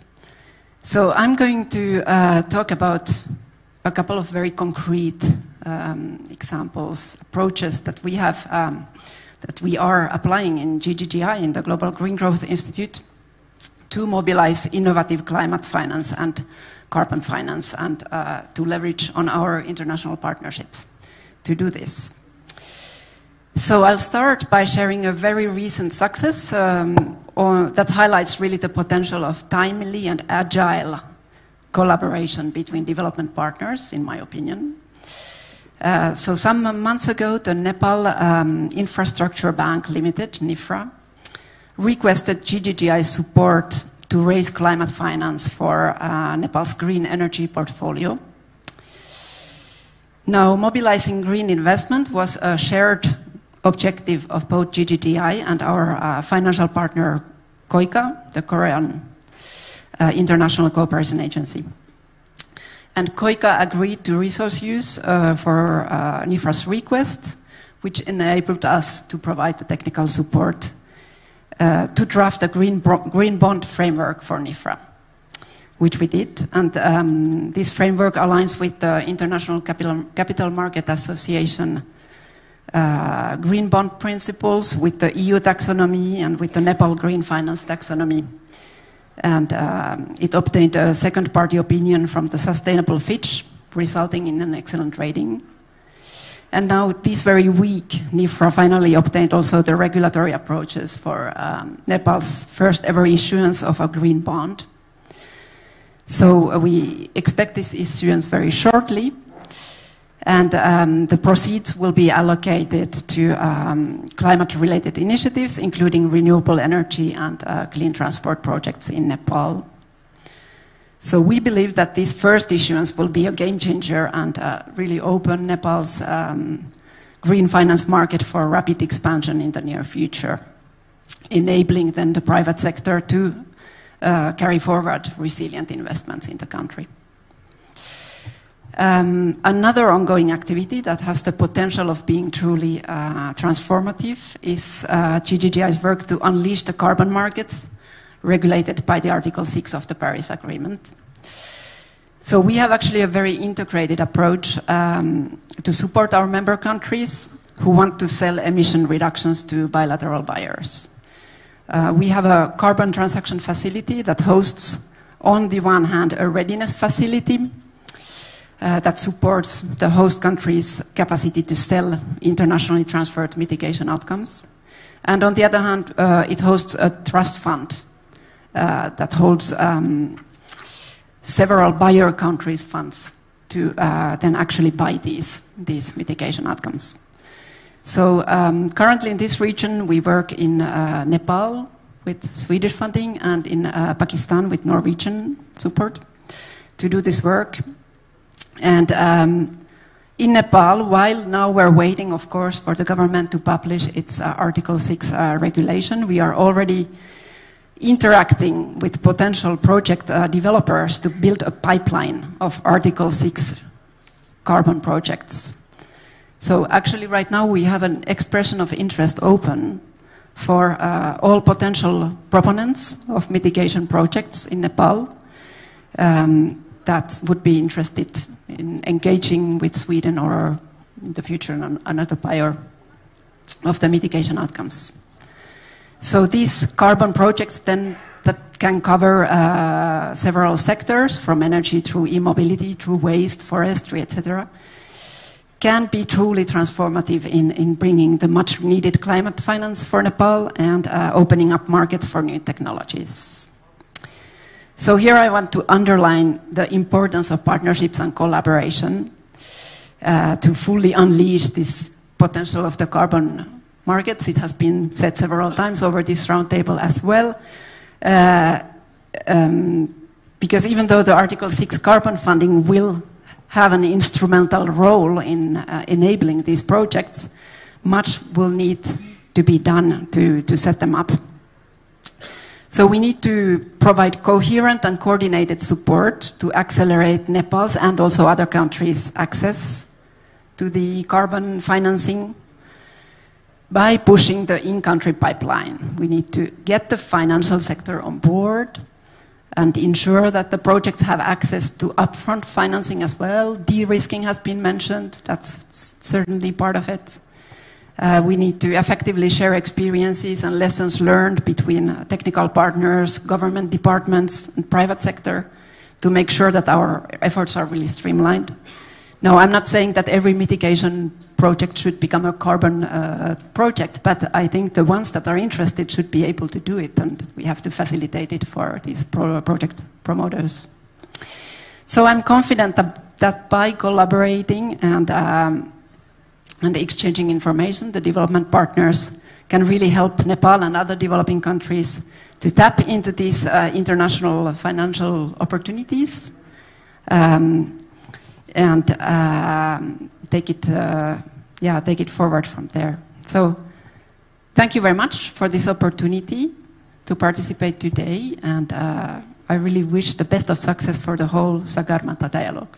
Thank you. Thank you. Thank you very much for the GGGI initiative partnership with some of the financial institutions of Nepal and also some other stakeholders. The next speaker is Mr. Arup Rajoria. He is the founder and chairperson of Climate Change and Coexistence Worldwide. The floor is yours. Thank you very much. Let me just add a different perspective. Many of the things about mountains and glaciers have been discussed. I'd like to add a new perspective to it. And as we all know, through all the years, and as the Director General of ICIMOD mentioned, this is all revolving around water. Let's not forget, water became a climate issue from COP27. So it went into the agenda of the COP. And now, when we're looking at the glaciers, primarily, that sustain, just the Hindu Kush Himalayas, sustain over 2 billion people in 10 river systems across 17 countries. That is just the Hindu Kush Himalayas. We're not talking about the Caucasus. We're not talking about the Central Asian mountains. We're not talking about the Alps. And if I may share, the Shekha, she's been from North Pole to South Pole, and many of the largest glaciers around the world. And I had an opportunity to talk to her. And then she had first-hand information on how the glaciers are depleting. So what is happening is, besides water, besides the landscape, the cultural identity itself is eroding. Mountain and downstream communities are losing not only their livelihoods, but also their ecosystems that we've observed at first hand at different parts of the world.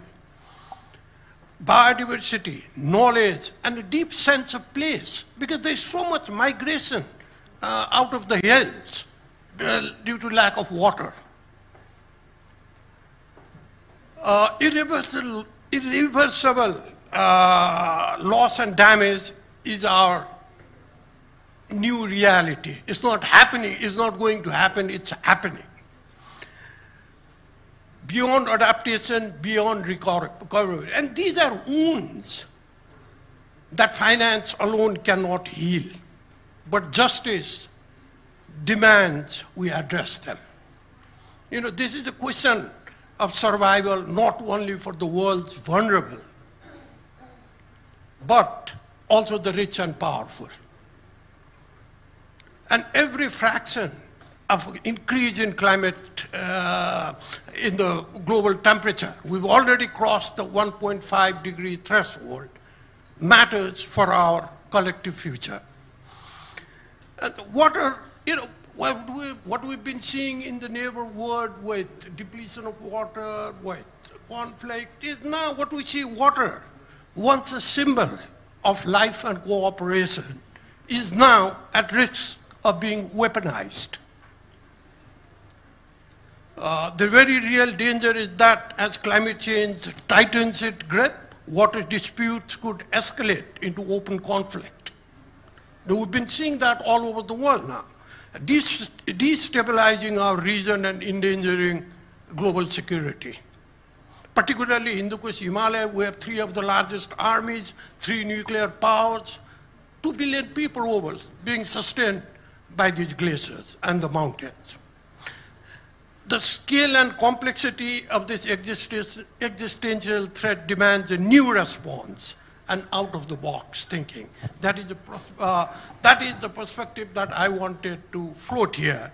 That is for the creation of a dedicated, laser-focused international center for glaciers. A global hub that unites science, policy, and finance for adapting to glacier recede and resilience. As a representative of the World Bank, the ADB, and other development partners, the hundreds of billions that you've invested in developing infrastructure and your projects in the pipeline are all being jeopardized. That's something the development partners should keep in mind. And this would be a global hub that would transcend boundaries and political systems. As the world of nature, the climate change, rivers don't recognize political boundaries. The center would be harnessing the best of global science and local knowledge to track glacier change and prevent disasters before they strike. Sharing technology, strategies, and resources across borders as nature does not recognize or respect political boundaries. Ensuring, and as according to the message I received, there was this loss and damage aspect. So I thought, let me see what is happening in that. And quantifying, I was looking at the ecosystem services provided by the glaciers last night, and I came across very, sometimes very interesting data. It was quantifying the 2 worth of glaciers and advocating for systems that recognize, respect, and reward mountain communities of the, as called in this roundtable agenda.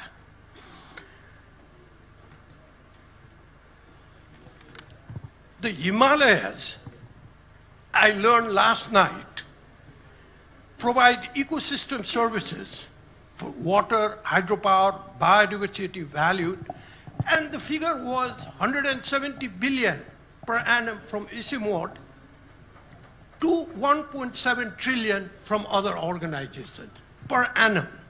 And this was supporting 2 billion people across 10 river systems in 17 countries.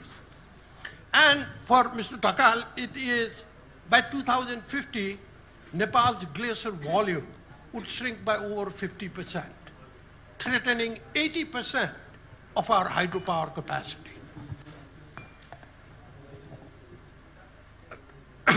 And another interesting data I came across was UNDP's HDR. Nepal is receiving $3 per person per year on climate finance. That's slightly less than a cup of coffee at Himalayan Java. And to conclude, what I would like to stress is, let this Sagarmatha Samba 2025 be remembered as the moment we faced the existential threat of glacier loss and choose action over apathy, partnership over isolation, and justice over delay. Let us create together a laser-focused international center for glaciers that stands as a testament to our shared resolve and promise we owe future generations. Because of the fate of the world's glaciers and the peace of our rivers is the fate of humanity itself. Thank you. Thank you. Thank you. The next speaker is Namak Mahanayak, a sustainability champion and strategic growth and governance leader. He comes from India. The floor Thank is you. yours. Namaste, everyone. After that extremely impassioned monologue, I stand at a risk of not being able to impress much, but I'll still try to talk about what I came here. Thank you, Dr. Katiwada, for setting the context so beautifully, and Eric for actually connecting urgency with opportunity. That resonates very deeply. And thank you for other participants for your rich and diverse perspectives. It is very refreshing to be in a space where everybody is pulling in the same direction, although from different perspectives, different vantage points. A quick introduction, I wear two hats. One is a strategist, driven by data, obsessed with frameworks, future scenarios. The other one is a futurist and a planet evangelist, where I'm committed to imagining bold, being hopeful, and creating pathways for the people and planet. Now, the strategist in me came prepared, of course, with bunches of data, pie charts, this, that, etc., and risk-return scenarios, but the strategist has taken over after listening to all of you guys. I, in fact, rewrote my entire thing while we're sitting here. The futurist is more interested in understanding what is possible, and given the scale of the crisis that we are at right now, that is what we need of, and of course, pie charts never inspired anybody. So, what we have heard today is how climate change respects no borders. In South Asia alone, of course, in 2023, 50 million people were affected by climate-related disasters, and this is the population of Nepal and Bhutan more than that, combined together and more than that. The Himalayas are warming twice as fast as any other similar global region, and these are not future risks, these are present realities. So there are three concrete steps. I will not take a long time, I'll just make it very short. Three concrete steps to move from what I call fragility to fortitude. One, we heard a lot about early warning systems, technologies that exist. People have been doing that. A shared early warning system. 2020, the landslide in Nepal gave downstream communities in India and Bangladesh about 4.5 minutes to respond. That's not enough. That's obviously not enough. We need a regional early warning grid where upstream data triggers real-time alerts downstream. And I wouldn't say this 4 years back, but I will say this now, that AI tools and people who are using AI are capable enough to build these solutions very, very fast. In fact, if given a chance, me and my team can sit down and do this in 2 days' time today, as we speak. Pilot systems in Brahmaputra have already cut losses by 30%. This technology exists. We just need to bring in the trust and transparency in being able to share data and make it happen in this region. Second, let us rethink and how and where we build. So people have talked about resilient infrastructures, nature-based solutions. It's the where also that matters, not just how do you do that in material, etc. In Nepal, disaster-related losses reach up to about $200 million annually. Partly because we are constructing highways on unstable slopes, settlements on banks of rivers and mountains which are very fragile. But local knowledge offers a much better way. Traditional forest management in western Nepal has cut the flood risks by 40%. Bangladesh today saves about $1.6 billion in cyclone damage by using things that they have learned over the last 100 years. The actual answer lies in blending this local wisdom with whatever we call the climate smart design. It's not necessary that we look at the global north to be able to replicate what has been happening. Global south knows what it has been doing. Let's just strengthen that. And third, inclusive governance. After the Nepal 2015 earthquake, it wasn't the big institutions that really made much of a difference. It was not. It was the local women's group that actually led effective responses. In India, cyclone shelters, which double up as community hubs, are designed by the people that they serve themselves. It is the locals. Those that are closest to the risk are often closest to the solution. And let's empower them. Let's not just talk in rooms. Let's empower them. Go to them as co-designers of this resilience, whether it is material, it is design, it is community, whatever it is. And that brings me to a larger call that I wanted to put to everybody here, including all the participants. Today, and between today and yesterday, I have been bombarded with so many ideas, my brain has gotten short like multitude times. And thank you for that, it helps me. I'm bringing this to a larger call, the Himalayan Compact. Let Sagarmatha Sambad gave rise to a Himalayan Compact, a very bold shared commitment of resilience across South Asia. What specifically this compact is going to do? Create a South Asia Disaster Resilience Forum, co-led by governments and civil society. We share best practices, we coordinate response, we make it transparent, and we work towards it. Establish regional climate risk insurance pools so that no single country or community bears the responsibility of a disaster that happens. Very difficult. And finally, let's shift focus from disaster response to proactive investment resilience so that we don't just rebuild. Rebuilding has never happened. The physicist in me tells me that you cannot do anything by bringing things back to zero. You have to go all the way down, pull it all the way back. So let's reimagine what we can create. And that's exactly, it's not just about policy, it's about purpose. Let us ensure that this vulnerability brings our solidarity in a manner. It's very easy really. It's, we need to talk, yes, but we also need to go and talk to the right people, engage with them. And let's remember, forehead to the sky. My name Navoch, it is a Sanskrit word. It means as high as the sky. Sagar Matha means forehead to the sky. Let's not just aim high, but look beyond borders, barriers, and focus on what really binds us.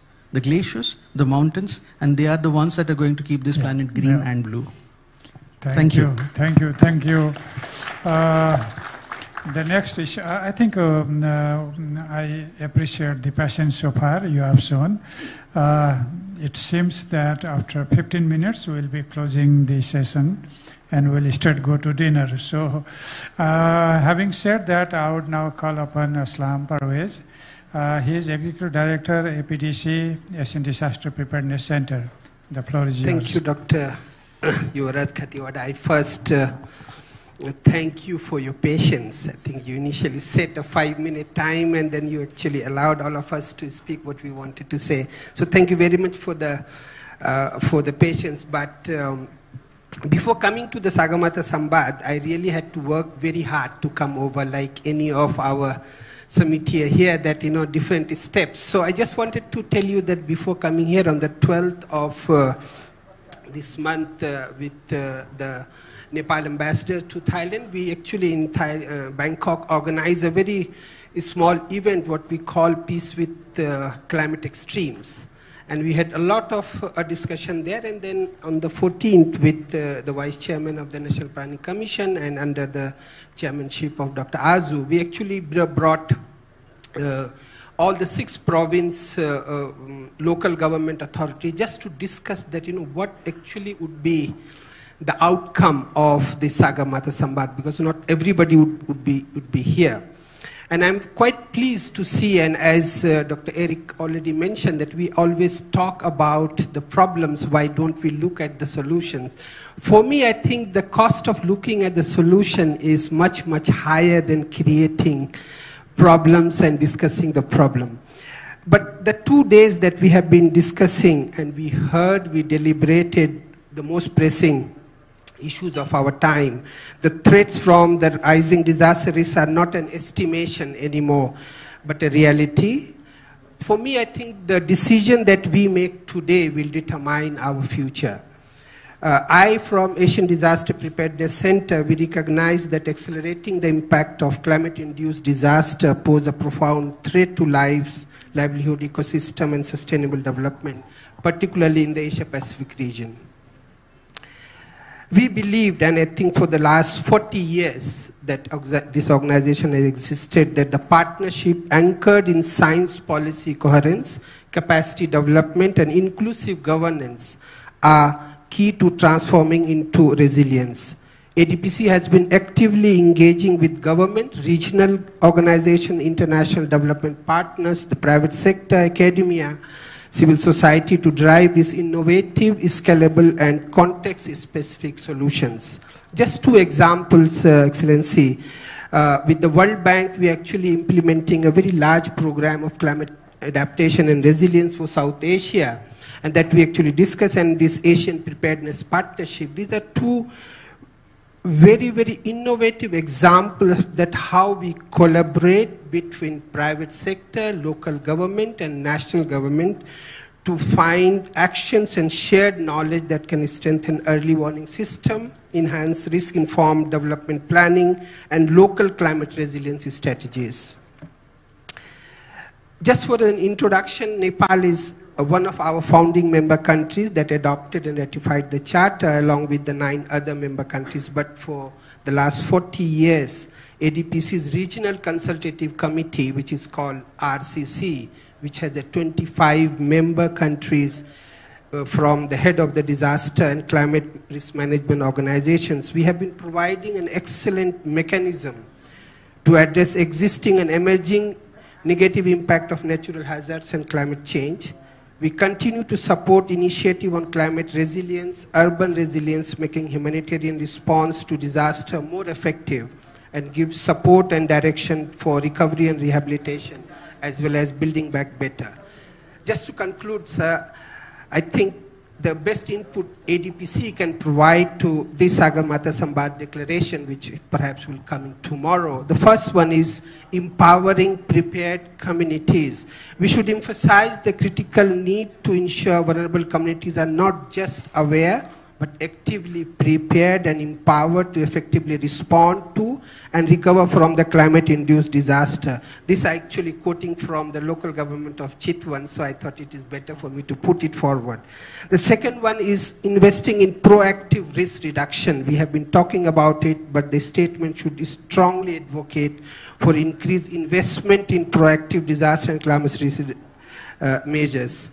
The last one is about fostering inclusive governance for resilience. We need to highlight the importance of establishing fair and inclusive disaster and climate risk governance system. With this, I just end here, and I would like to really thank for you and the organizers for this opportunity. Thank you very much. Thank you, Aslam.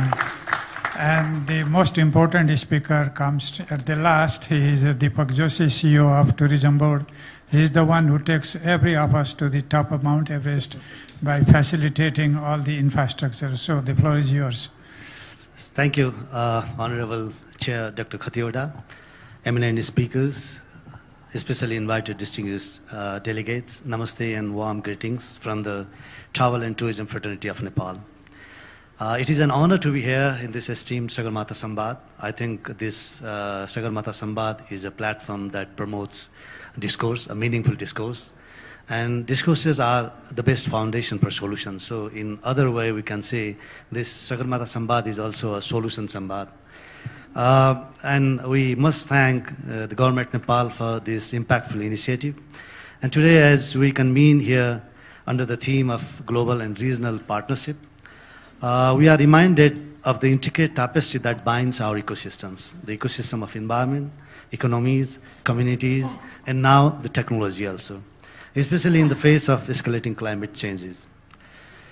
Nepal's diverse landscapes, from the towering Himalayas to the fertile Terai plains, are not just geographical features. I think many of us, we know that there is nothing less than 1,000 in Nepal. Thousands of peaks, towering peaks, 6,000 plus rivers, thousands of 2,000 plus flora and fauna, thousands of wildlife varieties, thousands varieties of foods and festivals. So the list is long, but there are lifelines providing essential ecosystem services.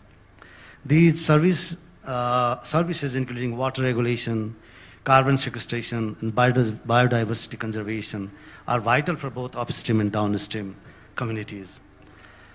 To ensure the sustainability of these services, it's imperative to implement mechanisms that recognize and reward those who steward these ecosystems. This year, we are also planning to launch a kind of program that is a carbon remit program, engaging incoming international visitors by requesting them to adapt or plant a tree in Nepal. Such frameworks not only incentivizes conservation, but also promote equity and share responsibility. And will also create a long life love and attachment with the destination Nepal. With 12 national parks, 6 conservation areas, 16,000 plus community forests, and the industry that provides services to the incoming visitors with clean energy, we are promoting nature-positive tourism. Going to the nature is love of life these days. I think everybody have already experienced that. I was going through on newspaper a few weeks ago that says, I forgot the exact data, but that says around 25 years ago, our rural population was nearly 70% and 30% urban population. And now it is around 50-50. And upcoming in 30 years, it is going to be 70% urban population. And more the urban population, more the nature positive destinations will be looked after. And we are preparing ourselves in that line. Nepal's talking about the vulnerability to climate and induced disasters such as floods, landslides, glacial lake outburst floods is exacerbated by its track terrain and rapidly changing climate. The devastating earthquake that we faced in 2005 underscored the need of robust disaster risk reduction strategies. In response, Nepal has prioritized and curated few programs also. In tourism also, immediately after the earthquake, we had launched one campaign called Nepal Now, and that gives real-time information, engaging visitors, and that was a kind of example from any other disaster-related destinations to recover the tourism. Regarding the financing remains a critical barrier to implementing large-scale climate adaptation and mitigation projects. Nepal's making some strides in this area. And additionally, we also can look for exploring blended finance models that combine public and private investments can unlock new funding streams for sustainable development. However, accessing these funds and making these kinds of mechanisms requires capacity building and streamlined processes to ensure that resources reach the communities most in need. I'm not going in financing line because it is already talked. The challenges posed by climate change are complex and multifaceted, transcending national boundaries and demanding collective action. By recognizing the value of ecosystem that we talked here and discussed, I think these are the strides towards more sustainable, equitable future. Tourism is a very, very powerful tool to promote green economy. Tourism helps to conserve nature and culture, an industry that engages communities, an industry that offers happy hour. So I think at last I would like to request to all, use tourism as a powerful tool to address climate changes in other kind of industries. Thank you. Thank you, Deepak. I'll take 2-3 minutes time. First of all, thank you all the presenters for your very succinct presentation. In fact, we have rounded up all the resources this evening. We have financial institutions, we have international NGOs, we have think tanks, we have governments. We are almost everybody here to partner, ready to partner towards climate action. And we are talking at least 2 billion people in the Hindu Kush Himalaya region. So it's not a small number anyway. I have picked up a couple of things, not couple of things, maybe half a dozen of things from these deliberations. Let me just draw down some of them and then we'll conclude. First, we understood that we need to have a cross-transboundary cooperation, as climate doesn't just limit to any political boundary. So we have a collaboration which cuts across countries. That's necessary to understand. Solutions, many of us have come up with solutions, but they have to be innovative, they have to be transformative, and perhaps they have to be locally driven. That's what we also share in this round table. Sometimes we think that we have to go beyond the box, the conventional box that we go on planning and programming. We have talked a lot about scientific knowledge and data, information, early warning system, reporting, everything. I think collaboration on all these things are very important. And some kind of usage of IT system would perhaps provide information in the real time and reduce the kind of disasters or the damages that might happen otherwise. There was a session in the next parallel session on one of the glacier lake outburst called Thame in close to Sagarmatha, and there. Since it was daytime, and then there was some information that people's life could be saved. So when we are having cross-border river system, some of the river system flowing from China and going to the Bay of Bengal through Bangladesh, we might need to have a broader information system to save lives if you cannot really mitigate all kind of these abrupt incidents of floods and other kind of accidents. So this kind of discussion also took place in this round table. Well, finance and technology, they have to go together. Only finance cannot help, and if you don't have technology in place, finance might not give the optimal result. So let's mix finance, technology, and the local knowledge as well put together. That's what I picked up from this discourse. Some of the policy interventions give results. David, you are mentioning about some of these things. Some of us were also talking about some other interventions. There are always some kind of trade-offs, but efforts should be made to minimize the trade-offs and to see the complementarity between nature conservation and economic development that happens to be rapid for smaller economies and developing countries to pick up their growth process. So it's not necessary that there is a trade-off between growth and environment degradation or climate change. We can make complementarity within that, and we can get benefit out of the opportunities coming from climate action. The private sector can very much benefit from some of these initiatives. That was also discussed during the session now and then in this afternoon. So private sector apparently seems ready to collaborate with public sector and also with the international development partners. The best example coming from NIFRA's Green Bond, and that's the good beginning. I hope other financial institutions will also carry on that kind of initiative. And finally, there is a proposal for South Asian Compact. You can name anything, but at least we need to have our continued collaboration in information sharing and exchange of knowledge, irrespective of political differences we might have. Disaster doesn't understand our political differences, so we have to go beyond that political difference and work collectively to mitigate the disaster and also to adapt the climate change kind of impact. So with this, perhaps if there is nothing to add, thank you, the whole panel once again, and give a big clap to all the panelists who have been contributing to this process. Thank you. Thank you very much.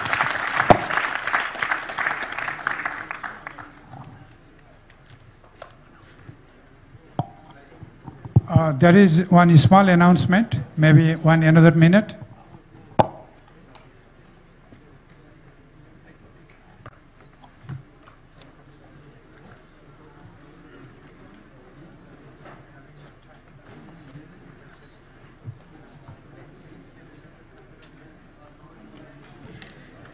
Thank you so much, Dr. Khatiwada, for chairing the board.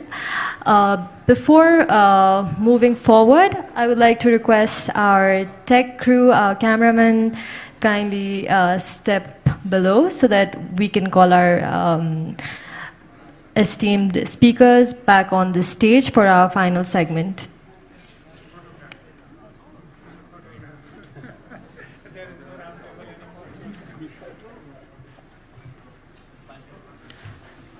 Also, I'd like to request everyone to remain seated before we officially close the event.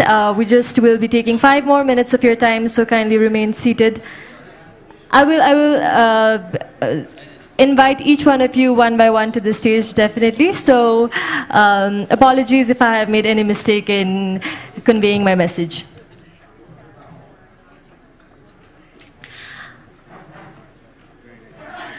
It was truly an insightful session. For this, firstly, I would like to invite Dr. Khatiwada, the chair of this roundtable discussion, on the stage. So as we are here at the final segment of this roundtable discussion, we would like to move on with our final segment, which is giving away of our token of appreciation to our speakers. So for this, again, I would like to request everyone to remain seated. Thank you so much. I'd really appreciate everyone remain seated before we move any further. Moving on, firstly, I would like to request Dr. Eric to kindly step forward, and also our volunteers to remain on, please. Thank you. Dr. Eric.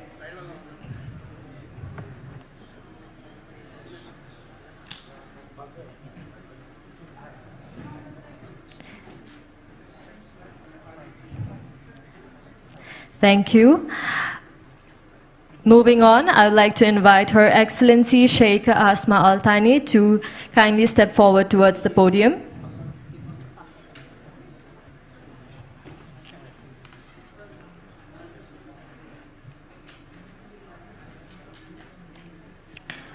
Moving on, I would like to request Mr. Chandra Prasad Dakal to kindly step forward towards the stage.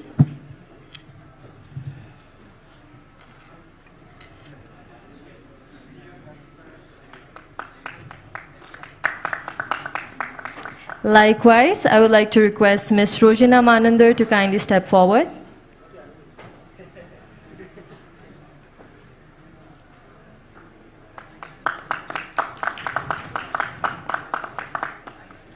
Moving on, I would like to request Mr. A.B. Mathur to kindly step forward.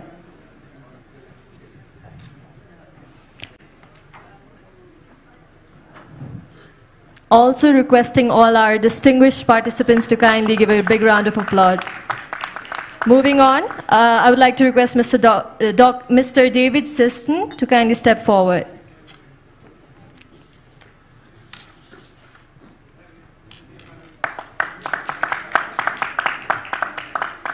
Moving on, Mr. Arno Chausu to kindly step forward. I apologize if I have mispronounced your name.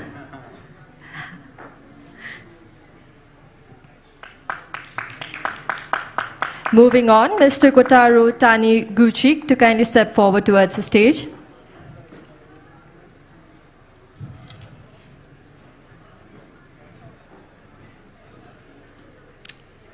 Moving on, Mr. Deepak Joshi to kindly step forward towards the stage.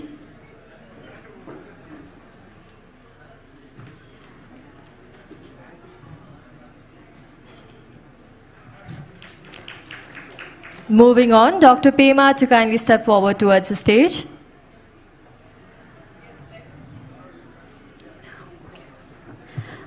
Moving on, Mr.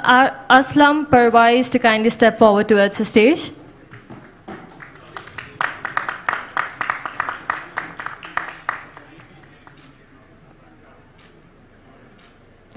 Moving ahead, Mr. Navok to kindly step forward towards the stage.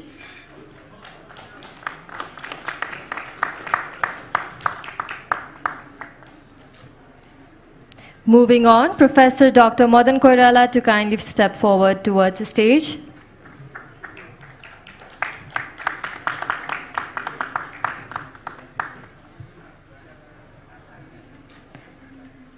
Likewise, I would like to request Ms. Laura Lina to kindly move upwards towards the stage.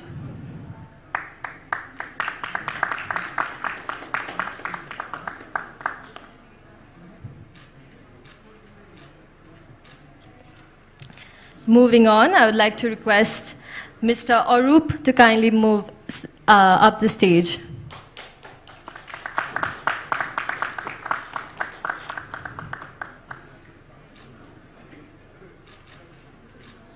Likewise, requesting Mr. Raju Pandit Chetri to kindly move up the stage.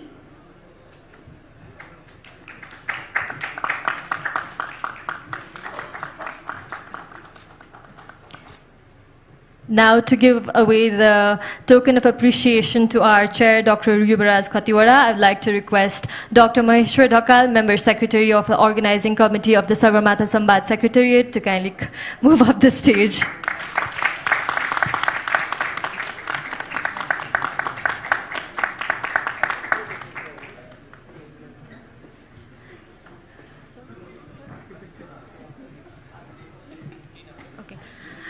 Thank you so much, everyone, for your invaluable insights, your active participation, and for your truly inspiring energy. As we've come to the final of today's session, I would like to officially close and want to take leave from this stage. Before doing that, I would also like to apologize if I, as a host, have mistaken anything from my part, so kindly do forgive me if I have made any mistakes. Thank you so much, everybody. I don't want to take more of your dinner time. Please enjoy your evening. Namaste.